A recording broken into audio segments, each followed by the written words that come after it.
The Great Push is back in Dragonflight, with its first full season boasting a $390,000 US prize pool. Let's break down everything you need to know about the Great Push 2023. The Great Push is a spin-off format from the Mythic Dungeon International aimed at testing the very best dungeoneers in all of Azeroth. Whereas teams in the MDI are tested by speedrunning through dungeons head-to-head, teams in TGP push keystones as high as they possibly can over 3 days of broadcast. The tournament is divided into 3 stages. First, the Proving Grounds. The Proving Grounds are open registration to any team that wants to participate. Teams are invited to unique MDI tournament realms where they can create any max level character in order to compete in the event. They are challenged with 2 Proving Grounds keystones to push up as high as possible over a 5-day period. After the Proving Grounds conclude, teams who complete the keys are eligible to earn in-game rewards, with the top 18 teams advancing to the next round, the group stage. The 18 qualified teams are split into 3 groups of 6 teams. Each group will have a dedicated 3-day weekend where they'll compete from Friday to Sunday live on broadcast. The teams are assigned 6 mythic keystones by Blizzard, with a set dungeon and affix combo that they must push as high as they can. Teams are only given 5 hours a day to achieve this though, and at the end of each day, the team with the lowest combined scores of completed keys is eliminated. The group stage is all broadcast live on Twitch, YouTube, and players can stream their own perspectives so everyone can follow the action live. From each of the 3 groups, the top 2 teams advance to the TGP 2023 Global Finals, where $300,000 US in total prizing is on offer to teams. This is the ultimate test for the best teams from all over the world to compete for pride and glory and to become the TGP 2023 champion. Make sure to catch the Great Push live on Twitch and YouTube starting July 21st, starting at 10 a.m. Pacific, 7 p.m. Central European Time. Thank you for watching, and we'll see you in Azeroth. What's wrong, Billy? I'm trying to run higher keys, but I just can't get the route right. I don't know where to find the best routes. Well, have I got the tool for you then? Introducing Raider.io's Auto Route Creator. With this new feature, every live-tracked key is instantly converted to a shareable route through Keystone Guru. You can even keep your routes private to protect your own personal strategies. Wow, this is amazing. When can I start using it? Right now, Billy. It's available in closed beta to our Patreon supporters. So what are you waiting for? Get your hands on the Auto Route Creator today.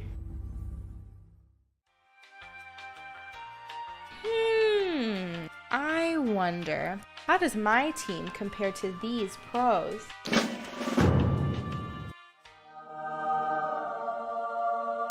Meet the Mythic Plus Replays system. A simple and easy way to compare your own runs to a previously recorded key of your choice. Simply choose a replay and start to watch how your run differs in real time.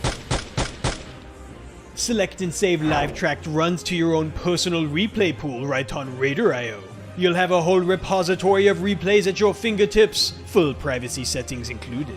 Get ready to save those replays. Closed beta for Patreon supporters starts today.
Hello and welcome everyone to the Great Push in the year 2023. That's right, we're already to Group C. We're already going to find out who our final two teams are to go to the Global Finals. It's going to be sick. And this group, speaking of groups of death, we were talking about Group A being a bit of a group of death, but Dratnos, Group C. Group C may be the actual real group of death. Look at these teams. Yeah, we found Echo. A lot of people have been asking over the past few weekends, where's Echo? Where's Echo? Well, here they are. They're in Group C. But several other really, really impressive teams showing up here as well that you might recognize from previous events. Sheesh. The other, I'd say, favorite in this group, but Last Minute, Y, and Sloth, all really well-known teams as well. All good have come in. They've come in to fill for a team that couldn't compete this weekend, so we're hoping to see some cool stuff out of them as well. But definitely the team that is, I would say, the least pedigreed out of the six we've got today. Indeed. Yeah, don't be confused between Last Minute and Last Moment, by the way. Those are two different teams, although I did really enjoy seeing Last Moment use a bunch of Enhancement Shaman last week. That was fun. I wasn't around, but I was watching, and it made my heart sing, of course. But, Tettles, when you look at this group, well, I guess we do have predictions, don't we? We can just kind of show those if we've got them, and then we can talk about it. All right, well, I mean, interesting. No big surprise there, but... we have Sheesh, we have, Y, who, formerly known as Aster Y, also a very highly placing TGP team of TGP's past. So, what are the last minute picks, though? There's a lot of thoughts about maybe this team can do it. Nagura even picks them for the runner-up. I actually think they have a good shot at that. We're going to see how the other two favorite teams look, but Last Minute was a team that, in the time trials, ran the fastest Uldaman. Out of nowhere, they're high key pushers. They pushed a lot of keys in Season 1 on live. And I think they're actually one of the teams to look out for today. Like, if you're looking for that kind of underdog, the team that might surprise everybody, surprise Pikachu face, that's the one. I want to ask a question really quick. None of you thought that Y would be the runner-up? Just disrespecting the previous TGP champions like that? Here's the thing. Echo consistently wins TGP. They won the last TGP. Sheesh, for a large majority of Season 1, the core of that team ended as the top performing team. And then Y ended up getting whatever the 11th seed, I think, coming into the TGP. So I think that it's reasonable to not have them as top two. I think it's really important to mention for Y as well that they were playing with a third DPS player that was playing Shaman for their time trials, and when they saw that Mage was going to be in the meta, they just kicked that player and recruited a main Mage to their team. Hey, you gotta do. There's a lot of money on the line. There's a pride. You gotta play to win, right? And if you can't play the Mage, you're off the team. That's just how it works. It's harsh, but this is a real world of Warcraft. Yeah, well, there's Echo. Needs no introduction, wins basically everything. Will they win this one? If you've been following Twitter, you might know that Now was without power for a little while. That certainly interfered with the practice schedule slightly. But the thing is is that amount of days out of the breadth of their experience as a team going to make that huge of an impact? You can have a conversation about that, but I'm not too concerned. Does anybody know how much time they missed practicing? Like how they said impactful was it? 8 days. So I think it's substantial. I do want to give a quick shout out as they are speeding by in the team cards here to Sloth, the Spanish team. Very pedigreed competitor in the MDI. And I think they're a team that are always good for a surprise. Of course, they have all of Spain behind them. Massive community that's rooting for them. We saw the predictions of the Spanish casters in the Spanish localization channel earlier today, and Sloth was picked by every single one of their 6 casters, so another team that might be surprising us. Yeah, could certainly be. I mean, they're certainly no strangers to the MDI, the Great Push. They've been around, so excited to see what they can do today. I'm also kind of excited about All Good as well, because they've got a tank that plays a lot of Brewmasters, so we'll see if they actually bring it out today. Obviously, that would be a deviation from the meta, but it might be fun. Yeah, this is a team that definitely will be one to watch as well. This is another NA team that's made it into our, top 19 spots. So could join NA's last hope if they can upset the rest of the group and make it into top 2, which would be pretty cool to see. But I think there's a decent chance we'll see Equinox bust out the Brewmaster in at least 1 or 2 dungeons. He's he's capable of playing, the bear for sure, but I would love to see a little bit of Brew also. I'm pretty sure I saw Carmisi saying in a stream that the Hunter is going to get played today, so yeah, that would be good. I'd be down for a little bit of Hunter. I think you and him might be the only people who are down for a lot of buffs for Beast Mastery recently, right? So they buffed all 3 let's do it. All 3? Oh yeah. I only see Beast Mastery though. Can they have some there's utility? Our Group C teams again. Yeah, exactly. Yeah, so in terms of seeding, it is Echo and Sheesh that came in at the highest seeds, but Last Minute and Y also were, like you guys were saying, Last Minute had the best Uldaman in the time trials, and they look pretty well positioned to land on this meta as well. They were already playing a lot of these specs, even in the last season, so I think it's gonna be a really close group, especially if Echo is at all vulnerable this weekend. Yeah, I mean, their reign of terror can't last forever, right? I mean, at some point, Echo will be, contested by some of these other teams. And then I guess they have already been contested by some of these other teams. We have seen other squads play it close to what Echo can do, but they just seem to always find a way to win in the end. And so this is them facing, a little bit more adversity possibly than we've seen them face in the past coming into this weekend. But again, Echo is Echo. I mean, what more can you say, right? If you know these players, you know how incredible they are, and, obviously we're all expecting good things. At least I am. I think there's a situation where if you have a group that has 2 teams that have won TGPs ever, you're probably in store for a really good weekend, especially when the second team is not even the favorite coming out of the group. Yeah. Yeah. Well, there you go. Here's how it all works. And here are some of the results early on. Perplex and Mandatory making it through from Group A. NA's Last Hope and Legendary making it through in what ended up being a very tight Group B, actually. That was some crazy results in some of the days. And then we find out who makes it through from Group C. We're going to find out on Sunday. The Global Finals will have 6 teams. That's going to be, as you can see on your screen, August 18th through the 20th, with a ton of cash money on the line. Keys for cash. Cash for keys. That's how it works. That guy saying? What is that guy saying? I'm not wrong. I'm for one, I'm glad that Doa's back. I cannot wait for all of the smooth segues that we're going to get today and tomorrow and the day after that. It's going to be fantastic.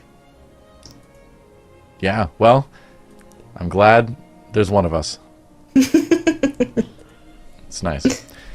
Anyway, we're just moments away from the runs getting started. We're going to start at 12 p.m. sharp, Central Time anyway. I'm on Central Time now. And then we'll go for 5 hours. The teams need to take a total of 20 minutes of breaks during the middle of that. Not in the first hour or the last hour, but somewhere in hours 2 through 4, you need to take your hands off the keyboard, or at least your hands off the keyboard in World of Warcraft anyway, and give yourself a break. There you go. There's the format as well. 5 hours a day, as we were saying. New and the dungeons today. tiebreakers there. Yeah, we'll be revealing those very soon. We do know that there's a Season 1 dungeon in here this weekend, which is Ruby Life Pools as well. So good chance that that's going to be where teams will start, because they've known about that for a week now and have been able to practice it. But then we'll get to see the other 3 dungeons and the affixes for all the dungeons very soon. So should be a pretty exciting reveal. I'm actually kind of looking forward to seeing Ruby Life Pools again here. Oh, here they are. Oh, there it is. Halls of Infusion, Neltharis, oh boy, Underrot, and Ruby Life Pools for today. This is going to be a high push day. I expect teams to be going into Ruby Life Pools immediately, and actually one of the cool things about Ruby is a lot of the difficulty in that dungeon is so heavily front-loaded with the first couple of pulls that, like, we talk about, like, volume pulling at the very beginning being, like, so beneficial as opposed to having the difficulty of the dungeon happening, 20 minutes in. Ruby's a dungeon that you could go giga on the first couple of pulls and save yourselves a lot of time. So I think that's going to be a really interesting dungeon for the remainder of this weekend. There's 2 Sanguine dungeons in here. Yeah. We're going to have a lot of extra show-ups on our healing meters, I think. But teams are, of course, starting in that Ruby Life Pulse. Like you said, that's the one dungeon they knew that was going to come for them. It makes absolute sense to go into this one first. I'm really curious if we're going to see any exciting changes in comms, but thus far, everything seems to be looking quite the same as last weekend. That's right. Nobody accepting the quest, though. Come on, don't you want the gold? Go for it. What gold? Gives you rep too, doesn't it? Yes, So, rep. yeah. The good tournament realm rep. There you go. Well, as you can see, Echo, Y, and Last Minute are already well underway with their first pulls, and Sheesh getting ready for theirs. But I'm just excited to watch the third boss. There it is. Equinox in the bottom left on the Brewmaster. Nice. As promised, as expected, perhaps. This is gonna be cool to see. Interesting. Dranos, you and I are on for this first bit here. What do you think of this, of the Brewmaster pick compared to what we've been seeing with the Bear? Like, what? You're the tank guy that I know of in our caster lineup. So, what are the strengths and weaknesses of it compared to the Bear Druid? So, here's one really nice strength of Brewmaster. The synergy with Augmentation Evoker is incredible. Brewmaster is a tank that has relatively low armor, and Augmentation gives you a bunch of flat armor with their Blistering Scales ability. So Brewmaster, if you have an Augmentation Evoker in the group, actually feels like it gains the most, I would say, from that. Look at that, nice little Ring of Peace plus Paralysis to skip a mob as well. Another nice piece of Brewmaster tech. I would say the main strength of the Brewmaster is raw damage output. It can be very high, so that's a nice strength of it as well. And then you have the ability to use Ring of Peace to manipulate mobs nicely and to kite as needed as well. So, I mean, look at the damage meters here, right? He's topping damage on the Brewmaster. A lot of that's coming from the set bonus, making those spinning crane kicks do just an absurd amount of damage. But the combos, I mean, he's still on top of the meters here, solid 30 seconds into this pull. It's wild. So it does a ton of damage, I guess, is the most obvious thing that it can do. The downside is the tankiness is going to be the hard part. Like, living the same pulls that a bear can live is the difficult part of the Brewmaster for sure. Yeah, they aren't very self-sufficient, as I'm led to believe that, right? They need a lot of external healing to live, and their mitigation isn't quite as good as bears. So we'll see how that scales into higher keys, but it'll definitely be pretty good during the today's portion of the competition where they're pushing up keys a lot. Now, while we've been focusing on this Brewmaster, looking at some of the other teams, I noticed that both Echo and Y went for the standard MDI pull at the start. Yeah, they just pulled the entire dungeon into the first boss, essentially. Which I'm not surprised to see that as we start the key off at level 22. That's not that much higher than the MDI was played on last season, and we're more powerful than we were last season, right? Like, this is pretty much the MDI level, right? Melodress is going to be going down to like 330. I'm pretty sure that's around when it went down in MDI as well. So that's, I would say, not super surprising. What's going to be interesting is going to be to see how they adapt it as the key level goes up, how much they're going to be able to keep that pull big. The affixes here, bursting, maybe punishes you a little bit, but you have a massive spell, so really you can, I think there's no reason you can't just go massive in a higher key, even at the start of this dungeon. You could definitely do things like the double destroyer pulls, like what we saw in the MDI, if they really wanted to push as hard as they can at the beginning, and they're probably going to try to push as hard as they can, right? They want to get the 3 chests. Now, you have to remember, if while we're speaking about the MDI, I think, we got some sub 10 runs at the end of season 1, right, in this key. We did, yeah. So you can definitely push this key extremely fast. Now, they don't have to go for sub 10. They want to go for sub 18 for the 3 chest, which is going to be very easily doable for the teams that played in the MDI. They'll have the strategies in the back of their mind for this. Tyrannical does make the bosses in here very difficult, and these are some, relatively difficult bosses. A lot of output that the healers have to deal with, but that's not going to be too much of an issue until we get to, probably the upper 20s. Yeah, I think that the highest level, it's going to start really, really being dangerous for the tanks. That being said, again, the power level of tanks relative to the key this season, I think it's a little bit higher than last season, especially last season in the MDI, we were seeing prop warriors trying to deal with like the bleed on the second boss. That was a nasty, prop warrior has a lot of trouble with that kind of damage. This time around with the bears and with the brew, I think it'll be a little bit more going up to a higher key without looking too scary, but we will have to see. I mean, like you said, Tyrannical being active does make that. I'm not super confident. We also saw a lot of different strategies around the dragons as well, right? Skipping versus playing the dragons, the fire dragon especially. So that'll be an interesting thing to see in the higher level key, because a lot of the way that this worked when we were seeing it in MDI last season was that they had the timings down so tightly that it was like very easy and fast to skip a lot of those dragons. But as the key level keeps going up here, the timing is going to keep changing. And you know, pulling those dragons may end up, especially pulling the fire one, just may end up being something they decide to do rather than try and skip it. We'll see. Because you run out of boss space a little bit faster if you don't kill either dragon. You have to be very careful with how you play that boss, right? The second boss. Yeah. You know, looking at this key, I didn't really feel it the last couple of weekends, but I realize now I miss Ruby Life Pools. This is a fantastic key. The other two are good in their own right too, but there was just something about Ruby Life Pools. It was a nice quick key, good bosses, good trash. I hope we get this back in some later seasons. I want to play it again. I think we probably will, right? Like, there's probably at least, one or two more Dragonflight seasons, maybe 3. I'm sure we'll see this again, hopefully. It was an interesting one as well, because it changed a lot over the course of season 1. This trash area upstairs, quite a lot of changes came into a lot of these different abilities, right? Cinderbolts became a lot less one-shotty, so it facilitates these size of pulls that you're seeing the teams doing here without like one Cinderbolt going to be killing somebody.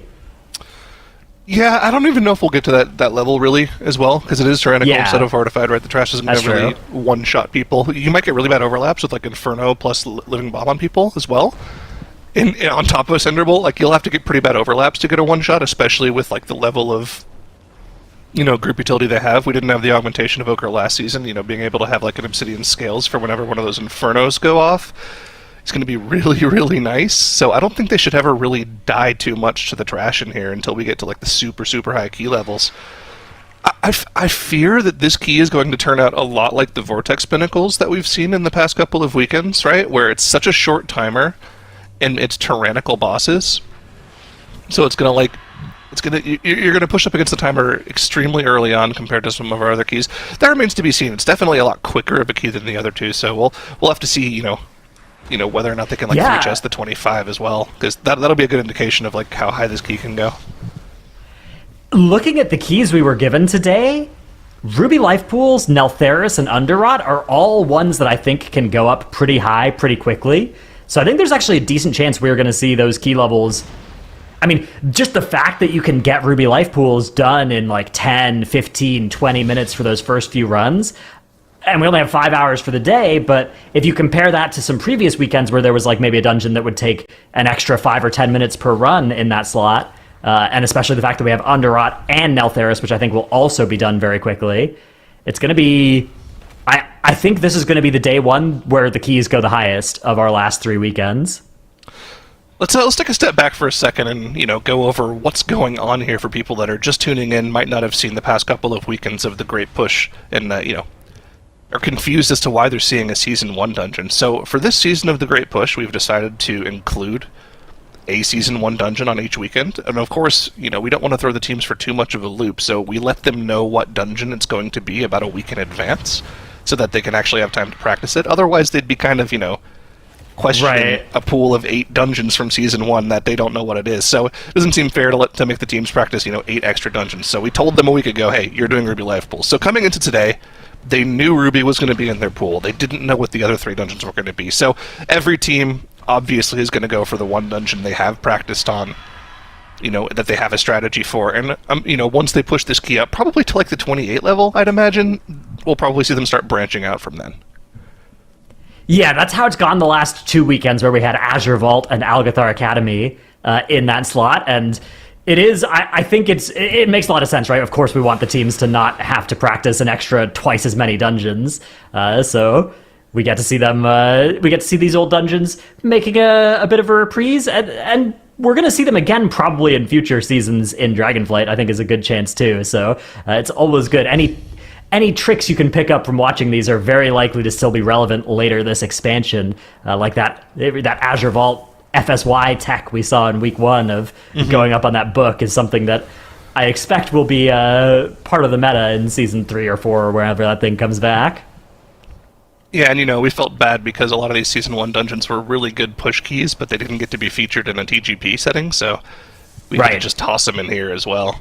And they've been great dungeons so far. Azure Vault was a banger week 1. Algathar was really forcing teams to struggle last weekend. I don't think we didn't even see a 30 done last weekend, even though that was probably like we saw them the most attempt it amount for of time hours. spent. Yeah. They tried, but nobody could get it down. Hopefully this Ruby ends up being just as much of a challenge for the teams. And we're approaching our first completions here very shortly. Most of the teams dealing with that final mini-boss right before the final boss here, High Channeler Ravati. Easily dealt with. Now they just have one boss to deal with, and the timers are looking good for our bottom 2 teams here. Last Minute and Y both have 7 minutes to deal with this boss. Should only take them about 2.5 or 3 minutes on this key level with the Bloodlust.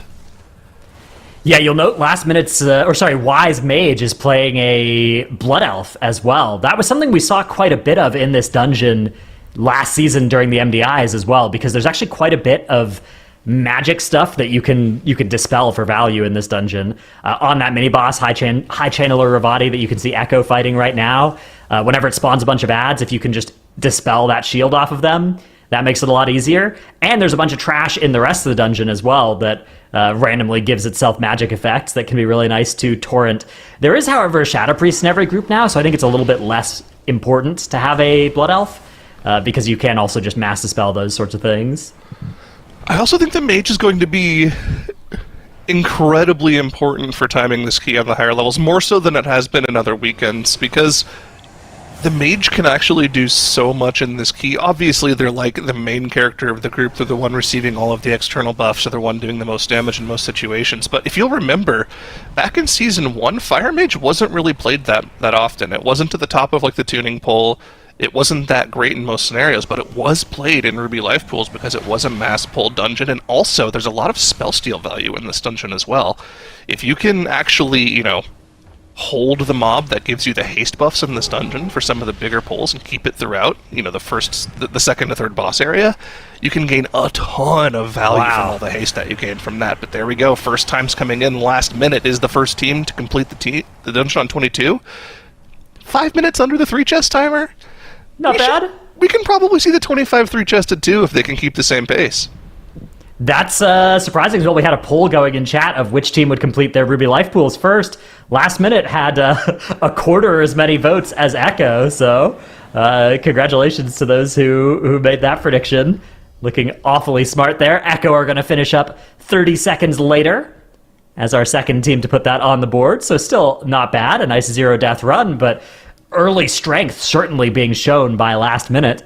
And our other teams are all also at the end of their dungeons, working their way through the mini bosses or the boss. Here comes Sheesh on the end of the boss here. They actually started their run a little bit later, so we saw Echo finish in 13:10. If Sheesh can finish around that time as well, that is good news for them. Although, of course, you also, in a competition like this, you don't get any time back that you spend waiting to start the key. So that is not necessarily a good thing that they did start late. Unless it wasn't something on there, and if it was an admin-related issue, they'll probably get. Then you do get the time back, yeah. But it was only like a 1 or 2 minute delay, so I imagine there's not too much of an issue there. All right, I think Y also finished their run off stream as well, so they have their 22 3-chested. Sloth now just finishing theirs. Sheesh going to be in short order as well, and all good. Also on plenty of pace, plenty of timer left to get the 3-chest here, and this 22 should be easy for them. So all 6 teams starting off strong with the 3-chest. There they go, yeah. Impressive work by our teams here. I wonder if we could get the splits graphic that we've had. Our amazing production team has created the way of visualizing like the team splits on bosses. I wonder if we have access to that for this dungeon as well. Now that we have all those 22s in, could be something to see as we see the teams getting ready to start their 25s, building up a Shadow Priest 4-piece on these mobs before starting the key, along with a couple of other, I guess, effects that are good to build before starting the key.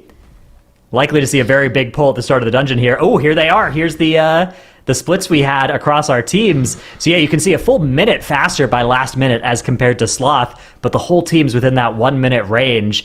And 3:28 was the fastest boss 1 kill. Crazy speed from last minute. Yeah. Okay.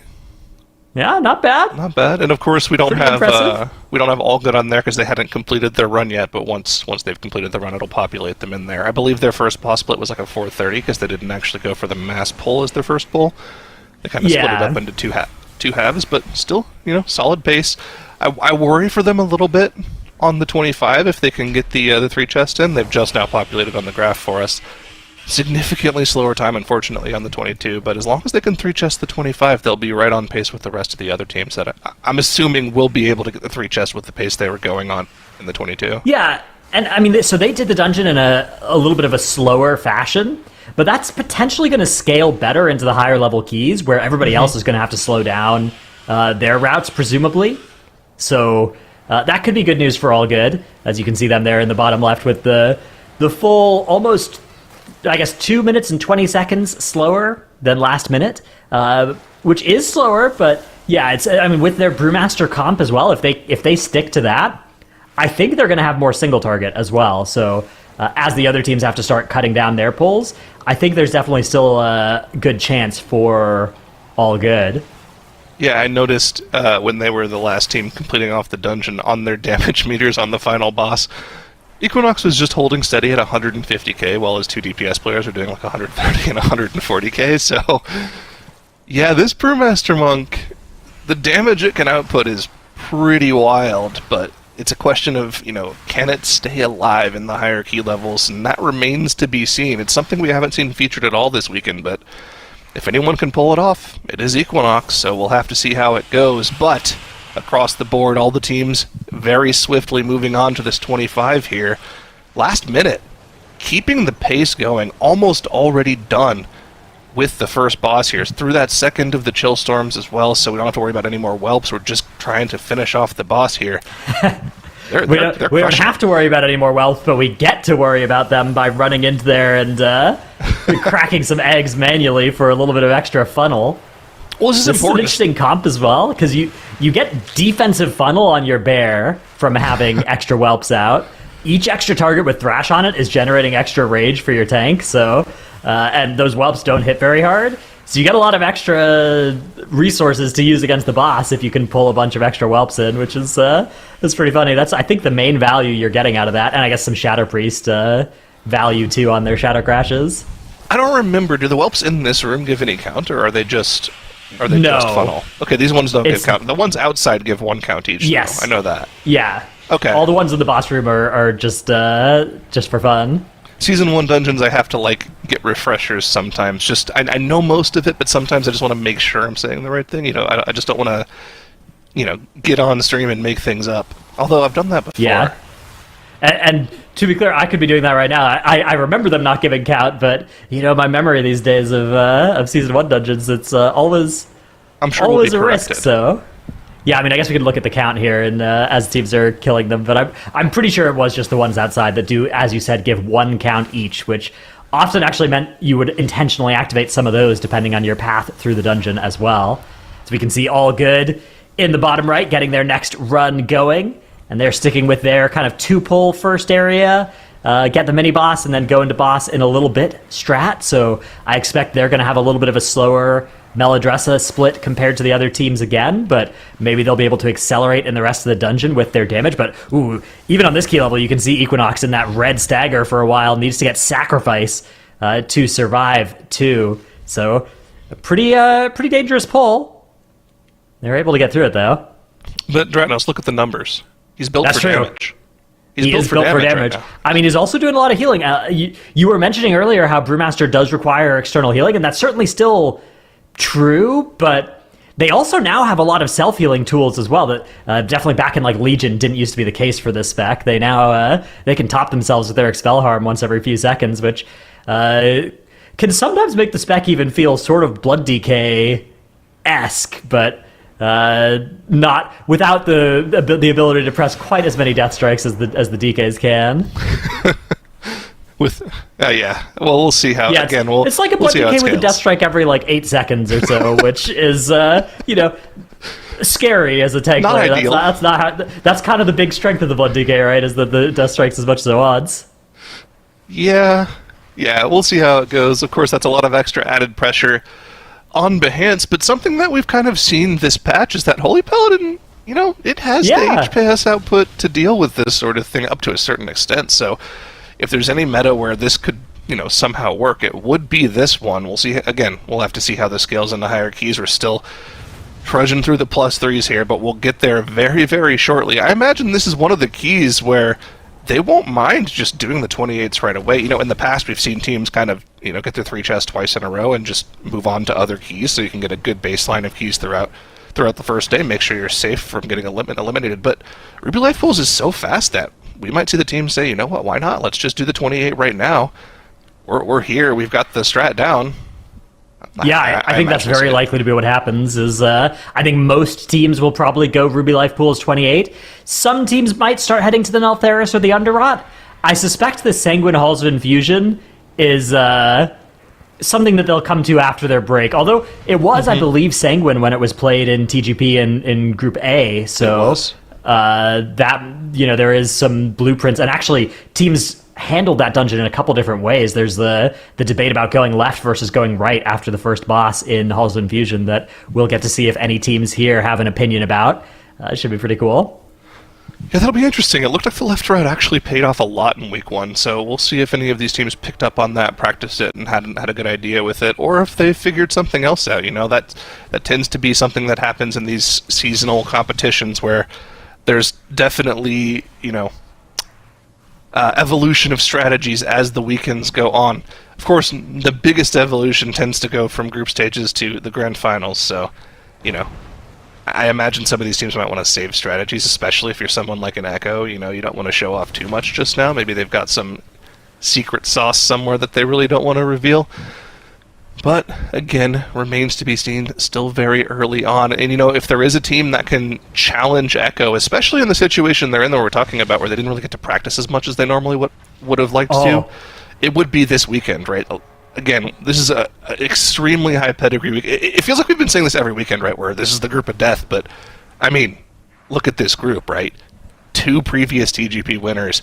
Sheesh is a team that has had multiple world record keys in TGP competition. And then we've got really high-end key-pushing teams, consisting of the other 3 teams as well as MDI competitors.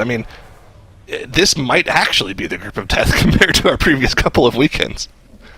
Yeah, it's going to be hard to dethrone Group B for me for Group of Death, but we'll see. We'll see how things go. I agree there's a solid chance of that as, last minute using a nice strat there. So on this boss, you want to be doing your movement pretty carefully, right? But you got the Entangling Affix proccing that's telling your tank they have to move.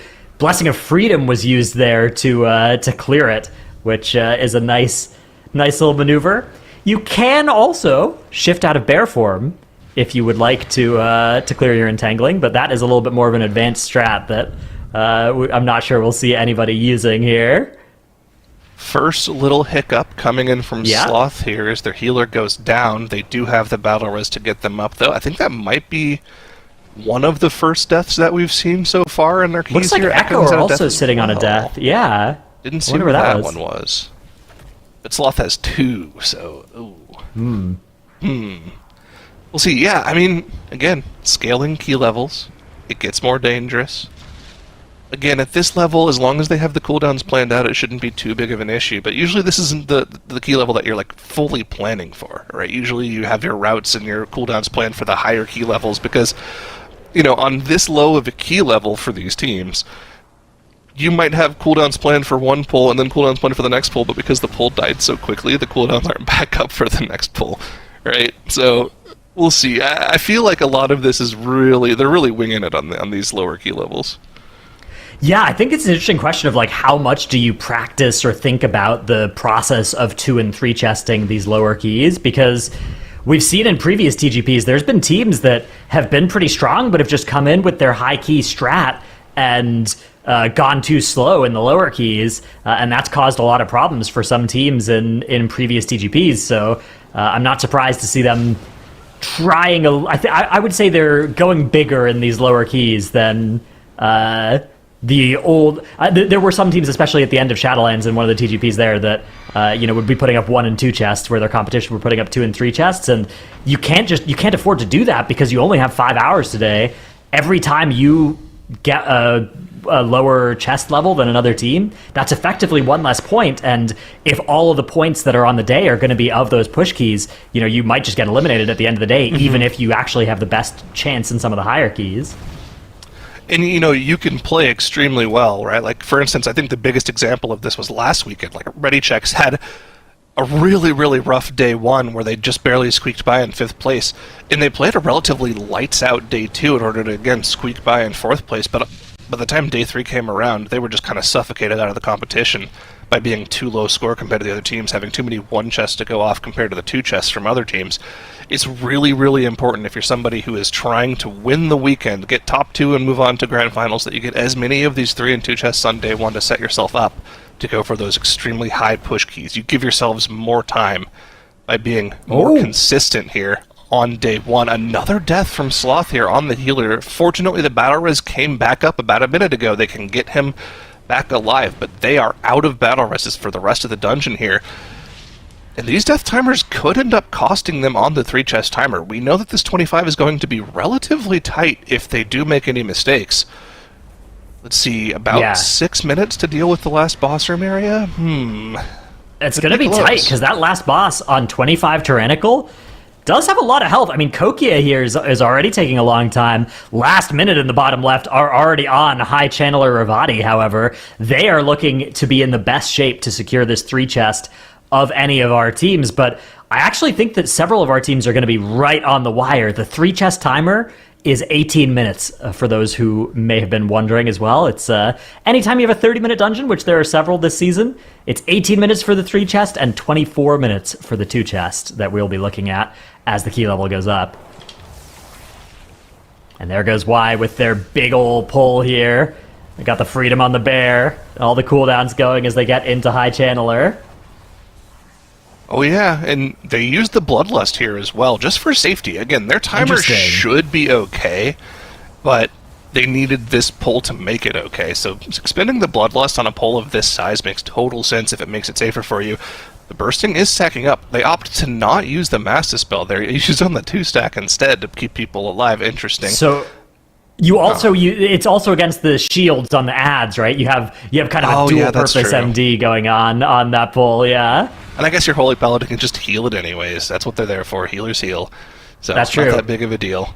Okay, and now they've set themselves up for success here. 4.5 minutes to deal with the 25 Tyrannical boss. They should be in the clear here, as long as they don't, push Karaka too low. They should be okay. Yeah, they'll be fine. They've done this key plenty of times. How are other teams looking, though, do you think? Last minute here? Only just now engaging the final boss here? They have 3.5 minutes left. Their timer...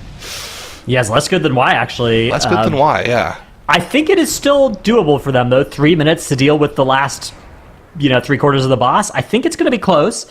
But my early projection is that Y, last minute, and maybe Echo will get the 3 chest, and the other teams... Actually, I think the other teams are maybe in more danger of the 2 chest. I think Sheesh is going to be really close. I think Sheesh is... They're hurting right now. So their Kokia split is almost 1.5 minutes slower than last minutes, right? Yeah. Which is worrying for sure. Well, and also, if you think about it just time-wise, they're going to be engaging this trash pull at the same time that Y engaged the boss. So... They're about a minute behind right now compared to Y. Now, we'll see if that's actually okay based on when Y actually finishes off the boss here. But you can see they've been in combat with the boss for 1.5 minutes here, and it's still at 60%. So they're going to be in combat with this boss for easily upwards of 3 minutes, which means they themselves are going to be pushed up against the 18-minute timer. Yeah, it's going to be extremely, extremely close here. Of course, the boss does generally die a little bit faster once you get sub 50, but... Y are making that push now. You can see Karaka sub 50, so they're going to be entering the last phase here. And they're mostly going to focus damage into Karaka because the danger on this fight is the flame spits. Once Karaka dies, those stop coming out. But you can see as of right now, 3 players are going to be targeted by each of those. Looks like they have a pretty good plan for placing them in a nice spot so that they're going to get blown off of the platform rather than towards the group. They're maybe going to get one more flame spit here, but it looks like Karaka is almost dead, and they're going to have 2 minutes to just deal with Urquhart. Meanwhile, Last Minute have just hit the gas pedal and done an absurd amount of damage in the bottom left. They're going to be the first team to end this dungeon, although they started a little bit earlier compared to Y, so we will have to see whether 1637 ends up being the fastest run here in a 25. Definitely an impressive run, though, out of Last Minute. Wow. Yeah, Last Minute saved their bloodlust for the boss, so they definitely, like you said, hit the gas pedal, burned the boss down a lot more quickly than we saw from Y. Looks like either of the strategy works just fine. Y's time might actually still be faster than Last Minute's, though. 18% on Urquhart here. Yeah, they'll be roughly in the same time frame, around that 1630 mark, so easy 3 chest for them as well, which means Sheesh actually might be okay. Now, they didn't save the bloodlust for the boss. They used it on the trash pull. But if this boss is going to be a little over a 3-minute affair without bloodlust, they might just barely be able to squeak this 3 chest out. Wow. 1 second separating Y from Last Minute, but now we have Echo in the top right, who are going to be the next team to finish this dungeon, unless something goes horribly awry for them. They are looking to be a little bit slower on their Ruby Life pools here, but it does also look like a safe 3 chest for them. The question is now Sheesh and Sloth. Will these teams, especially Sloth with those 3 deaths on their board, I think Sloth have no hope at the 3 chest, actually. I think that a minute and a half is not enough here. They have the bloodlust. Remember, That's the true. bloodlust does help a ton, and they're going to get a massive burst of damage in about 45 seconds here. Now, the thing is, that's not really going to line up very well with when you want to burst the boss, right? You want to start bursting the boss when Karaka's at 50%, or whenever you push one of the bosses to 50%. It might actually just barely end up being okay for them, but it's going to be pushed up so close to the 3 chest timer. I think Will the hit the lust bloodlust right plus now. the 2 minutes actually work? Yeah, you need to push the bloodlust in the next 10 seconds, otherwise you don't get full value of it on the 3 chest timer.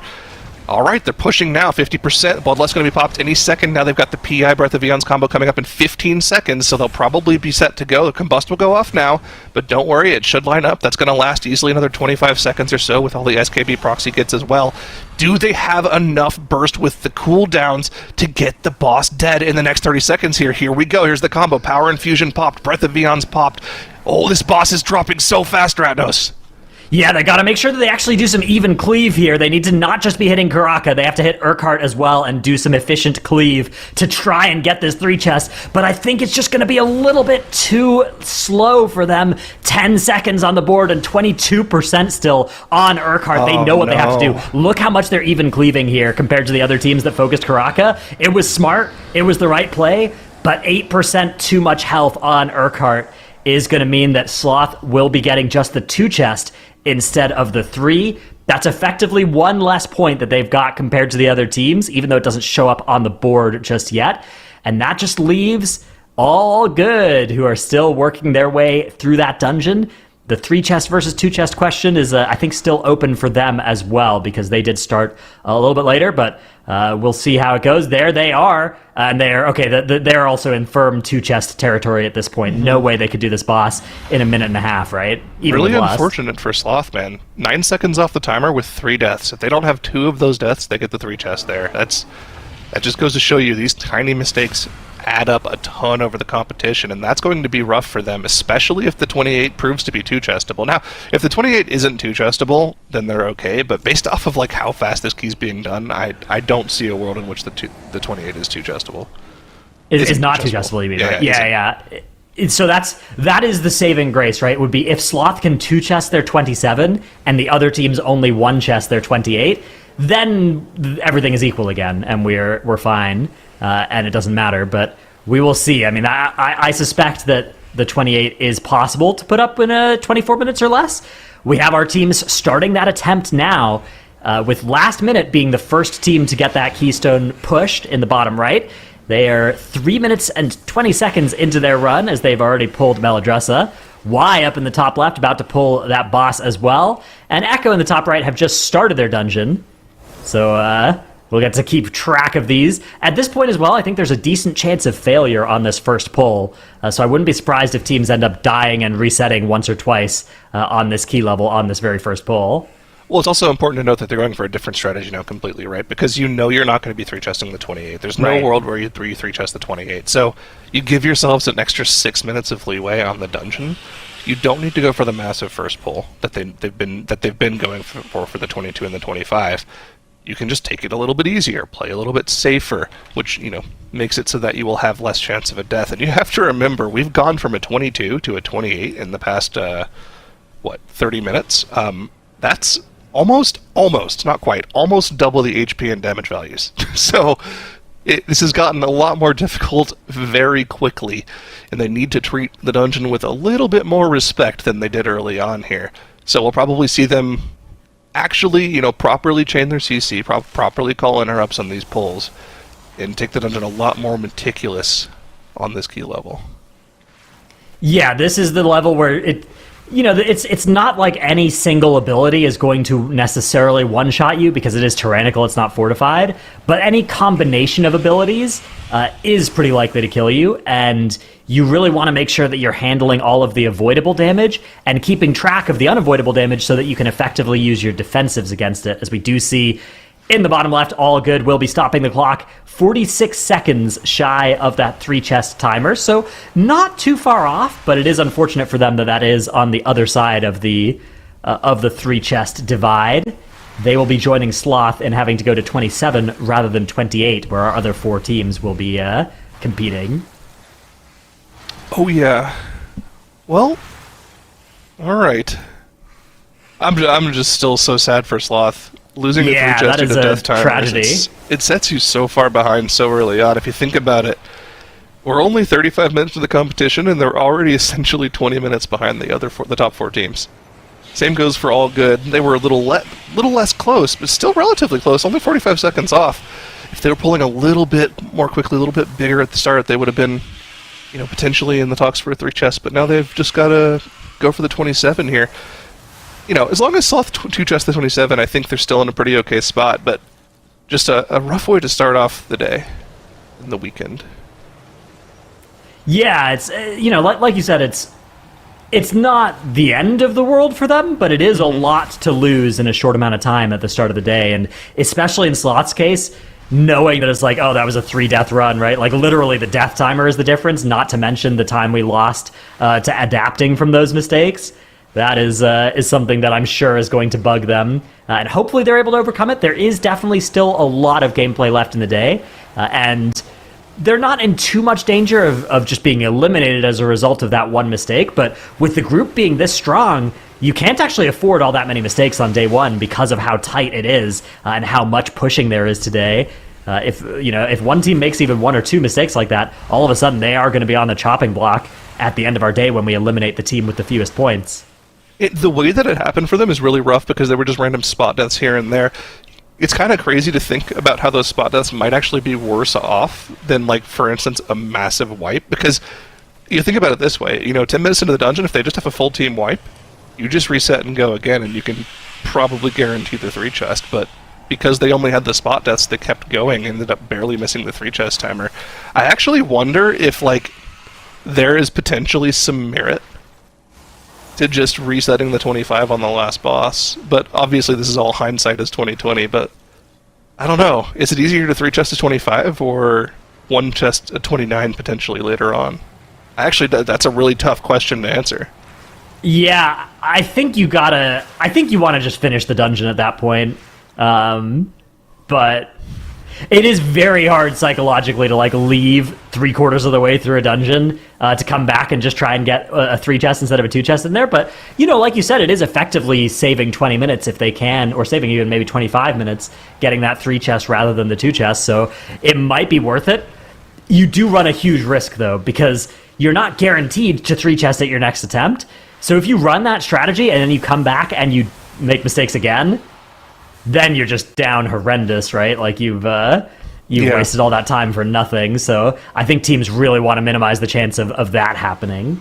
Hedging your bets, just making sure you get the completions in is probably the safer play, but maybe if you're one of the more aggressive teams, you could think about resetting. They went for the just completion, which makes total sense. But again, it's all happened already. We're just kind of speculating. Let's see how this 28 is looking for our teams, however. Has Last Minute's opted to go right side first here. Nobody else has pulled the ring just yet. Let's see what Y likes to do. We saw both strategies in the MDI. We saw both strategies in live key pushing as well here. Of course, they're still going to be skipping both of the dragons. Those mini bosses just scale way too hard on the higher key levels. It's not something you really want to deal with. I don't doubt that the Holy Paladin can, for instance, deal with the ticking fire damage from Flame Goulet. I remember his name. Yeah. They could definitely deal with that ticking damage. It's just a matter of time efficiency in the dungeons, right? Something we always talk about in MDI and TGP is you want to minimize your time spent hitting one singular target, right? It's just not efficient compared to being able to AoE massive amounts of trash down. And that's why we see in a lot of scenarios teams try to pull trash with bosses, because you want to make sure you're, completing all of the objectives of the dungeon at the same time as much as possible. And so although these mini-bosses do give a lot of count, there's really not trash that you can very easily pull it with. You really don't want to pull into one of the destroyers, because that makes the destroyer way more dangerous, right? The ticking fire damage plus the AoE pulsing damage from the destroyer will most likely kill you on higher key levels. So there's not really that much consolidation you can do with the mini-bosses. So we're probably just going to continue to see teams skip both of them, even though they are very efficient count on their own right, Yeah, they do give a lot of count, like you said, on their own merits, but it can be very dangerous to combine that pull. I think we'll mostly see the teams pulling the trash that they have been pulling. The one benefit of pulling one of the dragons that I think might be relevant as we start getting to plus 30 Tyrannical is you kind of want that space for the boss fight. If you don't pull either dragon, you have a very confined area to fight the boss in, right? So I think there is potentially some argument there for pulling one of the dragons, but I suspect they'll probably try and solve it instead by being very precise with the boss positioning and with baiting all of their boulders so that they can save as much space as possible. Yeah. I mean, I'm actually kind of curious how high of a key level they can actually do on the second boss with the limited space, right? That's definitely something that's going to come into play. They're going to have to be extremely precise with their placement of the boulders, yeah. That's going to be rough. I actually wouldn't be surprised if at some point they decide that they have to deal with one of the dragons in order to make space. Because that boss is going to turn into a very, very, long, even potentially 5 or 6 minute affair if they get to the 30-31 key levels, right? Because there's so many ads that you have to kill off during the course of that fight as well. Yeah, that's the thing that I'm trying to... I'm worried about their chances of that. Yeah, that is the great fear, so... We'll see if teams decide to start making that adaptation. I don't know. I mean, the other thing is if you're getting to a key level where it's high enough that you can't do the boss without that space, can you afford the time and efficiency of killing a dragon at that kind of key level? Probably also no. So I think they might be stuck between a rock and a flame goulet. Oh boy. We'll have to see. Well, we can start to draw some conclusions about that when they get to the second boss here on this 28. Let's see how long Blazehoof ends up actually taking them. I think it's still one more destroyer after this one that Last Minute has to deal with. I believe the same for Y as well. Yeah, this is their third destroyer. So we'll get a good idea of how long this boss is going to take on the higher key levels in a little bit here. So far, so good for most of the teams here. We had one spot death for Echo. They had to battle res them up, so they're only going to have one available for the rest of... for the next 10 minutes anyways. Didn't see where that happened, but, quickly using the battle res, not too big of an issue. Everyone else, 0 deaths right now. Actually, just now as I'm speaking, Sloth has a death at the end of a pull. Don't have to expend a battle res, just gonna hard res him out of combat here. So, not that big of a deal. Yeah, it is possible to release at some spots in this ring as well, and have that be a faster way to get back, but it looks like they are going to go with the res also. The release will send you to the front of the... You take the dragon and you get back up at the front, but you can sometimes rejoin your team, depending on where you are in the ring. This time around, though, definitely was fastest to just send the res and then rescue forward and get the next pull going, so... Yeah, we've got one death on the board for both Sloth and Echo. Actually, again, it is these two teams that have deaths on their board, so maybe this is a sign of vulnerability from Echo that they've been putting deaths on the board in these runs where, why Last Minute and Sheesh have been doing a much better job of keeping them clean. That is something that maybe is a little bit worrying for our, I would say, overwhelming favorite coming into the weekend was, of course, Echo. Don't get tricked. We've been tricked by Echo so many times over the past few years.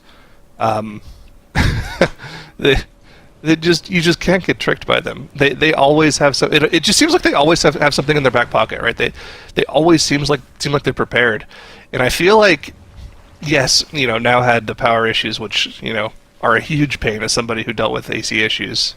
I kind of I feel for him a little bit, but he's been practicing. He went to a friend's house in the area. He had his computer there, so they've been practicing. This is Echo we're talking about, right? In the past 5 years of competition, the amount of times that they've lost to grand finals ever is twice. They lost once to, Method and A back in 2019, and the other team they lost to is right to the left of them on our leaderboard here is Y. So that was in TGP Season 2. That's the only 2 times they've ever lost. It feels like they've just always been prepared, even when it seems like they're maybe a little bit weaker than they usually are. That is right. Death means nothing to Echo, and if they win this weekend, we'll find out that electricity, in fact, means nothing to Echo. They don't even need it to be victorious. You know what we need, and I hear her already, we need Megs to come on the broadcast now. I cannot deal with these. Let's say goodbye to Dradnos. Welcome, Megs. Thank you. See you later, Dradnos. What's your take on the first 45 minutes here in Ruby Life Peel? Yeah, that. Exactly. A little bit heartbroken. Sloth has been a long-time favorite of mine, and the fact that they weren't able to get that +3 out of their key definitely hurts. And it's a bit unlucky, but sometimes those are the cards that you are getting dealt. And we were already hinting to it a little bit that the Ruby Life Pools is soon going to reach the ceiling just because of how long these tyrannical bosses are going to take. And I looked up the life key data, and if I have it right, the highest key, of course, with Augmentation Evoker and without this comp, so it's going to be lower, but was it 28? We're already on that, and teams are still very, very fast. If you're looking at Y, if you're looking at Sheesh, if you're looking at Echo here, all of these teams in that 28 already putting down pretty good times there on these bosses. Yeah, it's so hard to compare Season 1 to Season 2 dungeons, right? Because the key scaling was different, the comps were different, we didn't have the same tier sets, which shaked up the meta a little bit. But, it just kind of goes to show you the character power of this particular comp is so high that we're already doing the same key level. A season later, it's really impressive, and they're making it look easy, right? This is on 2 chess pace for every single one of the teams that's attempting it right now. We're going to get Blazehoof dead probably around, looking at the timer they've been in boss, probably around the 15, 30, 16 minute mark, which means they'll have 7.5 minutes to deal with the final boss room plus the final boss. Now, I don't know if you can go for the mass pull that they've been going for at this key level. It seems a little bit too dangerous. I think you would have to have the Bloodlust for that. Mm-hmm. Yeah, it looks like Last Minute has split up that pull into a couple different pulls, just making sure that they're safe. These channelists start to do so much damage on this level. That actually didn't seem too bad, but if you have 2 of those going off plus the mini-boss going off, that's something that's going to be extremely difficult to live through, especially without Bloodlust. So, yeah, it's going to start to slow down a little bit, but they're still barely within the 2 chess timer, I believe. Yeah, I think so too. If you're looking at last-minute splits on Kokia, they're on 16:22. I think we're going to see similar ones now coming in. This boss fight just takes a lot longer than you expect when you're looking at it, but Y is aiming at that 16:45, 16:50 even, I think, with the boss percentage that we have right now. So it's all dragging out a little bit, and for sure the same is going to happen with Karaka and Urquhart. Just these tyrannical bosses, we know it, right? If you've been watching last week, if you've been watching the week prior to that, you know that if there's a tyrannical boss in a 28, 29, even in a 30, you're going to sit down and you're going to be in combat for a long, long time. Oh, yeah.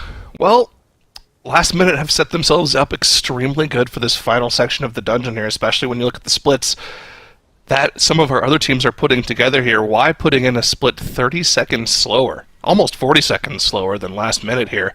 Echo might be able to match last minute, which would be very impressive considering the pace at which last minute has been going recently. But I'm worried for why now, looking at how much slower they are on the second boss split here. Are they going to be able to get the 2 chest in? Remains to be seen how long this last boss will take. I think if they have about, I'm going to say about 4.5 minutes to deal with this last boss, they should be okay. But if they have less time than that, I'm not too sure.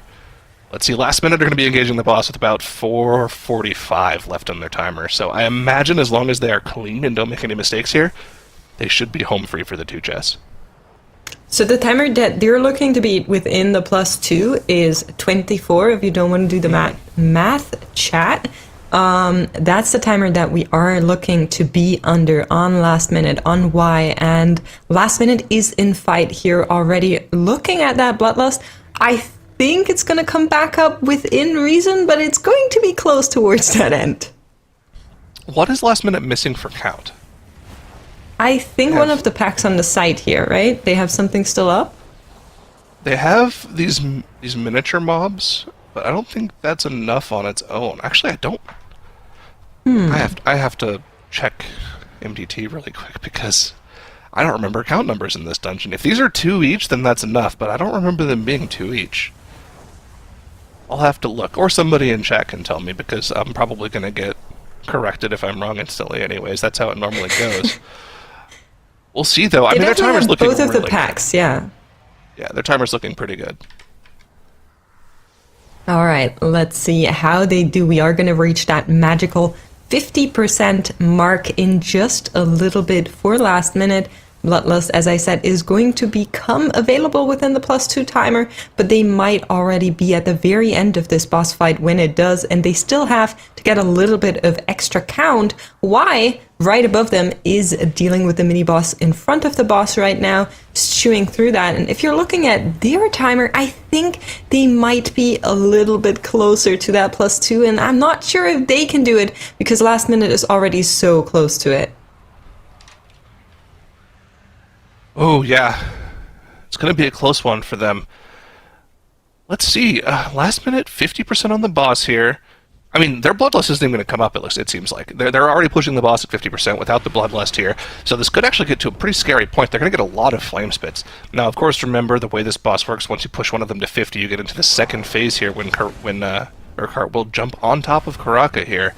And every 20 to 30 seconds or so, the boss jumps in the air, flame spits 3 people, and does massive dot damage to them. Now, Holy Paladins are the best healer in the game right now.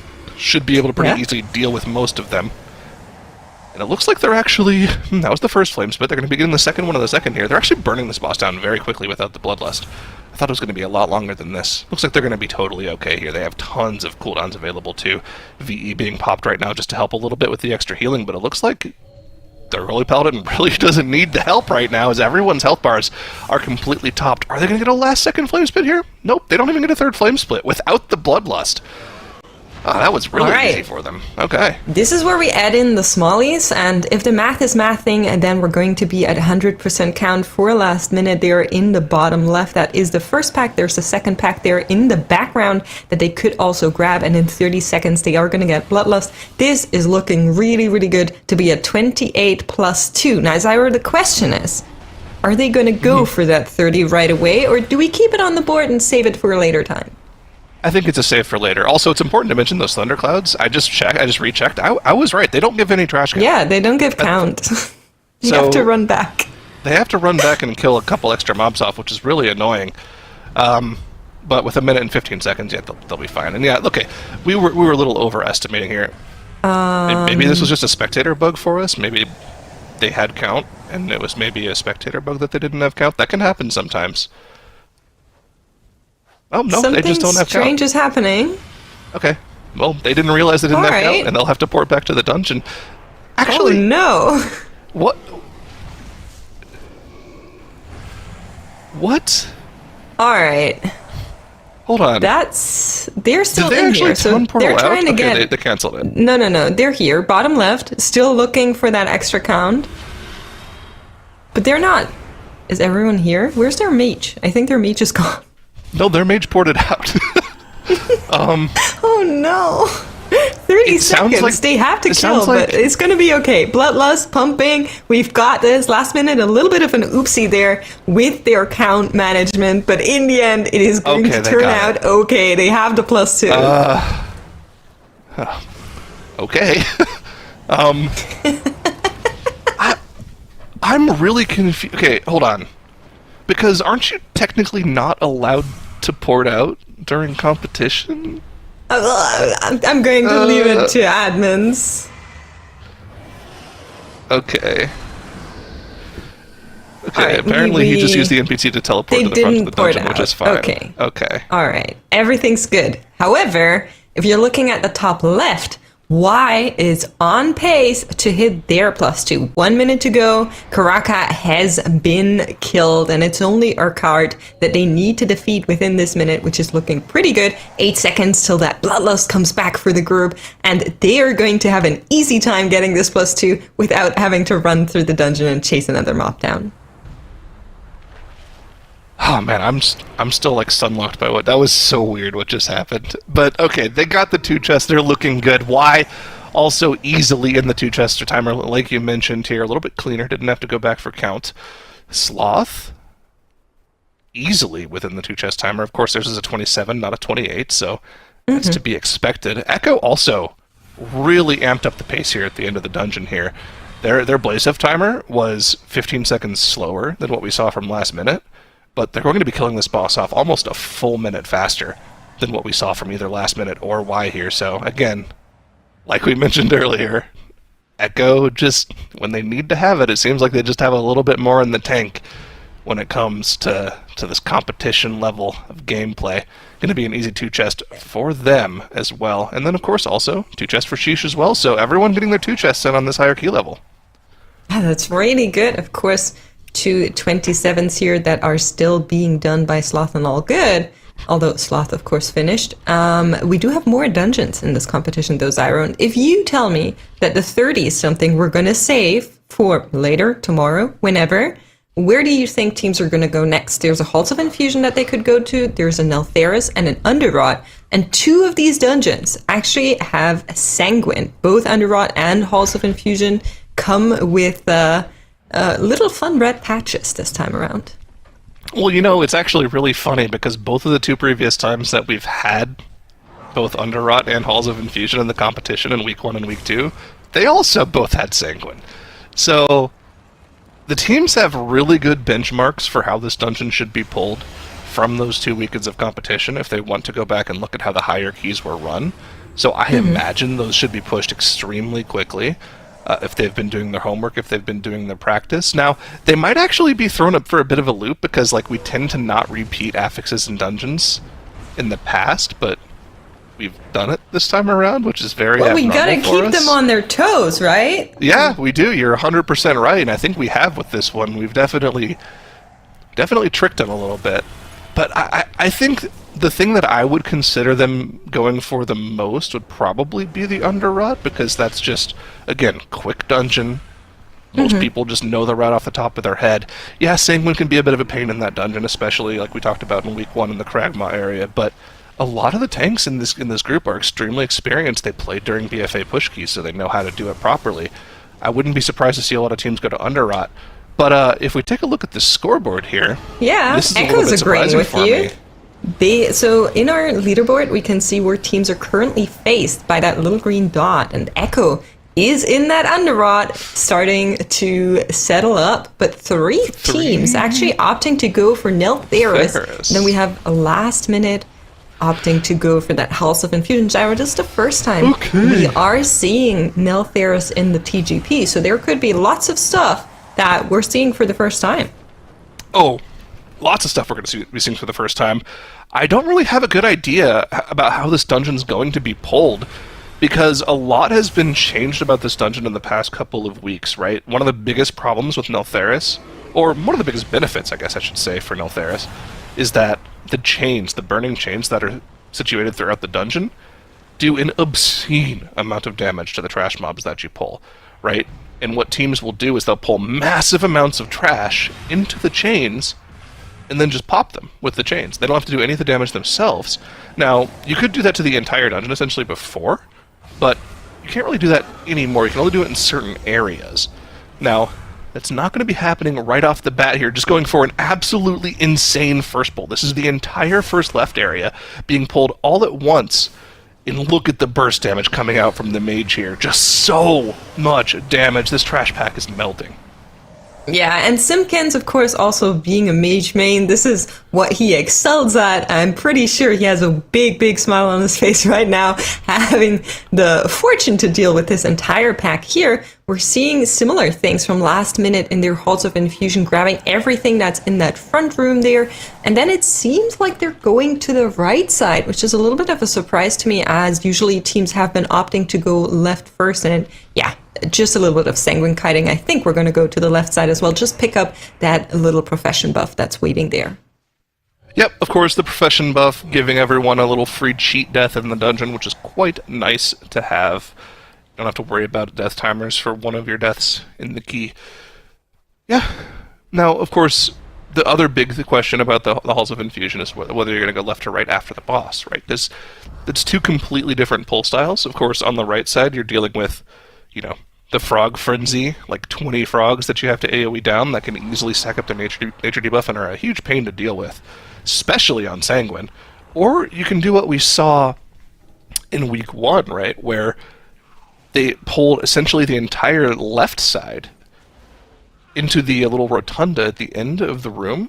And I think if I remember properly, they actually used their lust on that pull as well on the higher key level. They're not going to have it on this key level. But that seemed like a lot safer. It was a lot less debuffs that their healer had to worry about. So it seems like that was a really, really fast strat and was what led to some of the faster times on the higher key level. I don't think that's something they have to worry about right now, and that might be something they'd go back towards later on. But, we'll see what they plan on doing. They're our only team running the Halls of Infusion right now, so we should keep an eye on that. Yeah, similarly, Echo, the only team in the Underrot, and while all of these teams started new keys, we could also see that All Good was able to finish out their Ruby Life pools with another +2 in their 27 that they've been running. It was kind of close with like 20 seconds to go, but they managed it. All right, good. So everyone getting their 2 chests in. That's good to hear. Now, of course, they're going to have to go back into the 29 to equal the 30s that our top 4 teams have available to them, but only 1 key level down. That's acceptable. We'll take it this early on. I don't think they agree with you. Both Sloth and All Good are not going to go for that 29. Well, not right now. They're both in Altheris. Yeah. Sure. I'm just saying, later on, it's acceptable to be only the 1 key level down. Sure. We can't have any more mistakes from them, though. I mean, we've seen what happens to some of our better teams if you go down, a key level early on. I remember, Cool Beans in week 1, or Cool Beans just kind of, unfortunately, flaming out on day 1 because they made too many mistakes, right? Even some of the most just storied teams with players from, tons of MDIs with tons of veteran experience, those mistakes start adding up on day 1. It can be too much for a team to come back from. So you need to really dial it in here. Get your 3 chests, get your 2 chests, play clean, get it going, because you don't want to put yourself too far behind. Absolutely. Echo going pretty big here in that Kragmar room. Not something we're unfamiliar with. I just love seeing it when they pile up all of these mobs that they can find here, plus some of the skeletons in the hallway. Last minute just finished up their Watcher Iridius, and it looks like they want to go in there. That's also something we've been seeing from teams, right side. And that's a little bit tricky because you want to move with the rest of your team to make sure you don't close up your own walkways. Yeah, this is rough. So this is what I was talking about a little bit earlier on. This was not the route that we saw from our fastest Halls of Infusion run when we had it featured in our previous weekends. We saw teams opt to go the other direction, going left past the door they just went through. This is a really annoying pull to deal with, especially on Sanguine, because you have all of these frogs chasing you around. You don't want to let them hit you. So you'd like to use CCs like Ursul's Vortex and Nox to get them away from you, but if there's Sanguine on the ground, you can't really use the Ursuls or the Nox. You kind of just have to slowly kite them around, which they're doing a fantastic job of doing. The Sanguine being kept extremely low, only 1 million Sanguine healing on that pull, which is very, very good considering they did about 50 million damage there. And as I say that, at the very last second, they get a nice little tick of 1.5 million extra sanguine healing as they run away from the final couple of frogs. But on a higher key level, that pull's going to last so much longer, and they're going to have to be so much more perfect with their kiting. I would like to see them see just any team running this key opt to go for the other routing. I think it's a little bit safer. Yeah, I agree. We're going to see how other teams feel about it. Although, I kind of expect Last Minute to do really well just based on who they are, based on how they have been approaching keys in the time trials and before that. So maybe they've practiced both routes and found out that they're better with this one. The way they dealt with the frogs was impeccable, even with Sanguine. So we'll see how it goes for them once that key levels up. Of course, on the 22 Fortified, the entire poll is a little bit quicker than once we get to the actual very high levels of 28, 29. Meantime, Echo is finishing out Kragma, and in the bottom, Y and Sloth are both fighting their way through the dungeon. We can see the first boss splits coming in here, Y being a little bit slower than Sloth on Chargath, actually. Just a little bit slower, but again, not too big of an issue unless they start pushing up against the 3 chest timer here early on. Now, I'm not going to try to do 33-minute math. I'm actually just not going to try to do math at all. I'm going to pull up the spreadsheet that we have for splits in a little bit here to go for the 3 chest timer. 1624 for the +2 and 1948 for the +3. So 1948 and 2624. Okay. Acceptable. All right, so they should have plenty of time. Now, of course, most of your time spent in the middle of the dungeon here is just the travel distance between here and the third boss. You could really go for some huge mass pulls in this section of the dungeon as well. They could potentially pull this into the next pack as well if they really wanted to go for it with cooldowns. I guess they're just going to play it a little bit safe here. I feel like the 3 chests on the 22 should be relatively easy for them, so they don't have to go too crazy. Yeah, I would agree with that. I think generally we're expecting the dungeons on 22 to be kind of easily done on 25 also, and then that's where it gets rough with the pluses. But, never say never. There's always stuff that could happen with the way they're pulling, lots of risks involved in the very big pulls, and we're going to see whether or not that works out.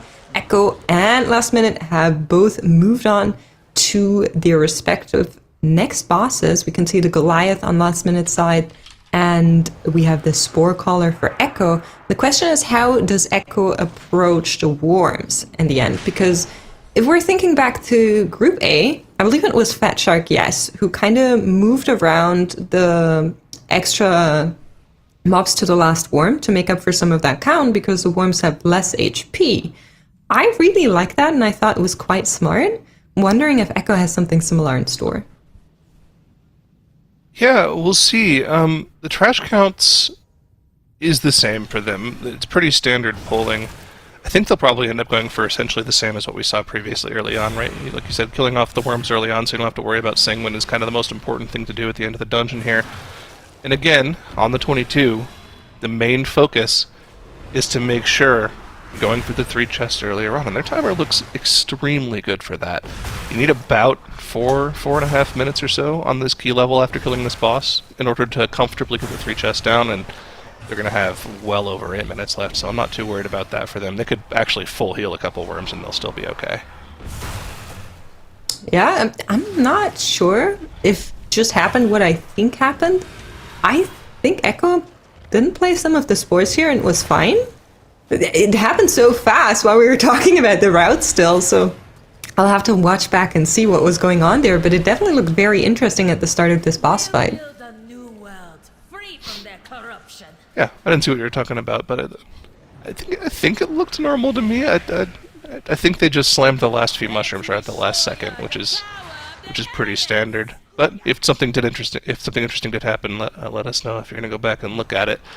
But look at the timer here. 8 minutes left on the 3 chest here. You're going to go for a massive pull. Of course, again, focus down the Grotesque Horror because it's stationary, can't move. If the Sanguine drops on top of it, it's just going to be healed to full for 20 seconds until the Sanguine pool goes away. Fortunately, about 2 years ago, that got nerfed, right? Remember when Sanguine used to last a minute? Oh, yeah. Good times. Gila worm You know, for an entire minute. somebody in a YouTube comment today told me they didn't know that I was old school. So yeah, I do remember that. Unfortunately. But Echo is moving forward here, have finished off the skeletons, are on to this grotesque core, and that's actually one of the ones that usually teams skipped an awful lot.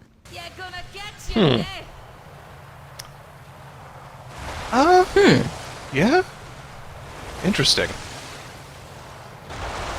Oh, well, I guess they just don't care.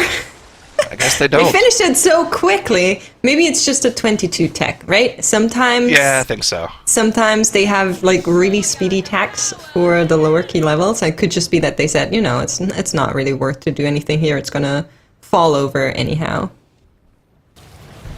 Yeah, we'll see what that looks like on higher key levels here very shortly. I'm kind of confused looking back at it. But we'll figure it out. We'll see if they do it again.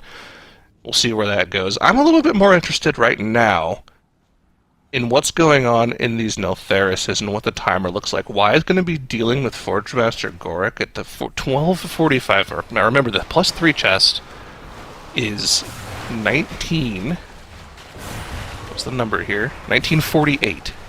So they have about 7 minutes to finish off the last section of the dungeon here. I feel like it should be doable. It's fortified, right? They only have a little bit of trash count left. They probably only have to deal with the first 2 packs going into this last boss room. They might need like 1 extra mob. So they should be okay on timer here. Last boss on fortified is going to take them like 2 minutes with Bloodlust. So looks like the 3 chests of the 22 should be very, very simple. And actually, something that's going to come into play in this dungeon is the amount of just raw travel time there is in this dungeon. You can see them like they're on a hiking adventure. Mm-hmm. What is Sumage doing here? Are we pulling some extra trash from the back here? Yeah, I think so. Oh, no, he's just invis skipping for his friends. And then he's going to Wernstone. Let's go. Cool. That was nice. All right. All right, I like that. And yeah, these last 2 trash packs, I believe, will be the last count that they need. If they do need a little bit more count, they've got the mobs on this side of the room as well. But they're not even going to save the Bloodlust for the boss. They're going to use it on this fortified trash pull here because that's actually just ever so slightly more efficient. And of course, they can just abuse their burst cooldowns on one of the damage out phase on the boss. So I like this play from them. I think this is definitely the biggest time-saving play they could make. And we're seeing the same thing coming out from Sloth here. Just waiting for their mage, but he also arrived with the rest of the team on the back of that Wernstone, and they're also very good on count. They don't even need to play all of this. They can just pull one of the mobs at the end of the boss fight and be fine.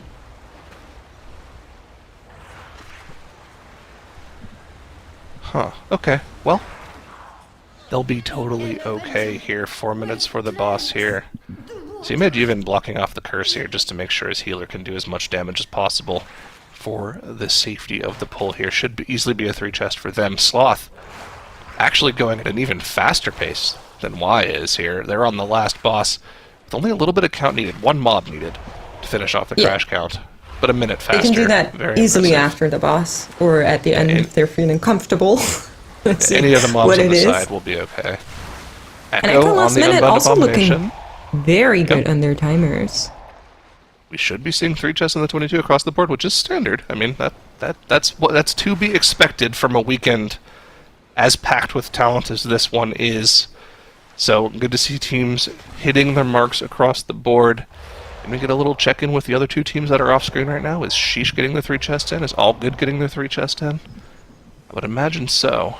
There it is for Echo. Okay. Yeah, Echo has it done. And we also assume that teams are going to stay within the dungeons that they're in right now. Like, Echo's going to run back the Underrot, Last Minute is going to run back the Halls of Infusion, and Y and Sloth are just going to continue with Neltheris. And I believe the same is going to be true for Allgood and Sheesh, who are also, or should also be in that same dungeon, Neltheris. Yep, there it is for Y, confirming the 3 chests there. Now, time to play my favorite guessing game.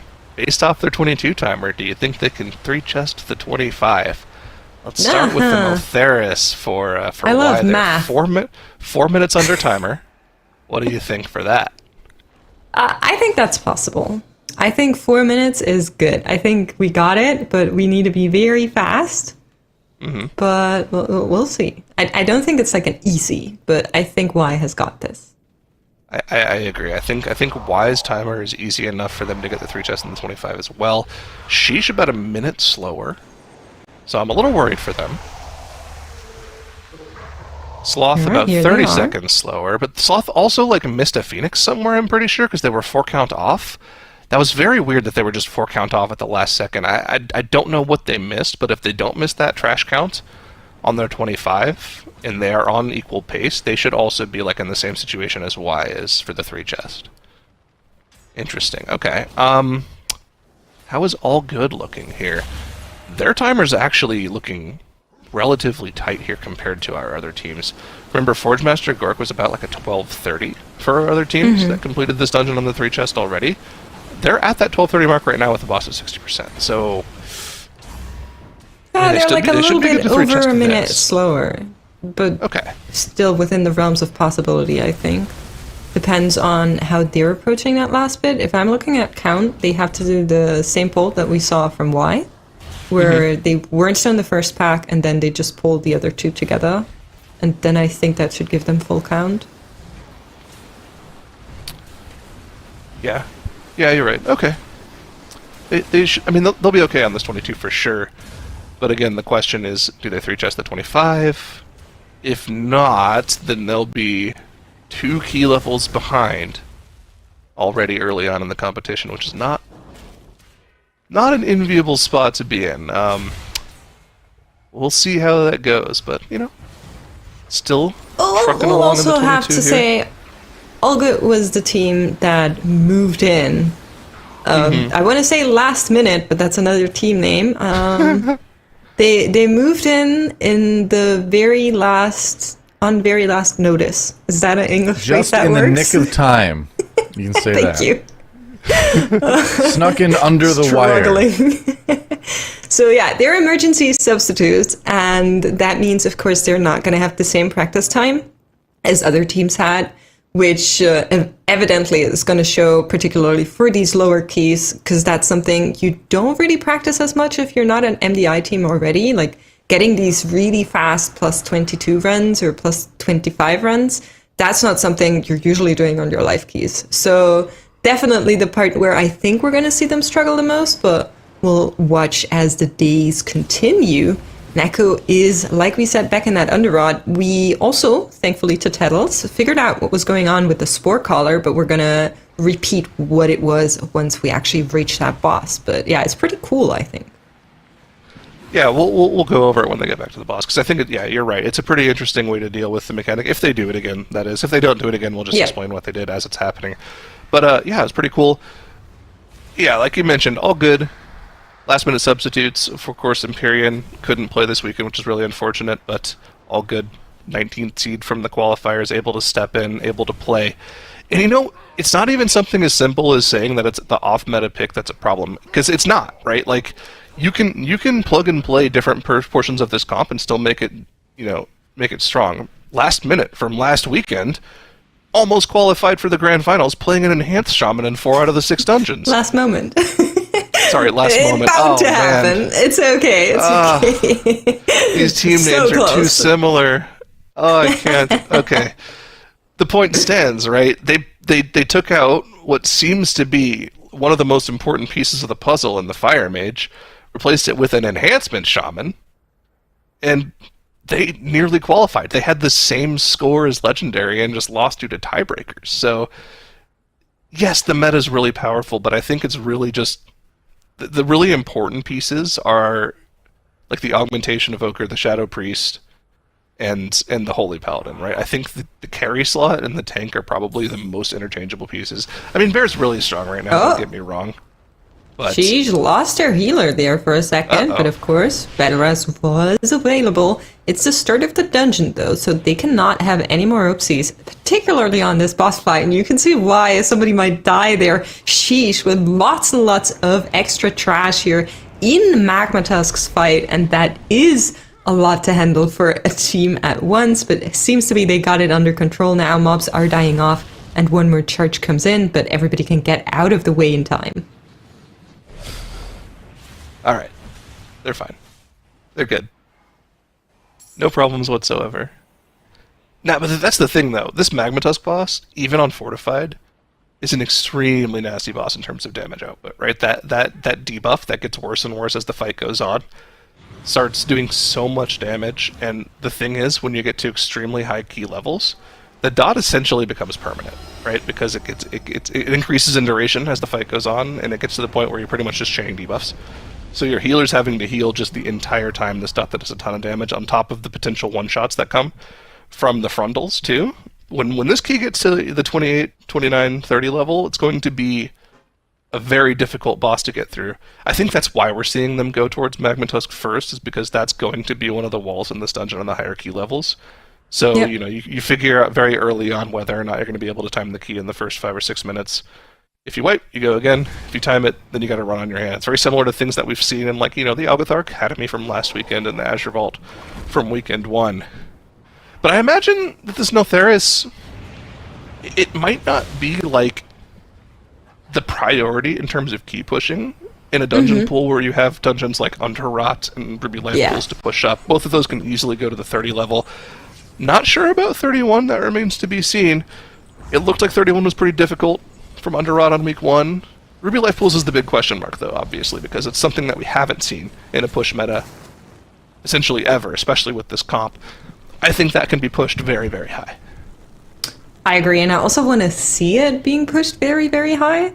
In the meantime, we did have All Good finish out their 22, and they were able to get that +3 on the board in Neltharis as well. That means all teams have managed to get a +22 in their respective dungeons for now, and are onward to the 25s, as you can see all across the board right now. Teams are approaching that, and I'm curious how the timers are looking. We were talking a little bit about whether or not the +3 was going to be possible in the Neltharis 25. We both agreed on that. How are you feeling about the Halls of Infusion that last minute is in? Ooh, I didn't actually see what their time was. 1747 was their time in the Halls of Infusion. Their chest timer is 21. Wasn't Halls of Infusion one of the keys that we didn't see any 3 chests of on the 25 in week 1? I feel like it was. I want to say yes, but at the same time, no guarantees. Alright, well, I'm just going to make it up. I'm going to say Okay. Confidently that it wasn't 3 chested on 25 in week 1. If I'm wrong, I'm wrong. I'm okay with that. I think it might have been one of the dungeons where we did see like 1 or 2 teams do it, and then the rest couldn't. But that's just my gut. Okay. Man, this is some stuff that we should really write down, shouldn't we? We should have a resource for this somewhere to look back on and be like, oh yes, there were 2 teams that 3-chested this, and it was very close. It definitely was a close dungeon. It was close, I do yeah. remember that. It was a close dungeon, so definitely one of the things to look out for. And Last Minute is on their way here with Watcher Iridius, looking to see whether or not they can get it done. Yeah, we'll have to definitely focus on them here. This Watcher Iridius kill is happening for them. It's going to be roughly 7-10-ish into the key for them. This first part of the dungeon is the one that takes the longest, right? You get about 50% of your trash count down early on here, and then of course Watcher Iridius, pretty long fight in its own right with a pretty big hefty intermission phase at 15%. So it takes a little bit of time to get through, but afterwards it's just boss into boss into boss. You have a couple trash pulls here into the Gulping Goliath, then a couple big dragon pulls into Kajin the Unwielding, and that last final gauntlet into the Primal Tsunami here. It seems like you're doing a boss, every 3 or 4 minutes here for the second half of the dungeon here. So as long as they're quick with their pace here and they're going for massive pulls, we could potentially see them eke out the 3 chests, but it's going to be really tough if they go at the same clip as they did in the 22. All right, Zyra. Absolutely, I agree. But I looked it up. I used Radar.io, who are helpfully supporting us in our mission to find more data. And there's a reason why we couldn't think of the 25, because it wasn't a day 1 dungeon. It was a day 3 dungeon. So they started on 24, and they 3-chested the 24, but they didn't 3-chest the 26 and 27. What were the 24 times? It was a 1930 for the fastest team. And then we also had a 2028 for mandatory. Okay. Okay, so that tells me that 25 is potentially 3-chestable, but just barely. It's going there's very little wiggle room. Okay, interesting. All right, good to know. That's something that the teams can strive for. That's something. Okay, it sounds like I'm going to be biased here, but I promise you, I'm just biased to the best teams, and unfortunately for everyone, Echo just always tends to be the best team. So if you're a team in this competition that's looking at a dungeon and thinking, is that potentially 3-chestable? In your mind, you're thinking, if it is potentially 3-chestable, I have to play as if Echo is just going to 3-chest it. Because if something is doable, they tend to just do it. So if you want to stay in the competition with them, right? You have to keep up. Yeah, exactly. There is a question that occurs in chat every once in a while throughout all of TGP that maybe we should elaborate on, because Sarah and I were both old school. We played back in Legion, and when that was, when Mythic Plus first came out, when you +2'd or +3'd a dungeon, you actually got 2 chests or 3 chests at end of dungeon loot, which is where 2 chest comes from. It's an old term for +2ing a dungeon. That came with its own bit of problems too, right? For instance, if you depleted a key, you got loot, but your key actually turned gray, and in order to reanimate it into a regular key, you had to go time the key, but you would get 0 loot from a depleted key. It was rough times back in Legion. Let's just say that much. Yeah, but that's not old. Let me tell you about heroic Black Morass back in Burning Crusade, and then we're talking about a hard dungeon. You run around trying to stop those time portals. That's when. Thanks for making me feel young again, Doa. I appreciate it. Welcome. That's what I'm here for. Carry on. Oh, I feel rejuvenated now, actually. I just got a burst of energy. Well, thanks for that, Doa. Anytime. All right. Echo, back on Spore Caller here, and seems like this time around we're opting to play the Spores. Just normally playing the Spores this time around. We'll see if they do it again. So, you want to explain what it was they did last time that made us raise our eyebrows a bit? So, they did, for the very first set of Spores, not clear any of them. They pulled Spore Caller to the side and just all kind of stood there, and it looked like they were just ignoring the mechanic. But what actually happened is that they let it go off, and really, really quick, with cleansing the debuff, with use of multiple things. So they were able to dispel it, of course, on one player. We had the bubble from Zelia, I think Mira's dwarfs. So every player has their own way to get rid of the debuff, which means they don't have to run around when they're blasting their cooldowns, and can just focus boss, stay where they are, which specifically for that Shadow Priest, he's thanking you 3 hours after that key for not having to move.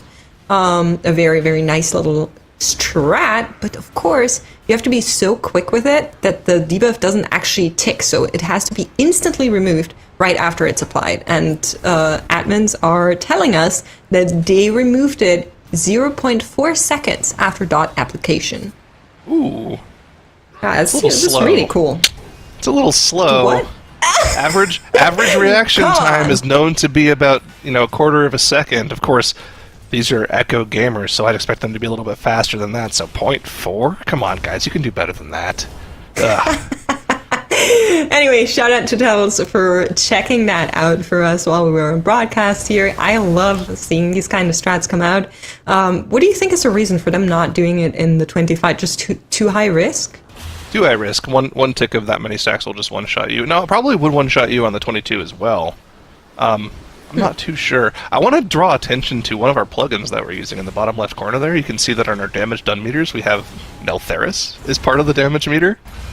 It goes to show you how much damage those chains are if you use them properly. Those chains did 125 million damage on that pull.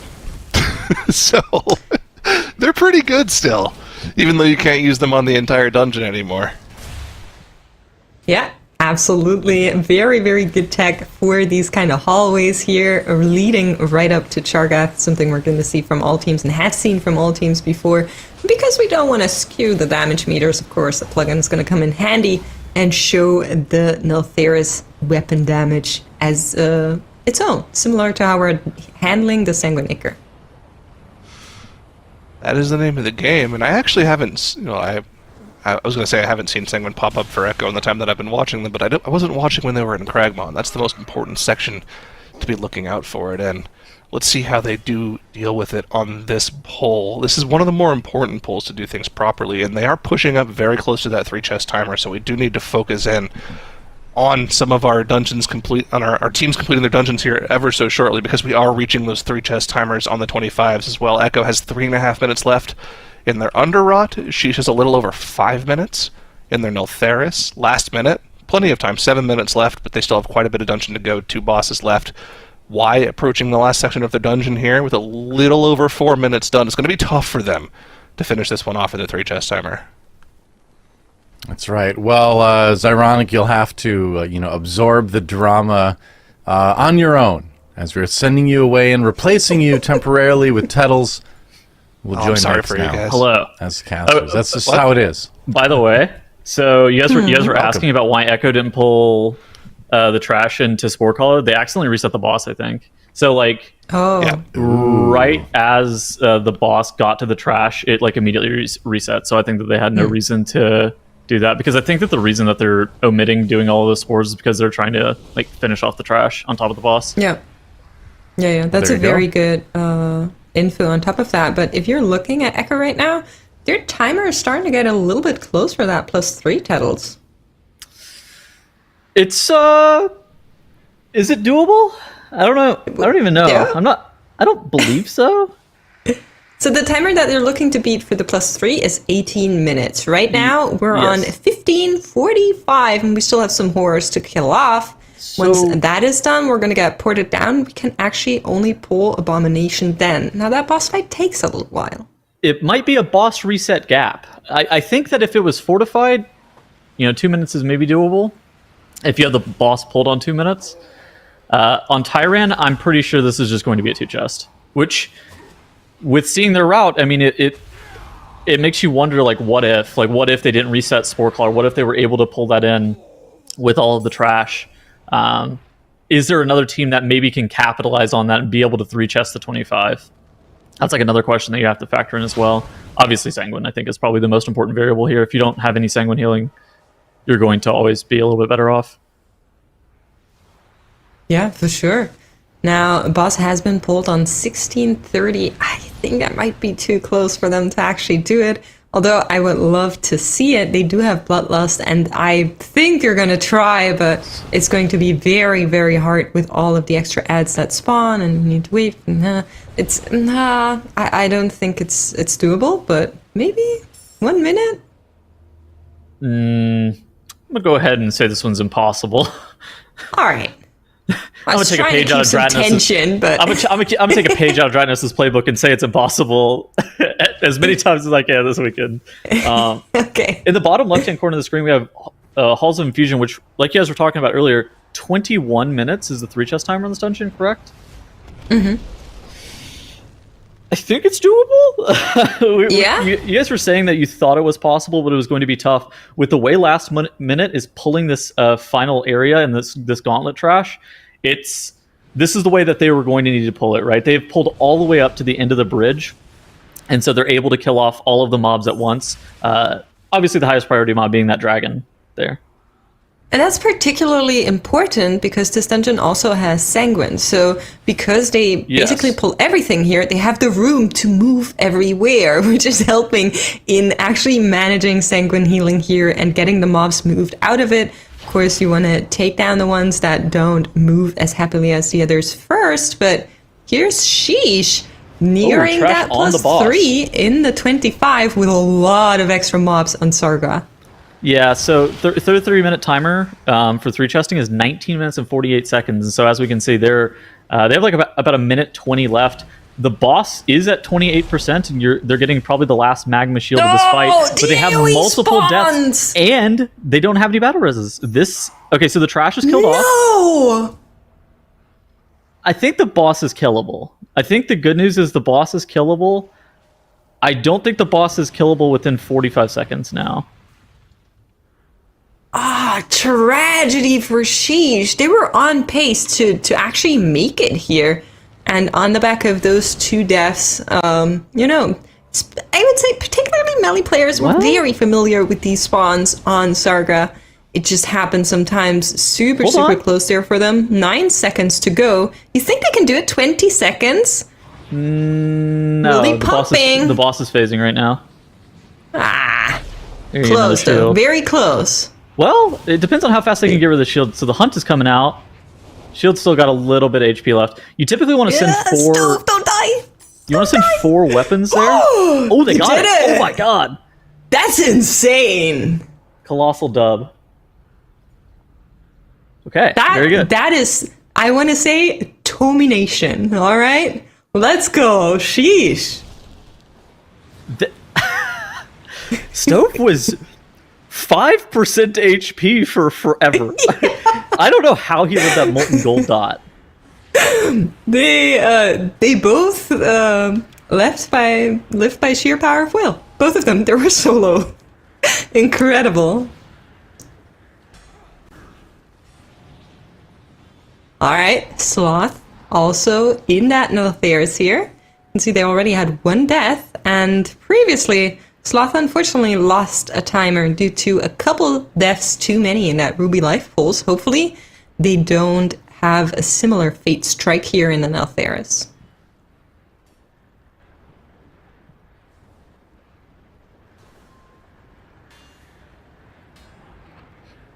How do you feel like Sloth's been playing today so far, Migs? Yeah, I mean, I think missing that plus 3 in the Ruby life pools, like I just said, I think that was really, really bad for them. Yeah. But other than that, I'm not mad, Spanish team coming in here, MDI, a long-time competitors, and what many don't know is that this was actually the first team that has an external helper, I want to say, so something we also know from Echo, with Miras back when Fragment still played for the team. They've been doing that for the longest time. So there's a guild that's also called Sloth, it's a Spanish guild. And their raid lead is also the 6th man of the MDI and TGP team. And he's like calling them stuff, helping them with strats, coming up with new things. And every once in a while, Sloth comes out of the gates and does something that nobody has done before. And does it really, really well. So whenever I see this team, I just wait for them to do something that is going to astonish me. The bottom left, unfortunately, last minute, probably going to be 30, 45 seconds over the 3 chest timer here in Halls of Infusion. I'm asking our admins right now if we can get a sanguine check on this dungeon. Because I remember last time Halls of Infusion, we had it. On the upper end, some of the higher amounts of sanguine healing were somewhere around like the 95 million mark, and that was from Perplex whenever they were able to time their key. And then for mandatory, it's like 65 million. I wonder what last minute sanguine looked like. I wonder if this was like, because whenever you look at their dungeon, it looks like they had a pretty clean run. But there is like an added variable. There's significant invisible time loss coming from sanguine in general. And are they going to get another phase on the Primal Tsunami here? Oh my gosh, the boss is phasing. No. Aww. I mean, at this point, it doesn't matter, right? We can do that, but it's not ideal. That's not good. It's only a couple of minutes in real time, right? It's not like they're missing a 2 chests or 3 chests or anything like that. Yeah, exactly. So it doesn't matter anymore. They're already in the realms of +2. So at this point, it's just like, okay, another 30 seconds that we're going to spend here, I guess. Maybe more like 50. Yeah. I do think, though, that if their sanguine healing comes back and it ends up being pretty high, and a team is able to make that phase that last minute just missed by 2%, there is a chance that this is 3-chestable. Now, not if you miss that push, though. I don't think that you're beating the timer with that push in general. All right, I'm getting pinged in chat by people saying that they might had an ad go off. I'm always very, very reserved when it comes to that, because often it looks like a cast goes off when a priest dominate minds one of these ads. So, you're talking about an incorporeal. I thought you were talking about like an advertisement. Yeah. Oh, no. I don't use those words. That's what I thought too, actually. I was very confused. No. They had an affix ad, like a mob. Sorry, I'm trying to use words here. It's all become clear. Don't worry. Yeah, I understand you're talking about. I hate it when now. either kind of ad goes off. I'm not sure if they had one go off or if it was dominate minded because I didn't see it, but maybe that's something we can check back on. Words are hard. Sloth having Mickey go down here at Gorek, and they don't have a battle rest. That could be a big problem for them. All right. Let's see how it goes. Simpkins already dropping. That's the cauterize. Cheat Death has been procced, and you can see that the rest of the team is trying to somehow stay alive here, but it's going to be a reset. Boss is going to get dragged down if they're able to pull it off.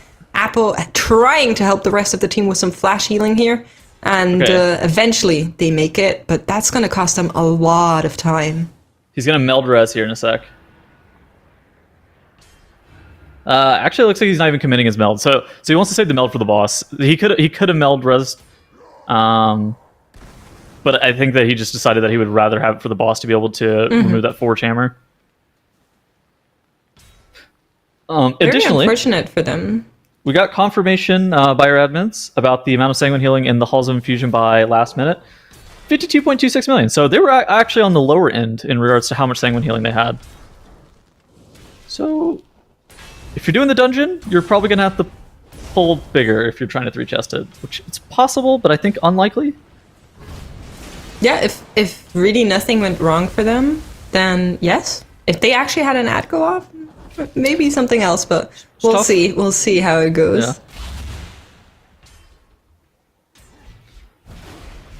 All right. Why? Sloth and Allgood here in Neltheris. Now, Allgood is still in their 25, and as you can see, that +3 is not going to be something they can look for as the timer hits that mark right now. They are moving towards the boss, have full count already, but still need to deal with all of the final boss here. It's going to be a +2, but Behance actually gets in fight here, and they have to res him back up.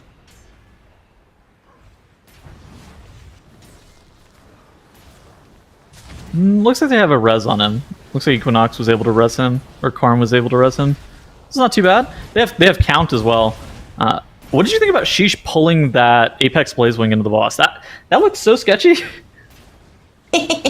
Yeah, I think a lot of the stuff that they do looks very, very scary, and sometimes can go wrong, as we saw in Sarga, but they were able to recover, so big shout out to them. I think this is what you need to do, though, right? Coming back to what Sarah was saying earlier, if you're in a group with Echo, you need to expect Echo to do Echo things, and you need to do equally crazy things, and she's just doing exactly that.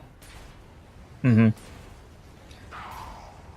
I think the sloth route is actually pretty interesting in this dungeon. So what you're gonna see them do here in a couple of seconds. So they're popping their goulash for movement speed, but you're going to see Simpkins invis off the bird, and then I think they also do like a chain pull after this boss right here. Yeah, look at this. They're setting up for a chain pull, I believe.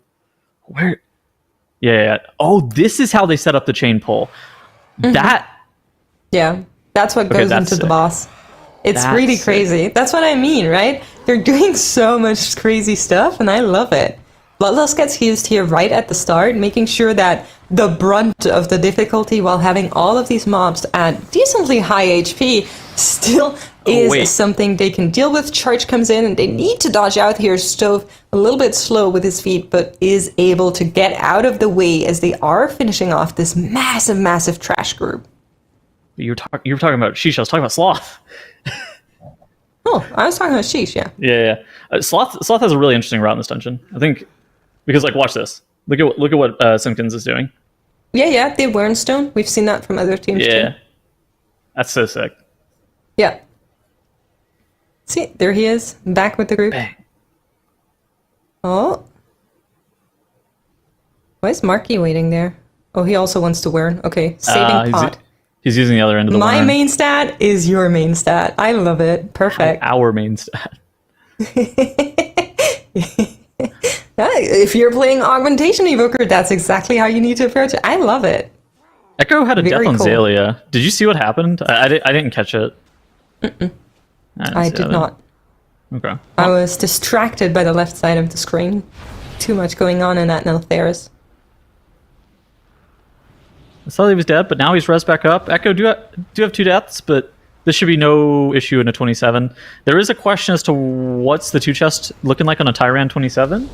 I would assume it's like pretty lenient. Especially after what we saw from week 1. They had this dungeon on Tyran in week 1, didn't they?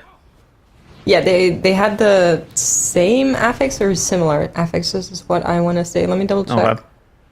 So Group A, in the Underrot, you mean, right? They had Tyrannical, Volcanic, Sanguine, and I believe that's the same we're having right now, yeah. We just gave them the same dungeon again. Throw them a curveball, you know? Which was 2 chested by some teams. So it's definitely within reason to assume that Echo is going to be able to do it if they have a clean run. Yeah, I think so too. We should be seeing them do that. I wonder if they can pull off the Sport Collar tech this time. Now, in the 27, of course, it is going to be even harder because all of the trash gets a little bit harder, but the skeletons are notably not the worst guys in this dungeon. So we'll see how that goes for them. Yeah, now on the Guardian Druid, I think probably gets even more tanky whenever he has those skeletons beating him up on top of that boss. And Bear gets funnel. I'm really worried about now, to be honest. Yeah. Well, if you had the kicks assigned, like it's not that bad to take the Defilers and the skeletons into the boss. No worries. Sloth finishing off their 25 Neltharis with a +2. We're not able to get that +3. I think so. Let me double check. It was 2011. Yeah. I think that's 3 chestable if they don't have to reset the boss.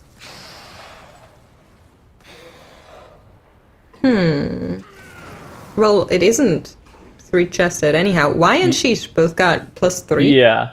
And then Last Minute got +2, Sloth got +2, and All Good got +2 in their respective dungeons, and Echo, of course, as well. So right now, only 2 teams that were able to get the 3 chests in their dungeons. That's another unfortunate blemish on Sloth's sheet. Right now, that's the second time that other teams have been able to either that have been able to +3 a dungeon that Sloth has just barely eked out a +2 on, because it happened in the Ruby Life Pools as well. Yeah. Let's see. Last Minute is in the 27. Are you thinking that we can +2 the 27 in halls? I'm not sure. I think it's hard, right? I think it's doable. Let's see. Especially their first boss split's going to be really fast. Group A had the exact same affixes on the halls as well. Let me double check, make sure I don't speak nonsense. But yes, so they had the exact same affixes, and Perplexed was able to 2-chest the 27, and Mandatory was not. So it's definitely going to be very hard to do. What was the Perplexed timer in the 27? The Perplexed timer was 26:57. Okay. That's really close. 26:57. So they were about a minute under? Okay. Yeah.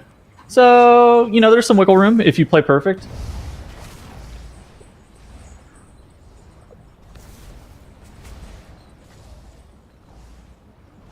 Yeah. All right. Ooh. My cat just ran into something. Sorry, I don't know if you heard that. But we do have a replay, it seems like. Of what? A replay of the deaths that happened. I think you asked for them, right? The Zelia death. You wanted to see it, I think. Or admin's got it for us. Oh my gosh, wait, we had the technology for a replay? Yeah, I'm surprised too. Oh wait, look at the top right. So what happened? Yeah. I saw them. I didn't know this either. I saw them have some deaths, but it was more just like I see people are on the ground. Oh my gosh, we let a maggot cast go off. Oh, all right. That's a bad one. Okay, and then Mira's instantly gets battle rezzed, and Zelia just has to sit on the ground and wait. Okay, I understand how this happened now. I follow. All right. Chat is letting me know that, in fact, for Halls of Infusion, their previous one, Last Minute did have an incorporeal go off. So it wasn't dominant minded, it actually went off. Now, I don't think that's the biggest difference in the world, depending on what you were in fight with, but it's not ideal. Well, it missed the phase on the boss. Yeah. Which would not have saved them the 3 chest timer, so it didn't really matter, but they did lose some time to that. Which maybe means that that they can push that phase on to 27 if they don't get incorporeal. You said they got 2 stacks, which means they were doing zero damage? That's what friendly chatter said. I didn't see the clip, but I'm going to trust chat because chat is always trustable. Well, yeah. Last minute also notably playing the Frog Gauntlet. This is a situation where we've seen some teams go left in the Shock Trooper area and play, instead of 15 frogs, they're playing, like 8 frogs or something like that. But I think it's generally seen as a little bit faster to go through this Frog Gauntlet area. Now, it seemed like it was mathed out and it was like similar-ish timing if you played it like perfect. But if you're able to keep these Swoglets stacked like Last Minute's doing a good job of, this should be a hair faster, which these TGP teams really do care about. Absolutely, and we saw them do this in the 22, and it looked really, really good. Now here in the 27, they're splitting up a little bit more, but I think they have it under control. You can see the Shadow Priest taking a lot of extra damage here. Soda also gonna take another hit from one of these froglets, but it will eventually be finished. But the question is, with all of this kiting that they need to do here to make sure they don't have Sanguine spawn, unfortunately, is it actually the better route? I mean, Swoglets don't drop Sanguine, right? They don't do on-death affixes. No, but the just like Fireflies do. Yeah, the Fireflies... That's true. They just have the Assassins that are in that pool. Well, the Fireflies are now in that pool. I don't think... Yeah. It's just the Assassins that drop the Sanguine. I don't think that pool is like that bad for Sanguine, like with that pool sizing that they were doing. Alright, I just saw a Sanguine puddle, but might have been from an Assassin then.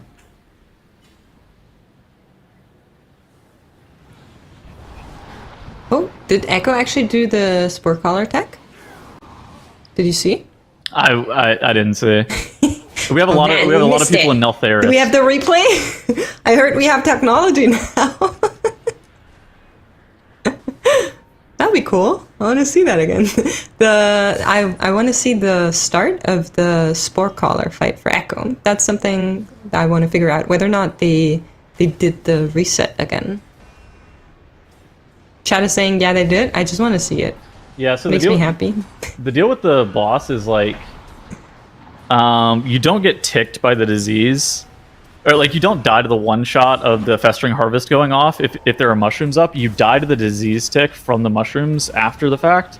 So like you have a little bit of a grace period to be able to cleanse it off if you cleanse it off fast enough. Yeah, Maris going down here, unfortunately, is not going to be the biggest worry for the team, but with how close the previous key was, of course, that moves them away from any... Well, I mean, let's be honest, there was never a +3 on the board for this dungeon. But here it is, the replay! I love it! So, you can see the Spore Collar being outside of his room. He's just sitting there and in fight, and the spores are going to go up in a little bit, and then everybody just really, really quickly cleanses all of their debuffs, making sure that they're not getting hit by the disease, like Tettles was saying. Yeah, so what you're going to see is Zayle's going to bubble himself, and then they're going to jam dwarves on both Gingy and Mirez, and then Zayle's going to dispel now, and Mirez is going to dispel clicks. That's roughly how this is supposed to look. Alright, let's see. Should be coming up in just a second, and you can see all of the spores are very much still up. Clicks taking a lot of damage here. Festering Harvest comes in, and like you said, the team is just going to do exactly that. Buttons go on cooldowns, and that is it. They don't need to run around. They can plant and just do damage, which is a ranged DPS favors thing. I think a big thing too is like it's safer because they're taking the trash of the boss. So since they want to consolidate that pull and take the trash onto the boss, they don't want to have to worry about the upheavals at all. They would rather be focused on just like doing the maximum amount of damage either to the defilers or to the boss itself. They technically have enough kicks to rotate through for 100% of the defiler kicks, so I suspect that they're just trying to hit the boss as much as possible there and cleave off the rest of the mobs. Yeah. The one thing that I don't like about the Echo route, if I'm allowed to say that, is that they play this Worm here. but because they also play the big guy, the Corruptor, I think it's kind of okay-ish. We saw them pull back in the previous key. I'm wondering if they're going to do that again or if it was just a matter of count. But I really like that. So I think that's cool. If you are playing these Corruptors, which you have to do, the Corruptors in front of the door, the Corruptors have more health than the Worm. So the Worm is going to fall over quickly, and you can actually move them to the Worm that's standing behind you to kind of do less 1 or 2 mob gaming. Interesting. So, interestingly enough, Clix doesn't have... Okay, so first off, Clix doesn't have Sleepwalk, but he also doesn't have Cauterizing Flames in this dungeon, which is the See, they do it. Dispel. Here. So, yeah, I don't know. So he's not going to have Sleepwalk to be able to CC that Worm, so they're able to get past it. That's why they don't do it. Is it in an awkward spot? To like that? Yes, I would say that talent is in a pretty awkward spot, but it's definitely gettable. I mean, you see a lot of people get it. Like, you see it exactly. taking 100% of the time on Incorporeal. Oh, Zelia actually going down here. Seems like he got slapped by one of the tentacles. Is going to get rest back up. That's 4 deaths for Echo for now. And no battle rest is available anymore, but they are finishing off with this pull here. And if we're looking at the timer totals, +2, what do you think? It's 24 minutes on +2, yeah? Yeah. Doable. I think it's winnable, yeah. Yeah. Are we getting lust inside? Mix, do you think we're getting lust inside of this? I think we are. That's a question, right? With 4, it could be like 450 or it could be 4-1. So we'll have to see as it comes closer, but it could be that it's planned out. I mean, it's Echo after all. Yeah. Dude, Holy Paladin on that pole is cursed. Any melee on that pole is giga cursed because you want to be close enough to the Worm to be able to either interrupt him or hodge him or anything, and then you have all these tentacles and fears going off, and they're all desynced, and you're like, this is so doomed. Yeah, that's true. Sometimes you're just fearing for your life during these pulls, but here we go. Echo is engaging the boss, and the timer is still on for that Bloodlust. I don't think we're going to get it in time, unfortunately, if we are looking to beat the +2. I think it's maybe still winnable, question mark? We'll see. I think they can still do it. I just don't think they're going to get Bloodlust in time. Last minute or kind of owning in the bottom right. Do you have the splits for the Perplexed 27 mix? I know you had it pulled up earlier. It might not have splits on it. Yeah, I don't think I have splits for it. Okay, I only have the finish time, if I'm not mistaken. Yeah, that's fine. I think that last minute, I mean, they're definitely cruising. I don't know if it's one of the situations that they're going to be able to +2 this, but with how close you said it was for both Perplexed and Mandatory, that they were like, one of them timed it, or one of them 2-chested and one of them didn't. I think that last minute is definitely within the realm of being able to chest it. Like their first boss split, 850, is incredibly fast for this dungeon if you're looking to like time the key. Same with Gulp and Goliath, 1452. They're more than on pace for this dungeon.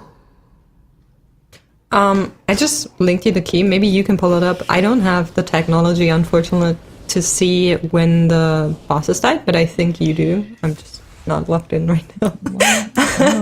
But yeah, we'll see what the timer was. And if you're just wondering where everybody is, quick update. All of the teams finished off the Ruby Life pools for now. We have 4 teams on a 28 Ruby Life pools. That's why Sheesh, Last Minute, and Echo. And we have Sloth and All Good with a 27. All of these keys have been 2-chested, so +2.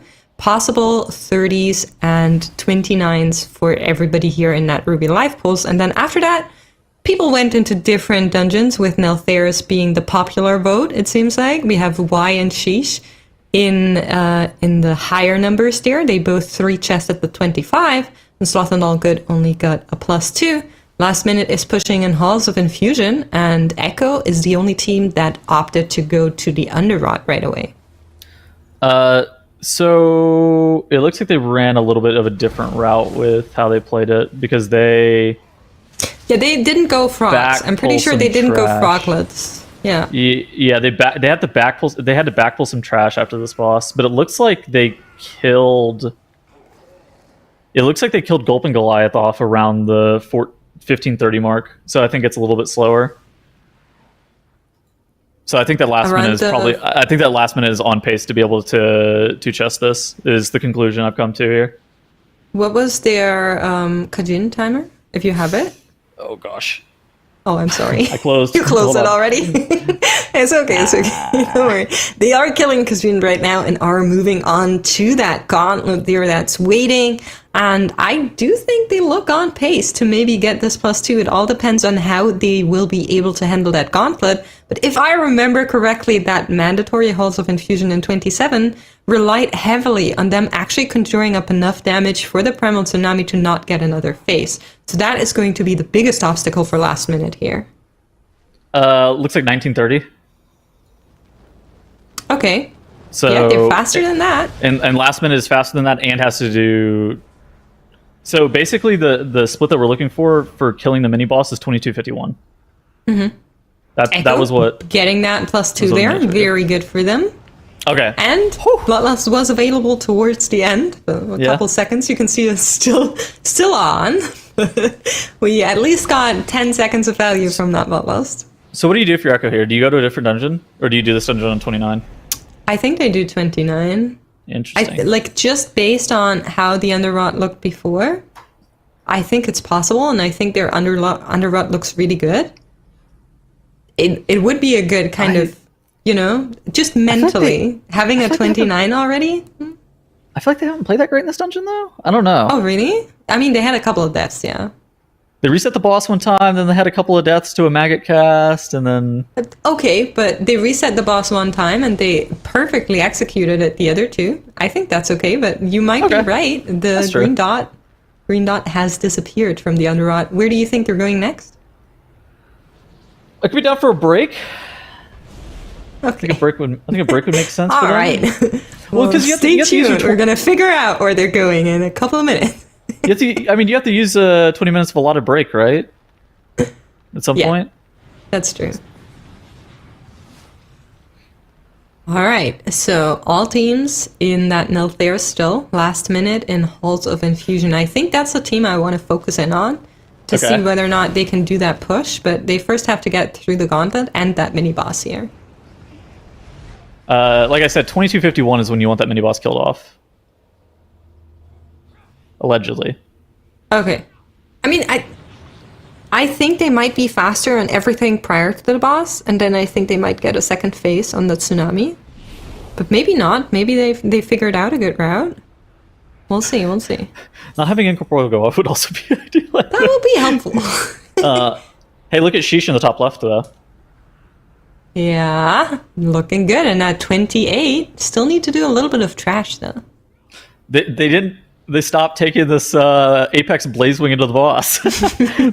I said, I think that was bound to happen eventually on the hierarchies. It's really deadly. Mm-hmm.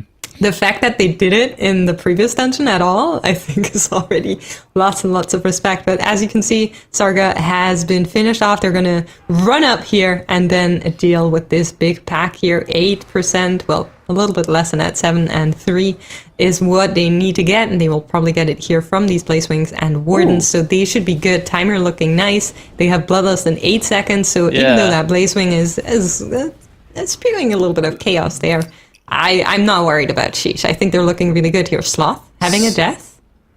So this is the first time we've seen Neltharis in TGP. This timer is giga free. Yeah, oh my. It's a good timer. But it's fortified, so eventually we're gonna reach a high key where at one point it just becomes too much and they have to go slower, but we'll see. Primal Tsunami is being pulled from last minute. Yeah, so they're within with what we were looking at earlier, we know that Perplex was able to be about a minute under in the dungeon.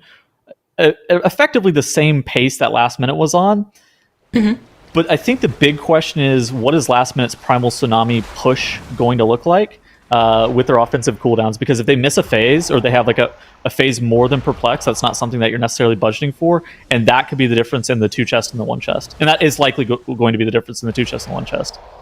So I absolutely agree. They're going to only have 3 phases DPS in the boss. And then they're going to send their Lust probably on the second one.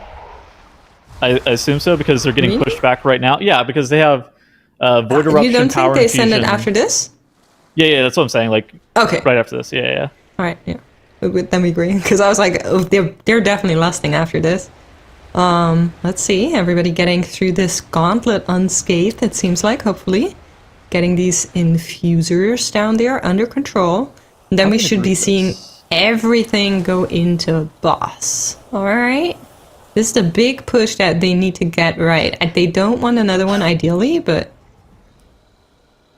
Would you call it the Great Push? I would call it the Great Push. I was waiting for that one.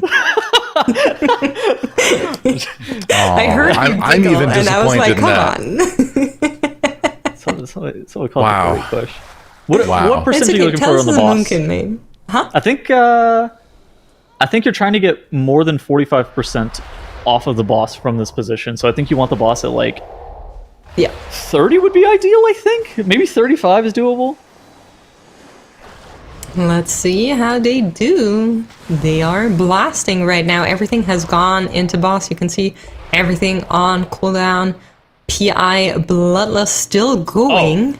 Oh, And they're nuking this boss cells. we got this easy. They're killing. So they're definitely going to be able to do 20% of the boss's HP during the next down phase. So I think we can chalk this one up as a 2 chest. That's big for last minute. Do you think they're even going to get that phase? Yes. Unless. No, they're going to get no. it. But it did get quite close there. 10% to go. After they come out of this gauntlet here, looking really good from last minute in the Halls of Infusion.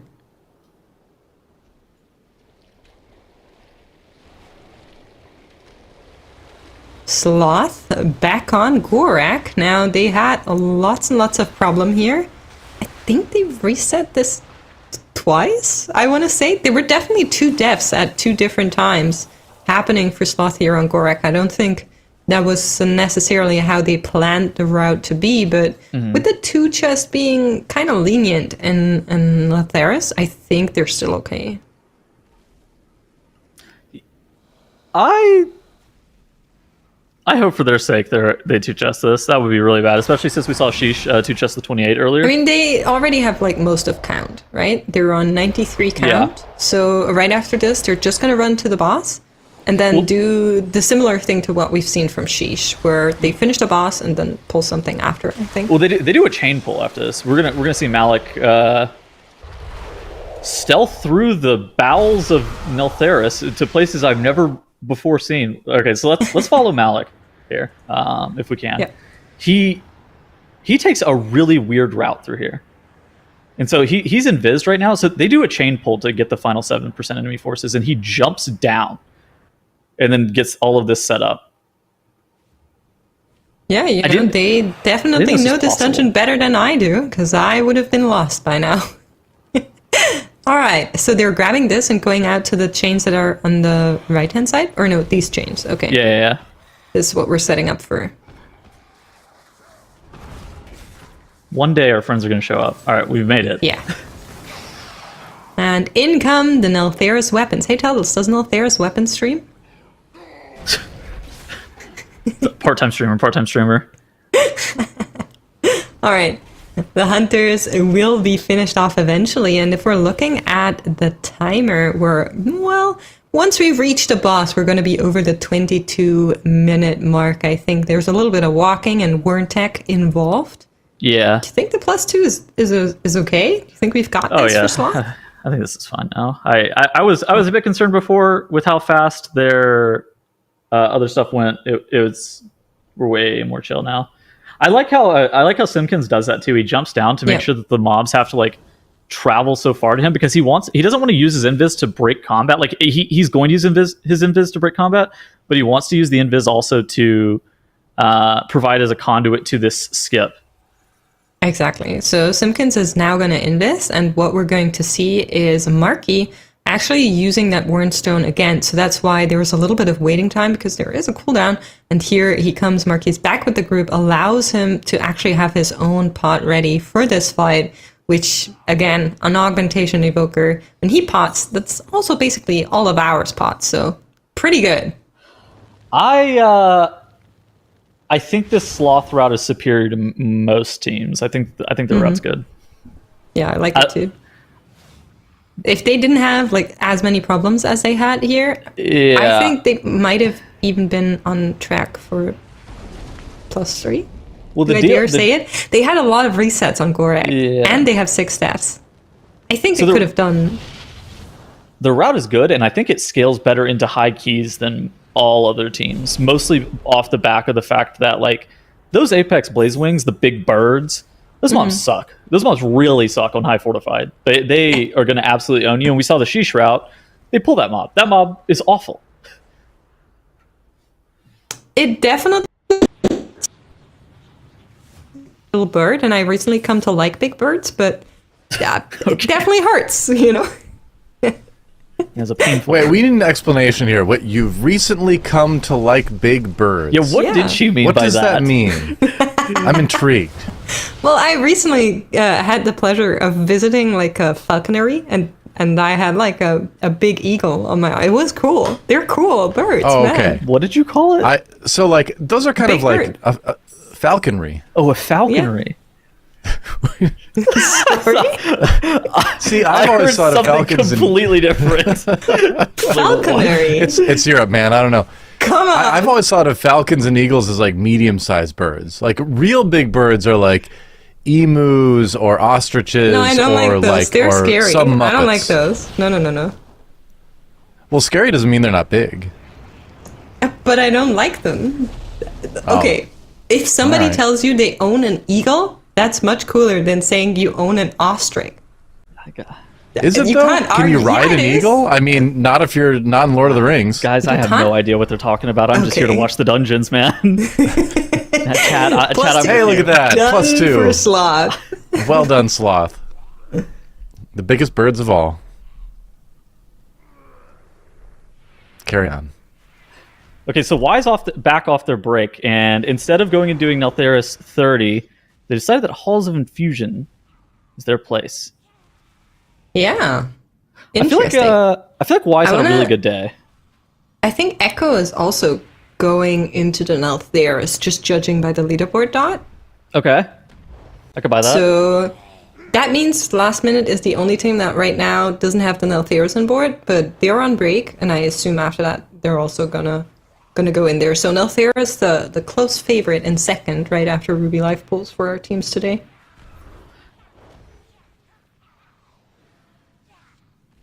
How are you feeling about Sloth and All Good? Yeah, I think so.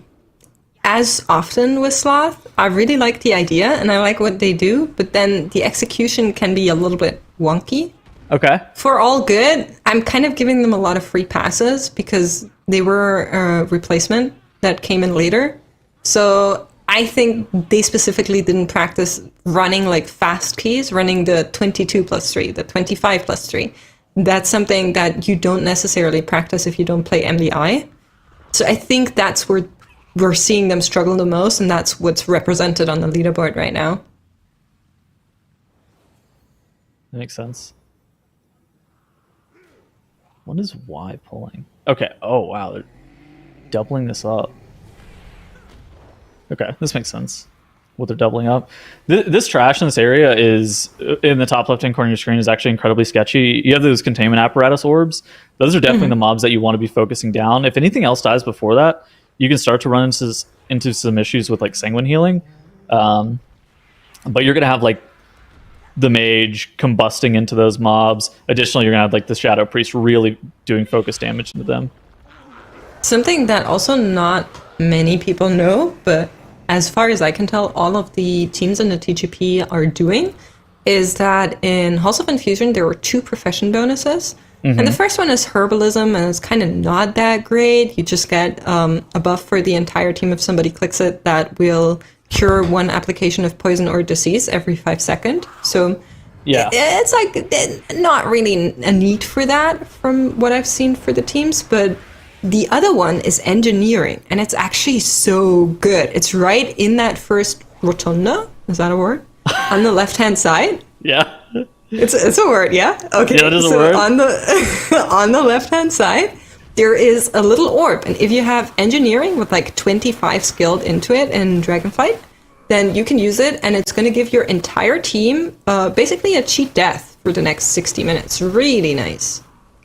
In addition to that, on the topic of like profession buffs, in Eltheris, there's also like the cooking goulash that you can get to give yourself some like bonus movement speed whenever you use the on use of that.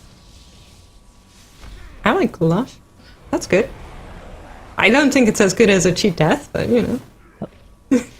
I don't really know what a goulash is. I think it's like a prison, though, isn't it? Huh? That's Yeah, like it's a food. Wasn't that in like Warzone, like Man, a goulash? doing my job for me. No. It's like a stew. It's a stew. Goulash it's like a beef stew. There's a difference between gulag and goulash. Oh, I see. Not a very clear one, of Chattels. course. I'm not sure if we need to give you education on like incarceration or food. Maybe both. Oh Lord. Maybe we just move on. We'll let chat decide. Alright. Sheesh opting to go into the Underrot. That's interesting. So they finished an Altheris out at 28. And now going towards this Underrot here is going to be something to watch for.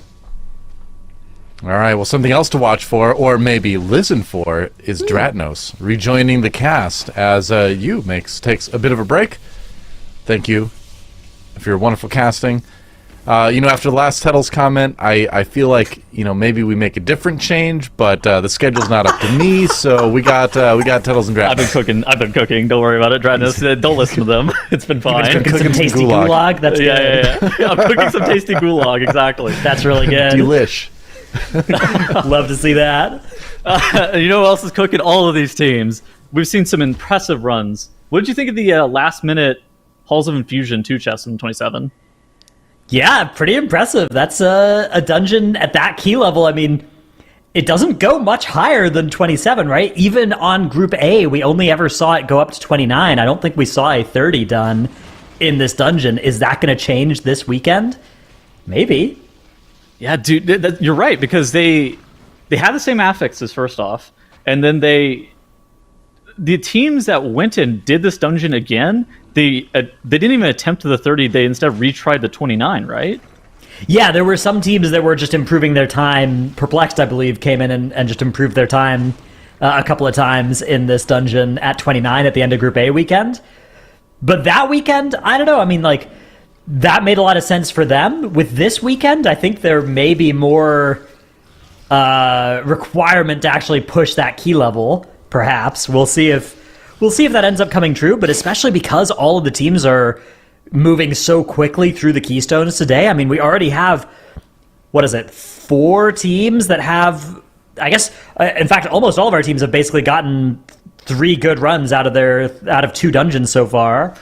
We're less than 2.5 hours into the day, so they're going to, even by the end of today, I think, be doing some of those 29 level keys, 30 level keys potentially. And then, of course, tomorrow and Sunday, we've got a bunch of extra time. Yeah, I think there are 4 teams that have had a perfect day so far with like what's potential in the keys. Yeah. With Sheesh, Y Last Minute, and Echo. There is a question as to whether or not that 25 Underrod is 3 chestable still, which means that Echo might not have had a perfect day. Yeah, we'll see. Another team might be able to prove that was possible. I would be pretty surprised. Underrot has a pretty tight timer it has a forgiving timer in live keys versus the 30-minute timer, but it has a very tight timer relative to that 3 chest timer if you're trying to like speed run it. Yeah. I don't know if it was the reset diff or not, right? Because they had to reset Spore Collar. And so that... Speaking of reset, it looks like Sheets are just going to be resetting at 93% Kragmaw. Is that intentional? I can't tell what they're doing. I think it might be, yeah. I think they just were going through the mid and they were like, you know what? This boss is here. We'll just reset it. That's fine. This boss is in my way. Yeah, we can fix that. A nice little when you think about perhaps. It, Kragmaw is kind of like a giant bird. Kind of. A large flightless bird. Yeah, if we're being very generous with almost all of the characteristics of birds... I think we can do that. Then yeah. Yeah, something to think about. Huh. Some gulag for thought.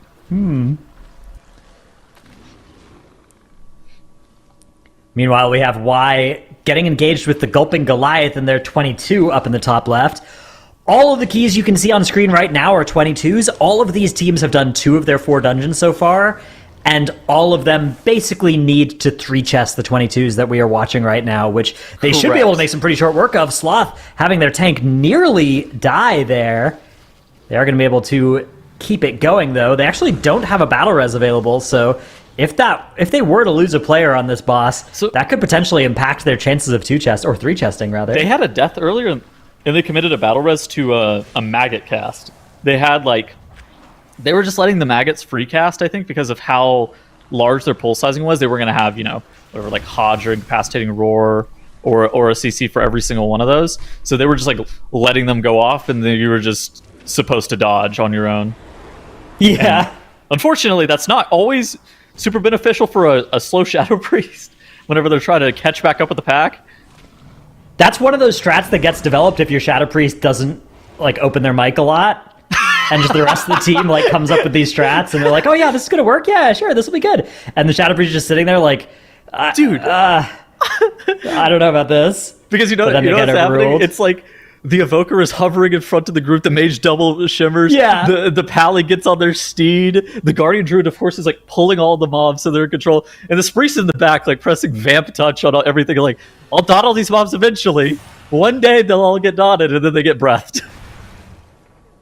Yeah, tragedy. Sometimes we're playing the only immobile class really in this comp. I mean, Paladin, I guess, has some mobility challenges as well, depending on the situation, but the good news for the Priest is often there's a rescue that's kind of earmarked for them, which is nice. Yeah, and typically it's because they were doing kind of what I was describing, where they're just while the pack is getting set up, or especially this happens with double or triple pulls that cover a pretty large distance, the Evoker just rescues them while they're vamp touching all the mobs, because their Shadow Crash only hits 8 targets. Yeah, exactly. In a medium-sized pool, that Shadow Crash does enough, but if you're looking at something like the first pull of Nelfslayer or one of these big pulls in one of these dungeons, you often have your Shadow Priests having 10 or 12 targets or something, so they kind of want to sit in the back while the tank is pulling and start putting around those vampiric touches. And rescue, one of the sick parts about rescue is that you can keep casting while you're getting rescued. It's nice. It doesn't interrupt that. Little Mind Soothe for Y around the last pack there. So that was the Mind Soothe Sleepwalk combo, I believe, to skip the pack at the bottom of the stairs there. Nice little move. What did you think? Were you paying attention to Echo's Underrot? I didn't see it, no. Clix wasn't running Sleepwalk in there, and so thus they ended up playing that Defiler that was at the end. The worm? That a lot of teams sleepwalk through. Interesting. Yeah, I mean, we have seen a lot of teams skipping those, because the worms they're not great count, and they're very prohibitive, right? You can't pull extra stuff with them usually, because they're just rooted in place, right? You can't move them around. So I do like the teams that have been skipping them. I like that play, but I'm sure that was displayed the last time we had Underrot in one of these groups, so I'm sure that Echo have their, they have their route that they think is good. So circling back to Y, the reason that they would sleepwalk this is just offensive CDs into the boss, right? They came off of Gulping Goliath, and they're like, hold on, we have everything, let's just run this straight into the boss as opposed to pulling this trash back. Yeah, 81%, I do think they need to go back and get that trash before they're done with the dungeon, but this may well have been a let's get our cooldowns used. Or even, it's maybe even possible that that's just their plan because they've calculated it around their cooldowns being up that way in the 28 or 29 or something. But I think that is the most likely explanation. So the way it works is that pack at the bottom here before Kajin and in Halls, and actually it looks like they're just going to maybe not even be doing that trash back. So maybe they're good on count. We'll see. Oh my gosh, hold on. Maybe they grab some extra stuff earlier. Am I logged in right now? I am. Let me look at their count. Really? You're able to do this dungeon without pulling that Drake? They're at 81.6. So how much do you get from the end of the dungeon is the question from this little gauntlet. Pulling it up. I guess you could also teleport back to the start of the dungeon at the end, but I feel like that would be bad. So I'm pretty sure they must be good. New route, Halls of Infusion. Yeah, get us the numbers from just the last gauntlet. So enemies. just the last gauntlet alone is 19.31%. All right, 19.31. So it's perfect count, yeah. Wait, 19.31. 84 out of 435. Okay, my count is that they needed 85 there, so we'll see. We'll see if they're one count short. God, that would be so awkward if they're one count short. Maybe these free spawning ragers give one each or something. Maybe that's the lore. We'll see though. This because that could well be. Often there's mobs that work ragers like don't that, give right? count.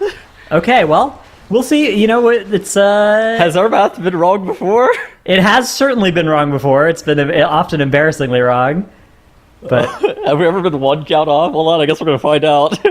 Yeah, I'm sure they're fine, right? 89.43. I mean, I could after this run also I can pull up like what they actually pulled because I want to see what they pulled if they skipped that Drake.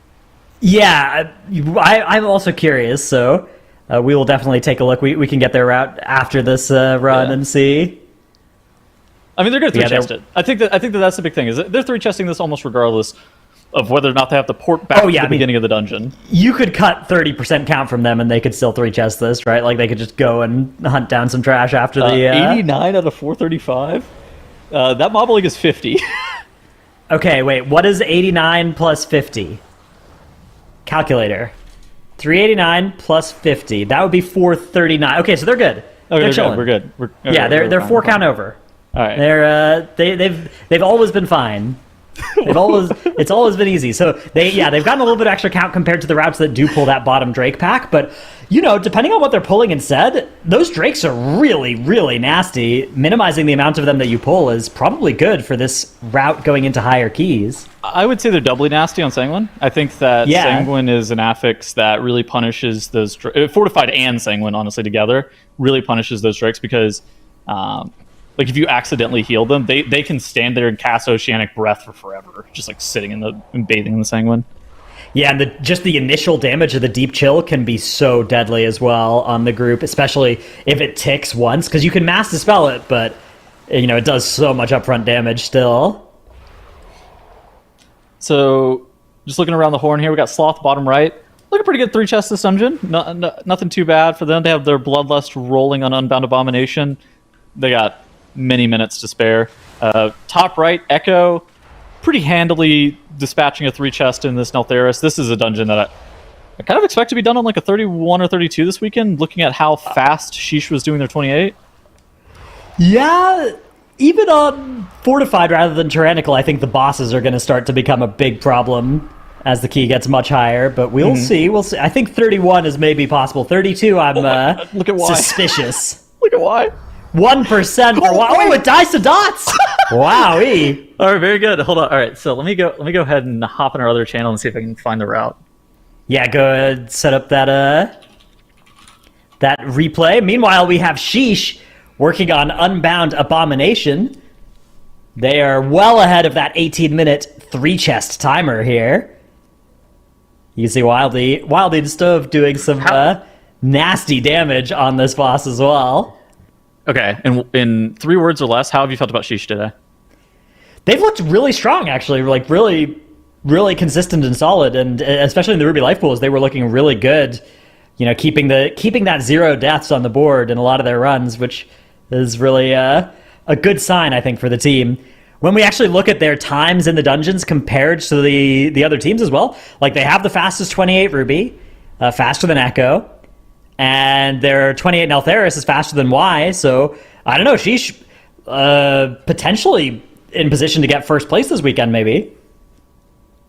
That team is looking really, really, really good.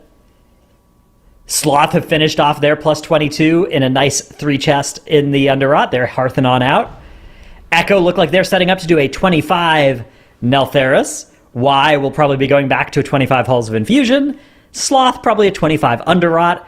And we have last minute in the bottom left have now made their way into a 22 Underrot, or most of the way through a 22 Underrot, rather. They are also about to be finished up with this one. Looking really solid there, too. Okay, we have the... So this is our Raider.io Keystone Guru route replay from Y in their 22 Halls of Infusion. Now, where are they getting the counts that it facilitated the skip at the end of that Dragon Pull? I mean, we can kind of quickly go through this. First pull, they did all of this stuff in the main area with this pack right here. That facilitates a skip on this double containment apparatus, triple defender pack. That makes sense. They skipped this one of the skulking zealots that are in this room and instead just played the Swaglet Gauntlet. This is pretty normal.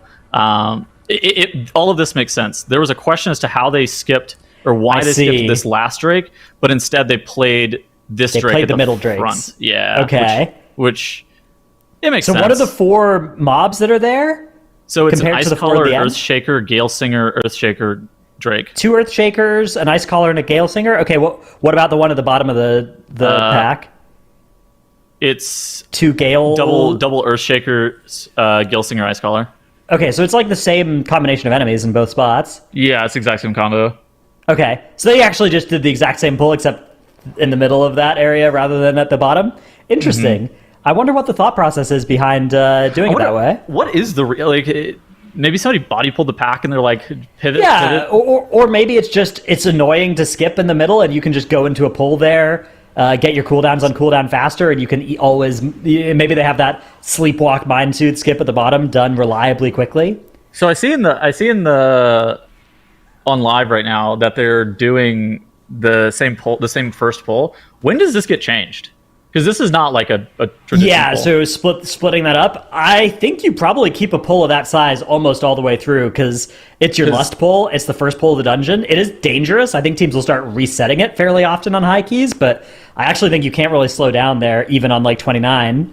Because technically you could remove this pack right here and then consolidate all of this into pull 1, but then that would require you to pull like this or something. Do something weird. Which pack? Sorry, it was you could like skip this 4-pack. And and just have all this. Maybe I think you're probably going to usually see that pull 1 being that large, because I think Perplexed were doing that pull up into their 29 in Group A with the same affixes. So yeah, I think we're going to see the teams keep that pull that size. Okay. I think you slow down, like pull 2 becomes more of a chain pull. Pull 3. We saw a lot of teams also skip it. So what pull 4 is on this Halls of Infusion often end up getting skipped by some teams. That could be something to get some count elsewhere from as well. Either way, though, it'll be something to keep our eye out as we do get to those higher level keys. We do have Last Minute up in the top right, putting up a 13-minute 46-second Underrot plus 22, almost 2 minutes faster than Sheesh actually in their plus 22. So. That's potentially pretty good. And all good. Also working towards the end of their Underrot. Also in 3 chest range here, which they're a team that is 1 key level behind the others in Ruby, but otherwise have been looking really solid in their other dungeons. We also got that route via the Raider.io Keystone Guru dungeon replay. So that's a super feature useful. That is very, very cool for these, getting us these routes and... available. I think it's in closed beta right now, but will be available for everybody soon. Echo in the bottom left, working on Magma Tusk. So they've started off their 25 Neltheris, basically collecting a boatload of count, and then heading over to this boss. And we'll see them putting a pretty nice 4-minute split here for this Magma Tusk in the 25. They are needing to 3 chest this dungeon to be on pace with what Y and Sheesh were able to do. I have an interesting question. So Halls of Infusion is the longest timer we have today at 35 minutes, and it's on average going to be like the longest dungeon we have. Do you think it's an advantage, or do you think it's like a disadvantage that Last Minute pushed that up so early? Or do you think it doesn't really matter? You're gonna have to go to all the dungeons anyways? Yeah, it's a good question. So in one sense, it's an advantage to have the longest dungeon behind you rather than in front of you, right? Because that obviously you've done more of the work. On the other hand, the way that our overtime works is at the end of the day, you can't start any new keys at the end of the 5 hours, but you can finish any key that you've already started. So theoretically, the way to get the most value out of that is to start a very long key right at the end of the day. So having something like a Halls of Infusion, and even though Last Minute have done their Halls of Infusions up to 27, they could still do it with a Halls of Infusion 29 at the end of the day. Which is starting which a we know long is key doable at the very end of the day is, in theory, the most optimal way to make use of that overtime. And I do wonder also, since they jammed Halls of Infusion first, if that was maybe their most comfortable dungeon. I wonder if this is like something that they've practiced and potentially even practice these affixes, right? Because I know that some teams, whenever they do like, they'll do like fake TGPs where they do like a practice session for like 5 hours a day, right? Where they'll just like simulate like a full day. I wonder if one of the things they did is like they maybe took the Halls of Infusion affixes and jammed that on 22. So I wonder if there's like potential for them to have practiced this dungeon on a 29 with these affixes, and it's something they can one shot. Yeah, that's the problem with like the longest time commitment dungeons often also end up being the lowest reliability ones because they are the highest keys. So yes. That being said, it's an interesting spot we're in Halls of Infusion where these affixes have shown up in Group A as well, which is rare. It's rare that we see duplicate affixes from a week to a week in a dungeon. So any teams that spent a long time watching, Perplexed and Mandatory working in this dungeon may feel especially comfortable knowing what is possible in here at these key levels with these affixes, right? If they were watching that whole weekend, might have a pretty good idea of what their strat's going to be. I do think there's a chance tiebreaker comes down to like Nelthera's key level. Yeah. I think so, that's 29 or 30 being doable pretty, I don't want to say easily, but like, are you talking about like the tiebreaker between second and third place at the end of the weekekend, or the tiebreaker between fifth and sixth place at the end of the day? I was thinking tiebreaker between fifth and sixth today. Yeah, it's so the way that it works is that our lowest place team gets eliminated at the end of the day, which is done by score. But if two teams have the same score, the team with the highest key done is the first tiebreaker, and then the second highest all the way down.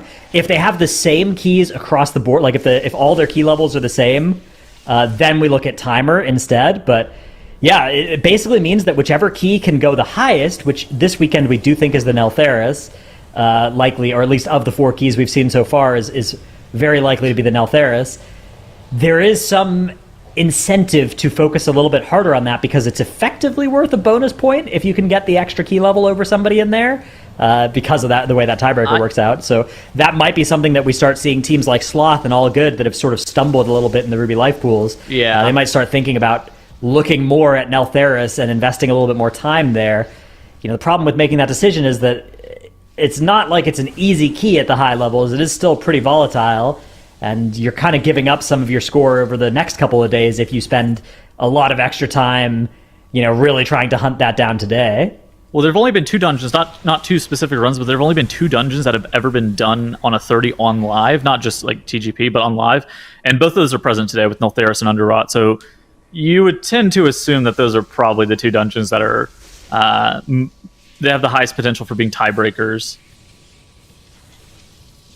Yeah, that is definitely it creates this interesting situation where dungeons like Halls of Infusion in Group A with these affixes, we only saw it go up to 29.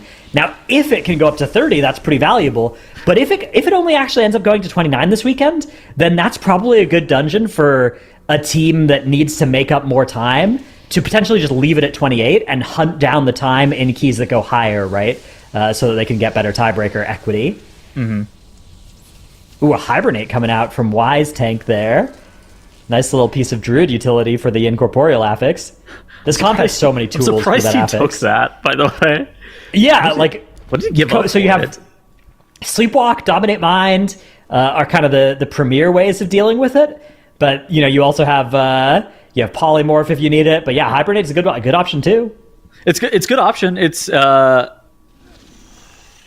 so he's doing less. He actually took out points in Nurturing Instinct, which means his magic damage and healing is going to be reduced by a little bit. Interesting. Yeah, that point seems like a very valuable one. It's 3% magic damage and healing.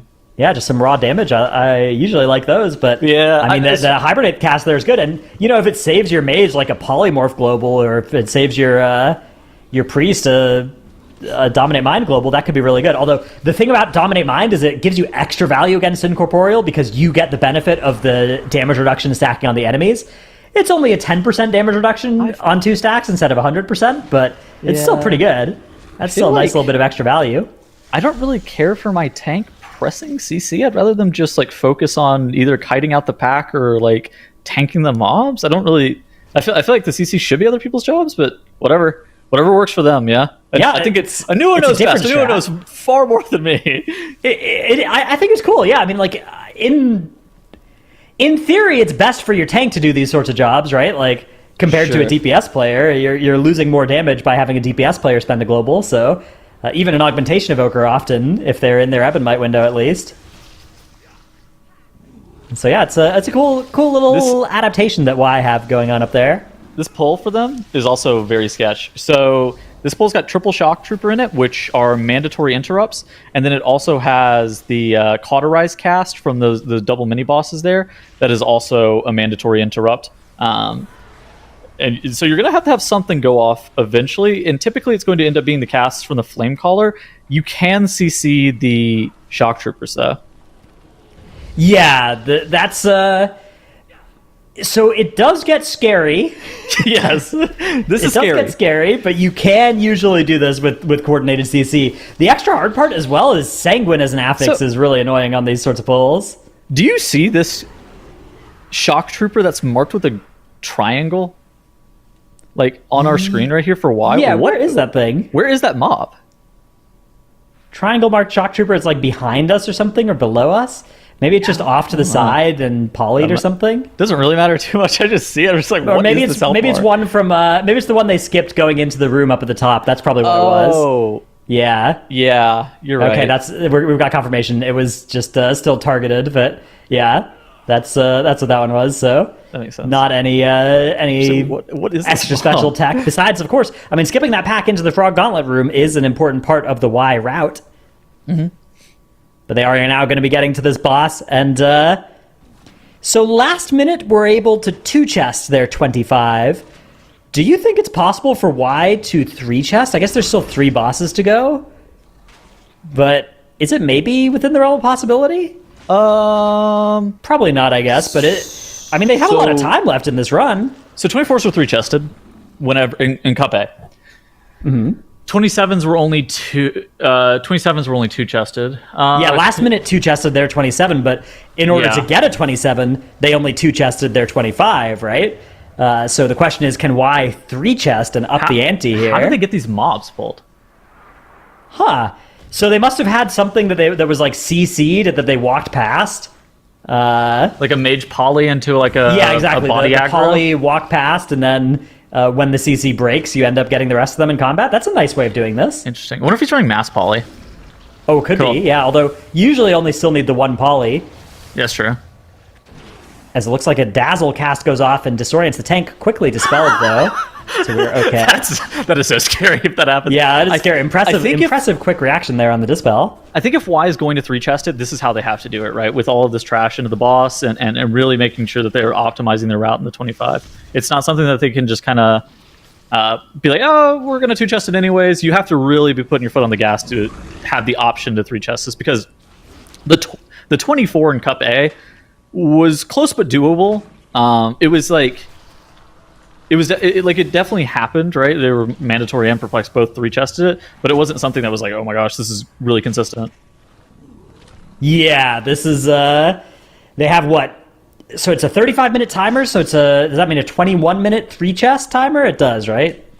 Yeah, 21 minutes is what they're going for. So exactly. They have 8 minutes to finish the dungeon. That's 2 bosses and 2 trash pulls. They're going to Mind Soothe past that first pull. It'd be 3 trash pulls, right?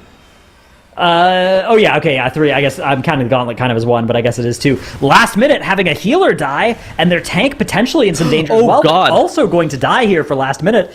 And this 25 on Spore Caller Xantia, they are going to try and get the battle res here, but looks like they're resetting the boss. Still going to send the battle res, though, to try because they're still in combat with these mobs. That's going to cost them quite a bit of time.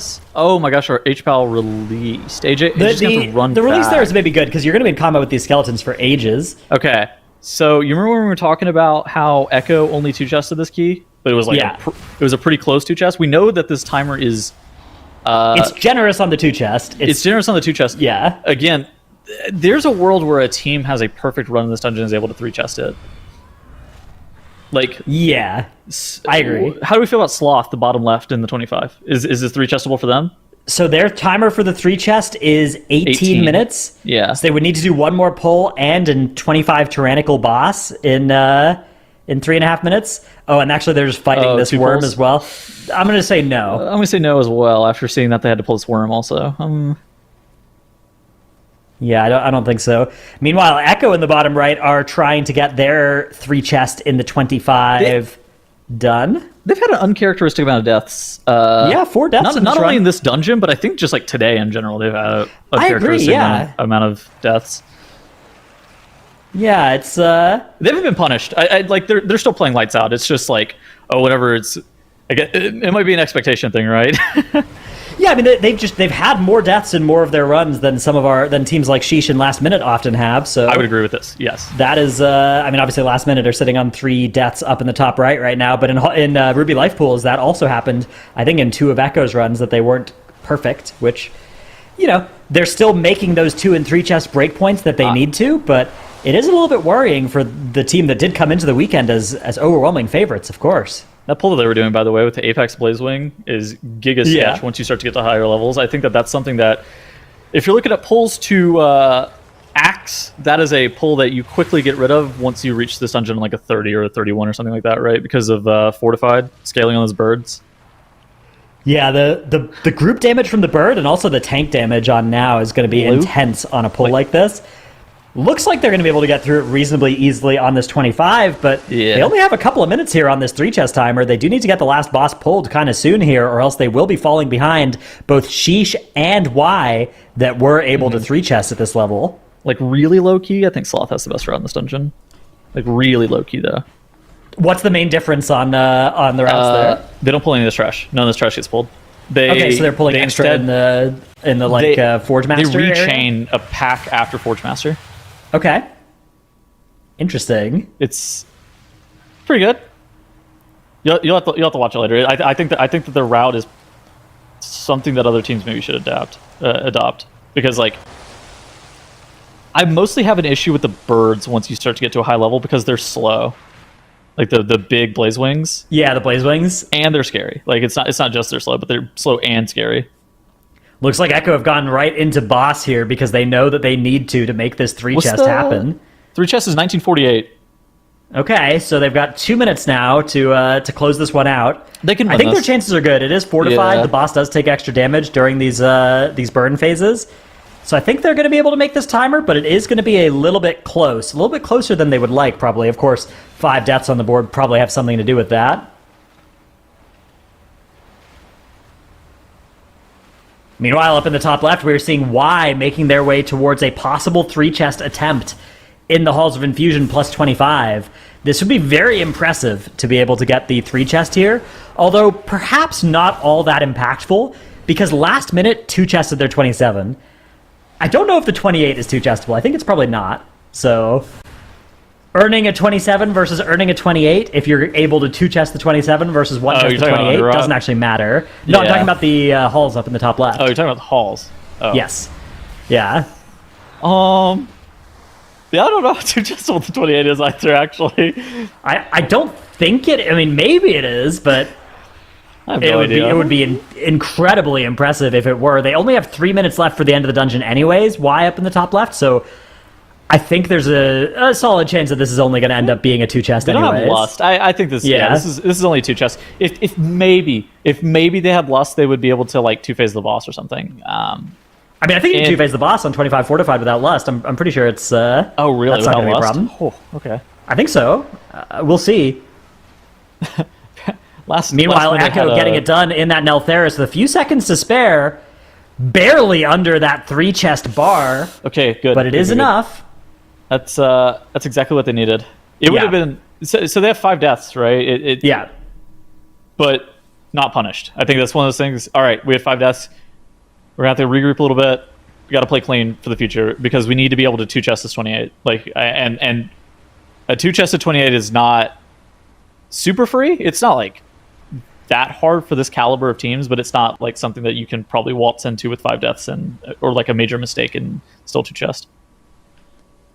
Yeah, that, of course, will set them up to play the dungeon on plus 30, which I agree with you. I think that's going to be something we will see happening today As Sloth 19, finish off 18. their underrot with a 2 chest in their 25, 0 deaths, a minute over the 3 chest timer.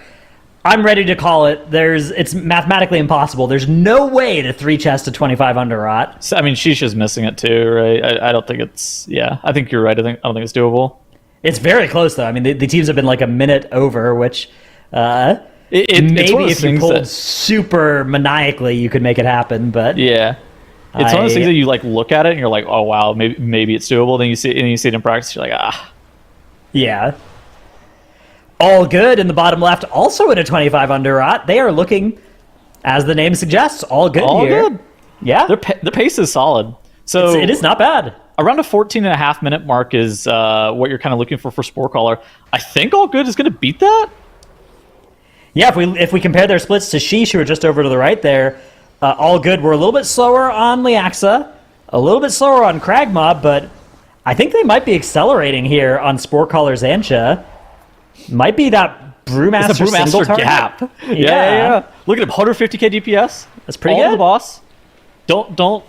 Don't assume that there was any trash pulled into the boss. That's 150k DPS of pure single target. Pure single target, yeah, exactly. Yeah. Unfiltered single target damage by Equinox Monk. Nice dungeon for the Monk as well with the Dispels if you need them. Mm-hmm. Triple Dispel in this dungeon, probably pretty good. Yeah. Plus, another big thing is the Monk can never get slept by the Lashers. So that's a pretty big deal. So they can always have a constant Dispel. Right, because those never target the tank, so the tank is able to dispel whoever is affected. Exactly. Meanwhile, up in the top left, we can see why we're able to get the boss to 44% on its first phase, but they are now going over that 3 chest timer, so just going to be a nice 2 chest for them. Very close to the 3 chest, but not quite.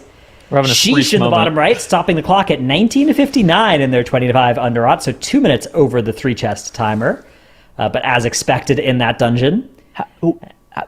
How is there an infuser here for why? That's just one of those. It just broke tether on the boss. Or... Sometimes that happens. Yeah, there's some stuff you can do as you're leaving where that happens to those mobs. So I think it's stuff like alter time or something that will do weird stuff to them. It was just running at a Nuo and then their priest MC'd the mob. I don't know. Kind of weird. Yeah, I've seen this before. I'm not 100% sure what the abilities are that make it happen like that, but either way, Y are going to be starting their last push here. Easily into winnable. The boss. This should be, certainly too phaseable on this key level. Especially they've gotten back to their lust and all their CDs here, so this boss is going to die at like 60% energy tops. Last minute, a bit of a scare on Spore Caller with the tank and healer death, but it looks like they're going to be able to recover. Not going to get punished again, like we were talking about earlier. We were worried about that maybe impacting their ability to be able to like 2 chest or 3 chest or whatever. Not punished. No harm, no foul. Bit of an oopsie. It could be fixed in the future, though. I think that's the important part. Yeah, even with the time loss of that and resetting the boss, they're actually not that much slower than the other teams as well, which I think suggests that they have a really fast underlying strategy here, as we now see most of our teams starting up another run. Echo in the 28, Neltheris in the bottom left. This will be 3 points for them. That'll bring them up to 83. Meanwhile, Sloth and Sheesh are working on 27 underrots. Sloth are sitting on a little bit less points than Sheesh, having done slightly worse in both Ruby and Neltheris, missing the 3 chests in the 25s, leading to them only doing 27s instead of 28s there. So you can see Sloth actually near the bottom of our leaderboard, Sheesh at the top right now, but all of our teams are within 1 or 2 points of each other. This is a very close day that we are looking at. So we have like 2 hours left. What do you kind of expect out of the last 2 hours? Because it seems like every team has put up Ruby life pools. Every team started in RLP. Every team has put up a second dungeon, and pretty much all of the teams are halfway through a third dungeon, which means that the fourth dungeon should be able to be done pretty easily. And then teams are going to have, like 45 minutes, maybe half an hour to go and hit something pretty high? I think so, yeah. I wouldn't be surprised if teams were able to get that last dungeon just barely finished. Oh my God, why still does this pull at 27? Yeah, Perplex was doing this all the way up in the 29. I thought they were skipping the pack that was on the right. I didn't realize they were doing everything. They're going big. The other option is going home, and nobody's interested in doing that. Okay, so what were you saying? Sorry.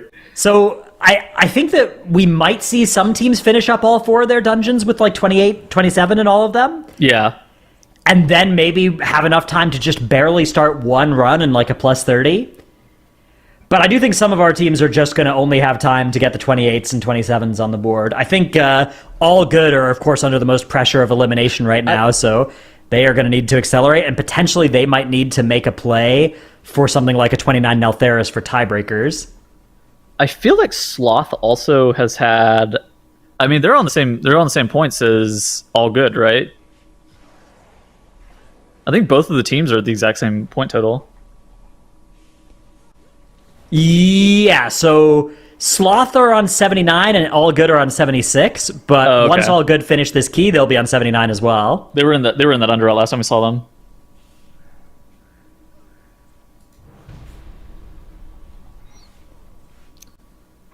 Yeah. Sheesh up in the top left, working their way through the 27 underrod here. They're looking pretty good so far on the first pull, at least. A lot of count already. All the teams are doing a very similar first pull in this dungeon. Hold on. Do you see where the Shadow Priest and the Evoker are standing? Is this tech? To not have the Geomancers leap up there on Y side? Okay, so in the bottom left, we're seeing on the bench, the Evoker and the Shadow Priest are standing up there. Yeah, it looks... I mean, I imagine that's why they're doing it. It looks like it's dodging the seismic slams. Yeah, that's cool. That's real good. That's real good for the Shadow Priest to just. That's probably just like a glide up there and then rescue up type thing. Yeah, and then rescue up, and then potentially the priest can grip the mage up if you really want all 3 people up there. Yeah, we've seen that in Azure Vault when FSY in Group A was doing that. Expulse actually goes off for Y. Wait, what? That's not good. I'm glad that's going to cost cauterize here. Oh, we lived. And now they're going to get the cheat death as well, so they still will have access to that powerful engineering cheat death. But, that can't happen on a higher key level. Honestly, they're lucky to be alive on this key level from that. Yeah. Just got out with 1 cauterize, which is fine, I guess. Yeah. Wow.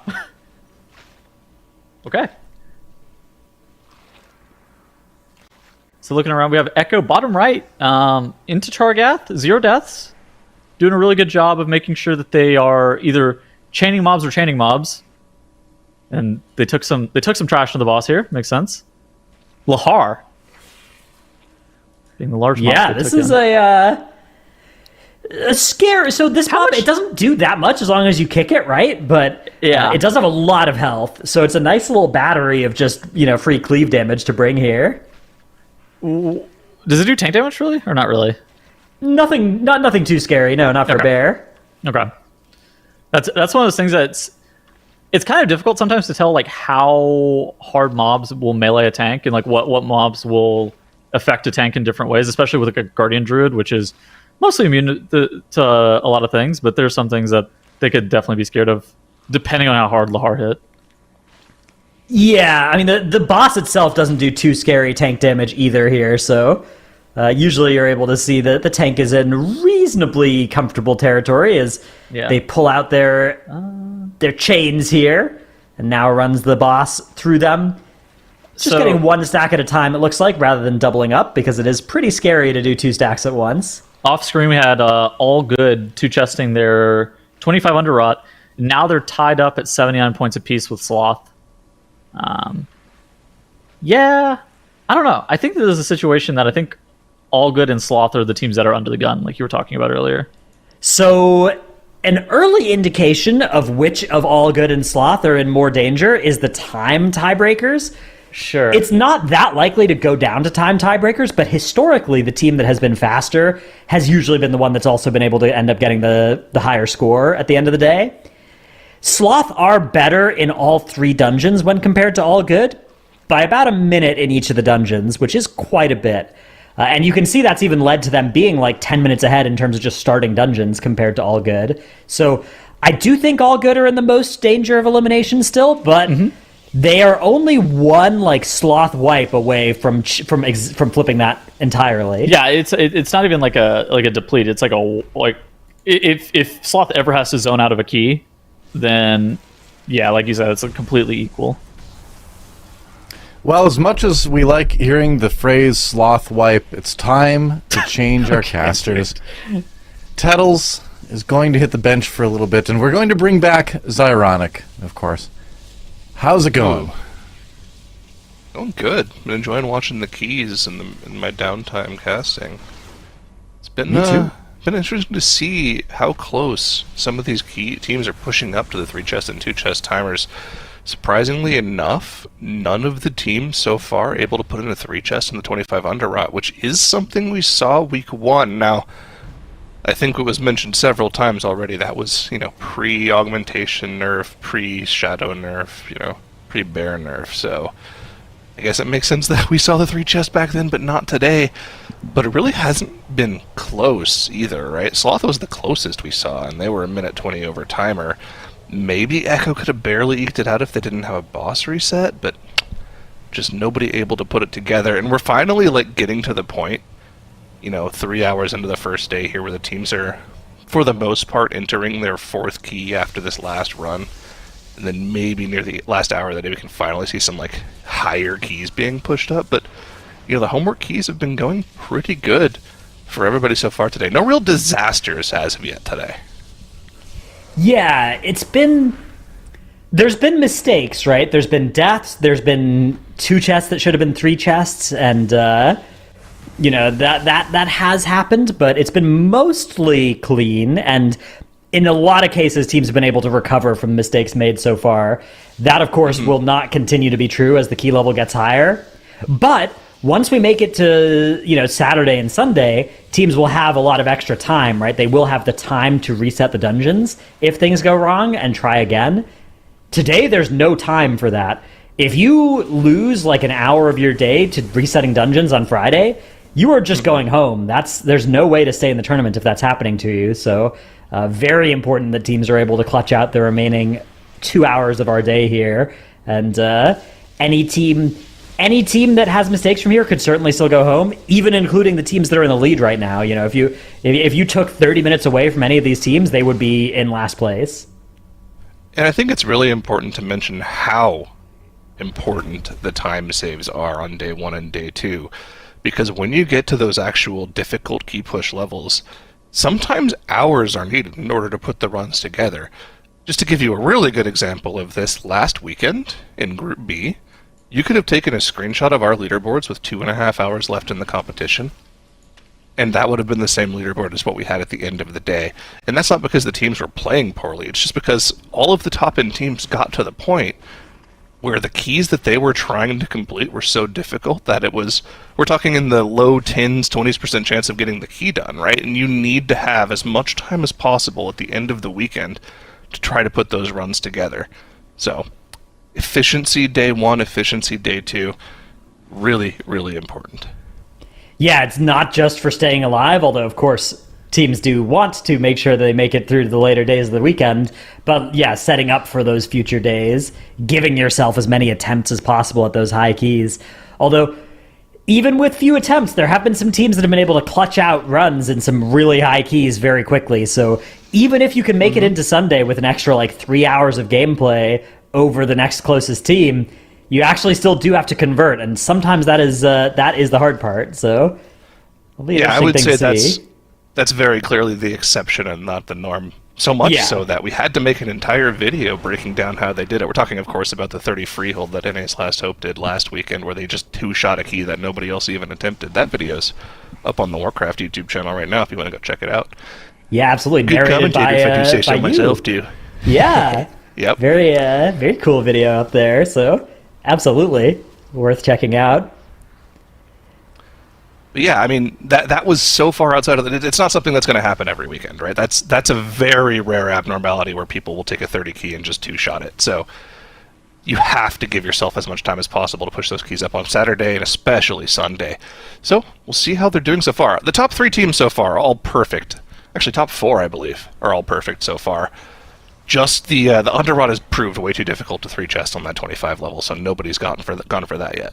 Yeah, they're all perfect if the Underrot is not 3 chestable on 25, which it looks impossible with the nerfed comp compared to Group A weekend, but it might be possible, and that's something where Y still have Underrot in their future. They might be able to go and make everybody else's runs no longer look perfect in hindsight, but as of right now, yeah, the top teams are all looking...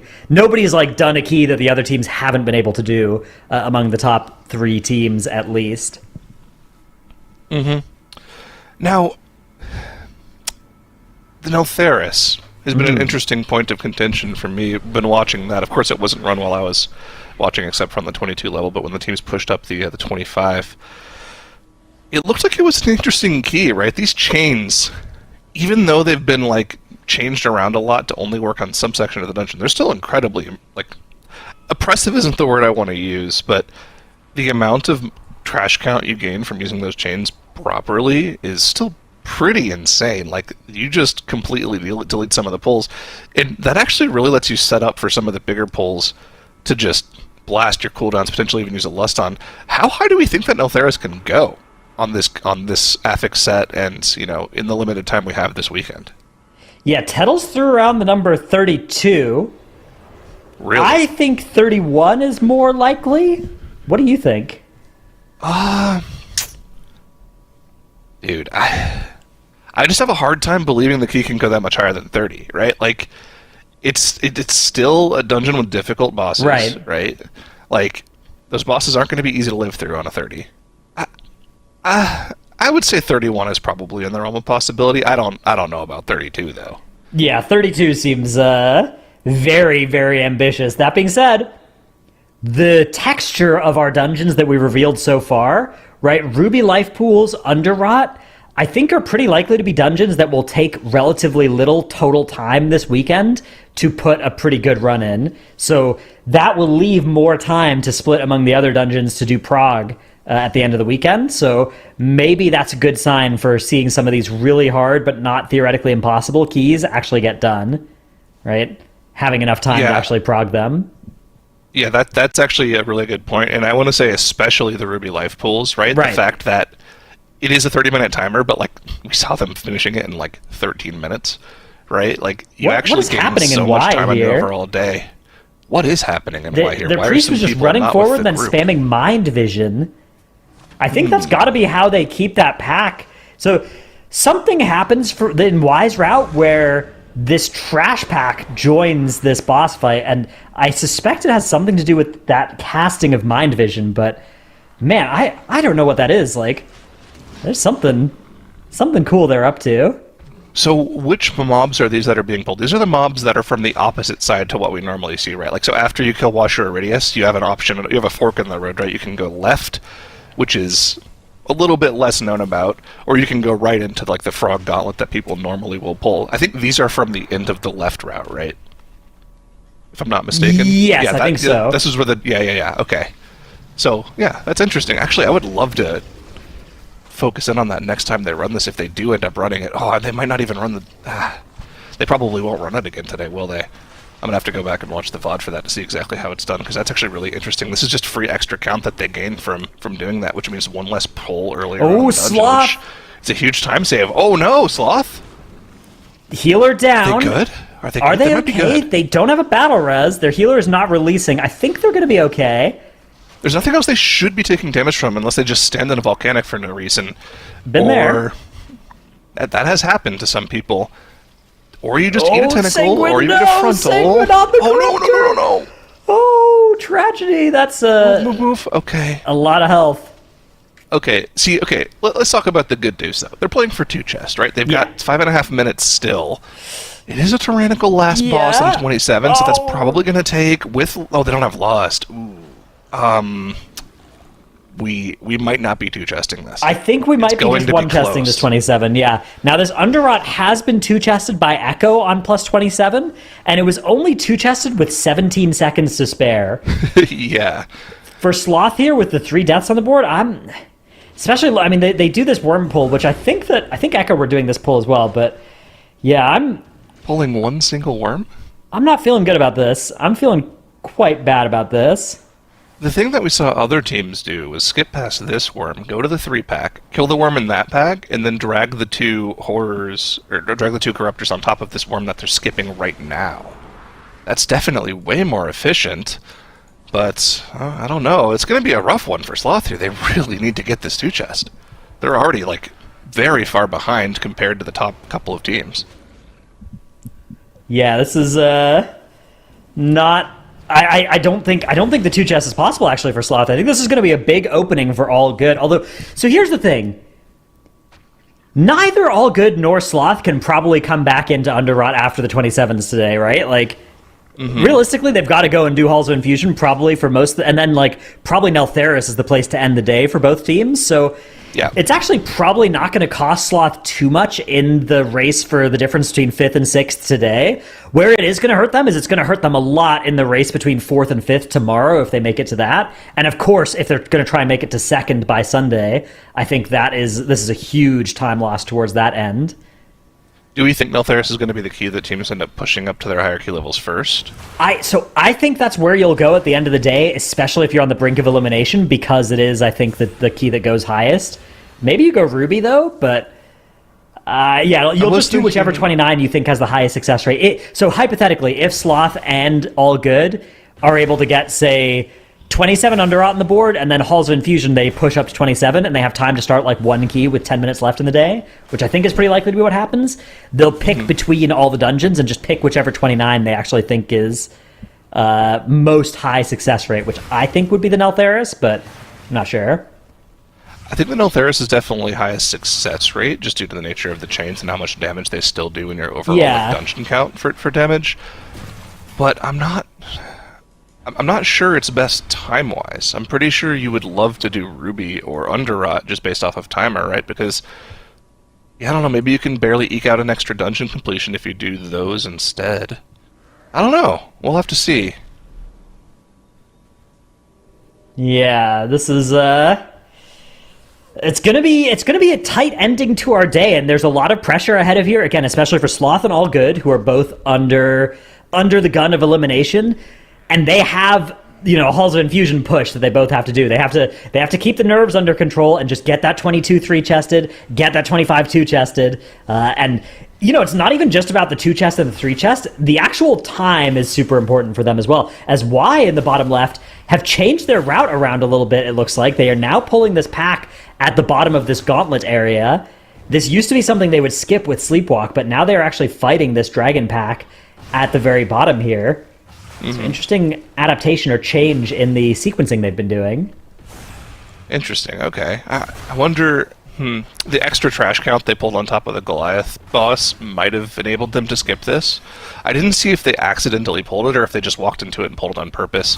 But I'm wondering, what do you do instead of this pack? And because you're doing this pack now, is there anything that you can actually skip in the gauntlet that saves time? No, I don't still need the entire gauntlet? So I think they just got less count somewhere earlier in the dungeon. I think it was probably... So previously they were pulling these same enemies, but it was in the middle of that hallway. Now they're pulling that bottom pack. I don't know if there's a reason for that. Maybe it's just patrol, where the patrol is dictates whether they're pulling, which combination of dragon pull they do. That might just be what we're looking at rather than a key level adjustment being made by Y. Although it does look like they are going to go to a slightly higher... Yeah, 82.9. I think they have a little bit more count than they did before, so maybe they are pulling slightly different enemies as well. That can be something we check in on later. Either way, 19 minutes into the dungeon, they are going to get this boss pulled. 27 has been 2-chested by last minute. 35-minute timer means it's a 28-minute 2-chest, I believe, so... That's really quickly though. Possible. Let's check in with our other teams because there are some dungeons that are approaching completion. We can check back in with Y in a bit here. Sloth in the top right-hand corner, just now entering the last third of the boss here. 30 seconds left on the 2-chest timer. They didn't have lust for this boss. It's not going to be up before the end of the fight as well. Actually, they'll have 2 seconds left in the 2-chest timer to pop it, but at that point it'll have been too late. They're only halfway through this blood barrier as well, and you need about 15 seconds or so for the Watcher to actually burn those blood visages down for you. This is just not going to be a 2-chest for them. We're playing for 1 chest. This is really unfortunate for them. Meanwhile, at the bottom left, you can see Sheesh in the same dungeon at the same key level, but much higher in time, much faster in getting to this point. So Sloth will be putting that one chest on the board, but Sheesh are fighting for a 2 chest here, and they are on track. The last set of visages have spawned here, so they are going to be getting this done with 2 minutes to spare. Not only is this going to be a 27 underrot 2 chested by Sheesh, it's going to be more than a minute. It's almost 2 minutes faster than Echo. Wow. Well played by Sheesh. It's incredibly impressive from them. I mean, look, we knew that Echo had some problems Sheesh. in the 27 too. Sheesh and Echo have the same 3 dungeons done, and Sheesh are a minute and 46 seconds faster across the board. That's weird. Usually you would see Echo being the team that kind of has those time advantages, but Sheesh actually looking like the strongest team so far this weekend by quite a bit. Well, so far, in the first few hours of competition, that seems to be the case, which is not too surprising considering they're one of the best key-pushing teams of the past, several expansions, actually. So, if they play to their potential, we know they can be one of the best. That's the problem with them, though, is sometimes the potential's always been there, but sometimes they just aren't able to execute. Yeah, exactly. We'll have to see. That is the thing, right? And the skill set of pushing up the keys efficiently versus clutching out those 29s, those 30s in a few attempts, there's a lot of overlap in that skill set, but it is different. And it is something that, that's something that we'll have to watch out for as our weekend progresses.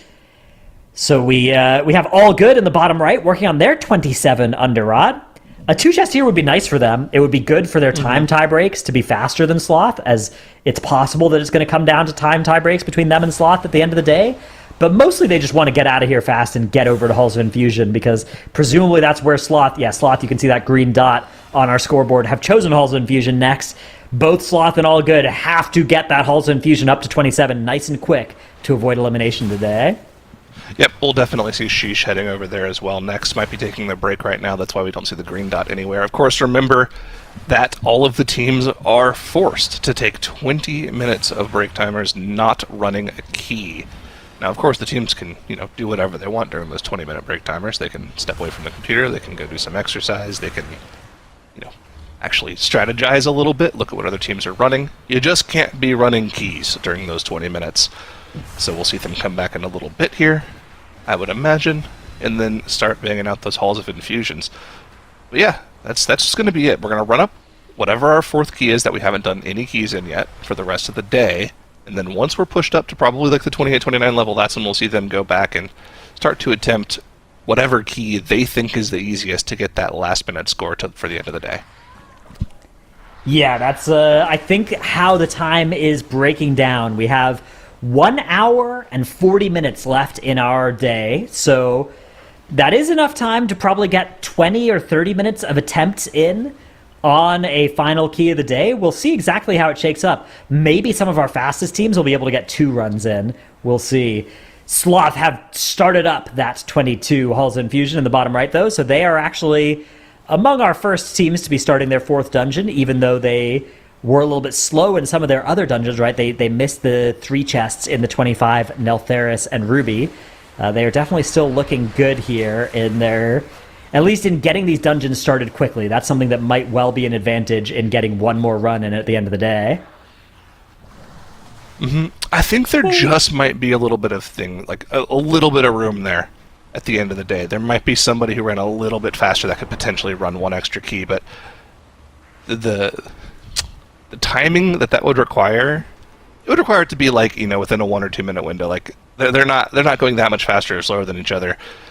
I don't know. The team that's been the fastest, or was the fastest when I was casting earlier on, was actually the last minute team. They were a very far pace ahead, but it looks like they've kind of slowed down a little bit. Although I guess they went to Halls of Infusion first, which is a little bit of a longer key than the Neltheris. That's the thing. That's the deceptive thing there, is that last minute got their longest dungeon out of the way here, so they actually have less time to deal with Neltheris than the teams that have Halls of Infusion will have to spend in there. So I actually do think last minute are still looking great on overall time.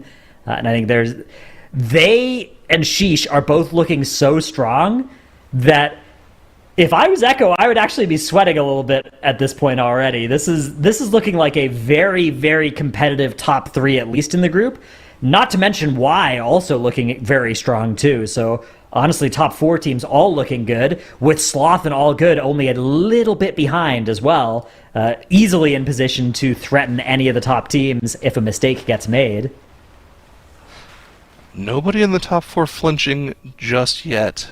3 hours in some change actually into the first day. Very impressive to have 4 near perfect teams going at it here. We'll have a couple of opportunities though for some of the teams to come back to the dungeons that the other teams already ran, and maybe play a little bit of a spoiler here. The one that I'm really looking at is why whenever they finish this Halls of Infusion here, they'll be heading over to the Underrot, right? And we know that the 25 3-chest timer is very, very tight, but based off of what we've seen, it looks doable with a literally perfect run. Like, Echo potentially could have had it done earlier if they didn't have, like, a boss reset on them, right? So if Y can put that together, get the 3-chest on the 25, they would find themselves with, just a 1-point lead on everyone else on day 1, which would be a very good spot for them to be in. Yeah, every single other team in our weekend has 2-chested 25 Underrot, but 25s have been 3-chested in the past. It's exceedingly rare, exceedingly difficult, but not impossible. Just very, very improbable. We'll see if Y are able to put together a miracle run in that 25 Underrot once they get there. That is still probably about 30 minutes in the future, though, because, of course, they've got to push up the 22 first, and they need to finish off this 27 you see up in the top left. The other question for Y is, can they... It looks like no, they're not going to be able to 2-chest the 27 halls in the top left, so... That's kind of bad news for them. Last minute, we're able to do that. Does that speak to Y's weakness, or is that just last minute being incredibly fast? I actually think it might more be a strength of last minute. That might just be a strength of last minute, although 27 2-chest was something that we've already seen before, especially with similar affixes from when we had it in our previous cups. So yeah. We're the same affixes, I believe. Yeah. Were they exactly the same? I think so, yeah. I would like to see if there were... I want to look at the log later on and see what the sanguine healing is, because that's going to probably be the major factor in what caused the time mistake here from Y. Or maybe it was that poll that we were talking about earlier on, the poll right before Kaji and the Unyielding, where they pulled a pack that they didn't pull in the lower keys. Or it could just be the last minute is completely cracked. You never know. We'll have to see what it looks like whenever Sheesh and Echo get there on the higher key levels later on and see what they can pull out of the bag. But we're not going to be there for a little while, like you already mentioned here. All good. Going to be getting their 27 down here. This is pushing pretty close to the 2-chest timer, though. Yeah, this is going to be a little bit sketchy. Not too bad. They have a minute and a half to deal with one more phase of Unbound Abomination. All good up in the top right. Looking, I think it's going to be okay. I think they're chilling. Minute and 15. You want to push this last blood barrier by about 23:45? They should be fine. They've got the bloodlust active right now. They'll be good to go. Yeah, one of the strengths of the Brewmaster is the single target as well. Although, so Mystic Touch on this boss and in this comp is kind of it kind of doesn't do anything. It increases physical damage taken, right? But nobody else in your group is actually doing physical damage. If you have a Demon Hunter, the Chaos Brand is actually sweet against Unbound Abomination because it does work on the self damage. So you actually get the boss below 30% at this point, and your mage can Scorch, which is really fun if you ever have one of those. But the Monk does not provide that with Mystic Touch. That is a Chaos Brand only special. You can see Equinox, it actually looks like, is standing and not getting cleansed there, probably diffusing the debuff back onto the boss, if I had to guess. I'm not 100% sure if that works, but it looks like he's dodged a couple of those circles intentionally, so that might be what he's up to. I would actually be interested to see if that does work. The fact that I don't know is kind of concerning to me, because I feel like I should, considering how much I played back then. But they got the 2-chest, there it is. 10 seconds to spare. Nicely done by All Good. And that is Underrot finished for them. They will make their way over to Halls of Infusion almost certainly as their final dungeon of the day. All Good does need to take another 10-minute break, as do Sloth and Y as well. They have another 40 minutes in which to take those breaks, so we may see some of our teams deciding to do that as well. So whereas Echo and Sheesh are working on those breaks right now. So that actually does mean that maybe teams won't have time to start anything other than their 4th dungeon up to 27 or 28 today. I'm not sure.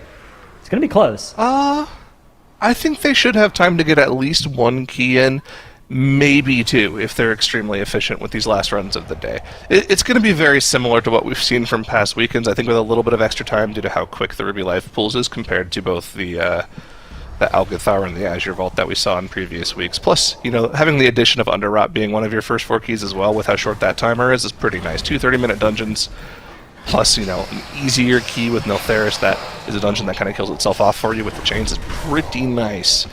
So, we'll see. I mean, let's see for Echo here, right? Like, how much time is it going to take to run 3 Halls of Infusion keys for them, you think? Like an hour 15, maybe? So, the first one will take, what, like 18 minutes?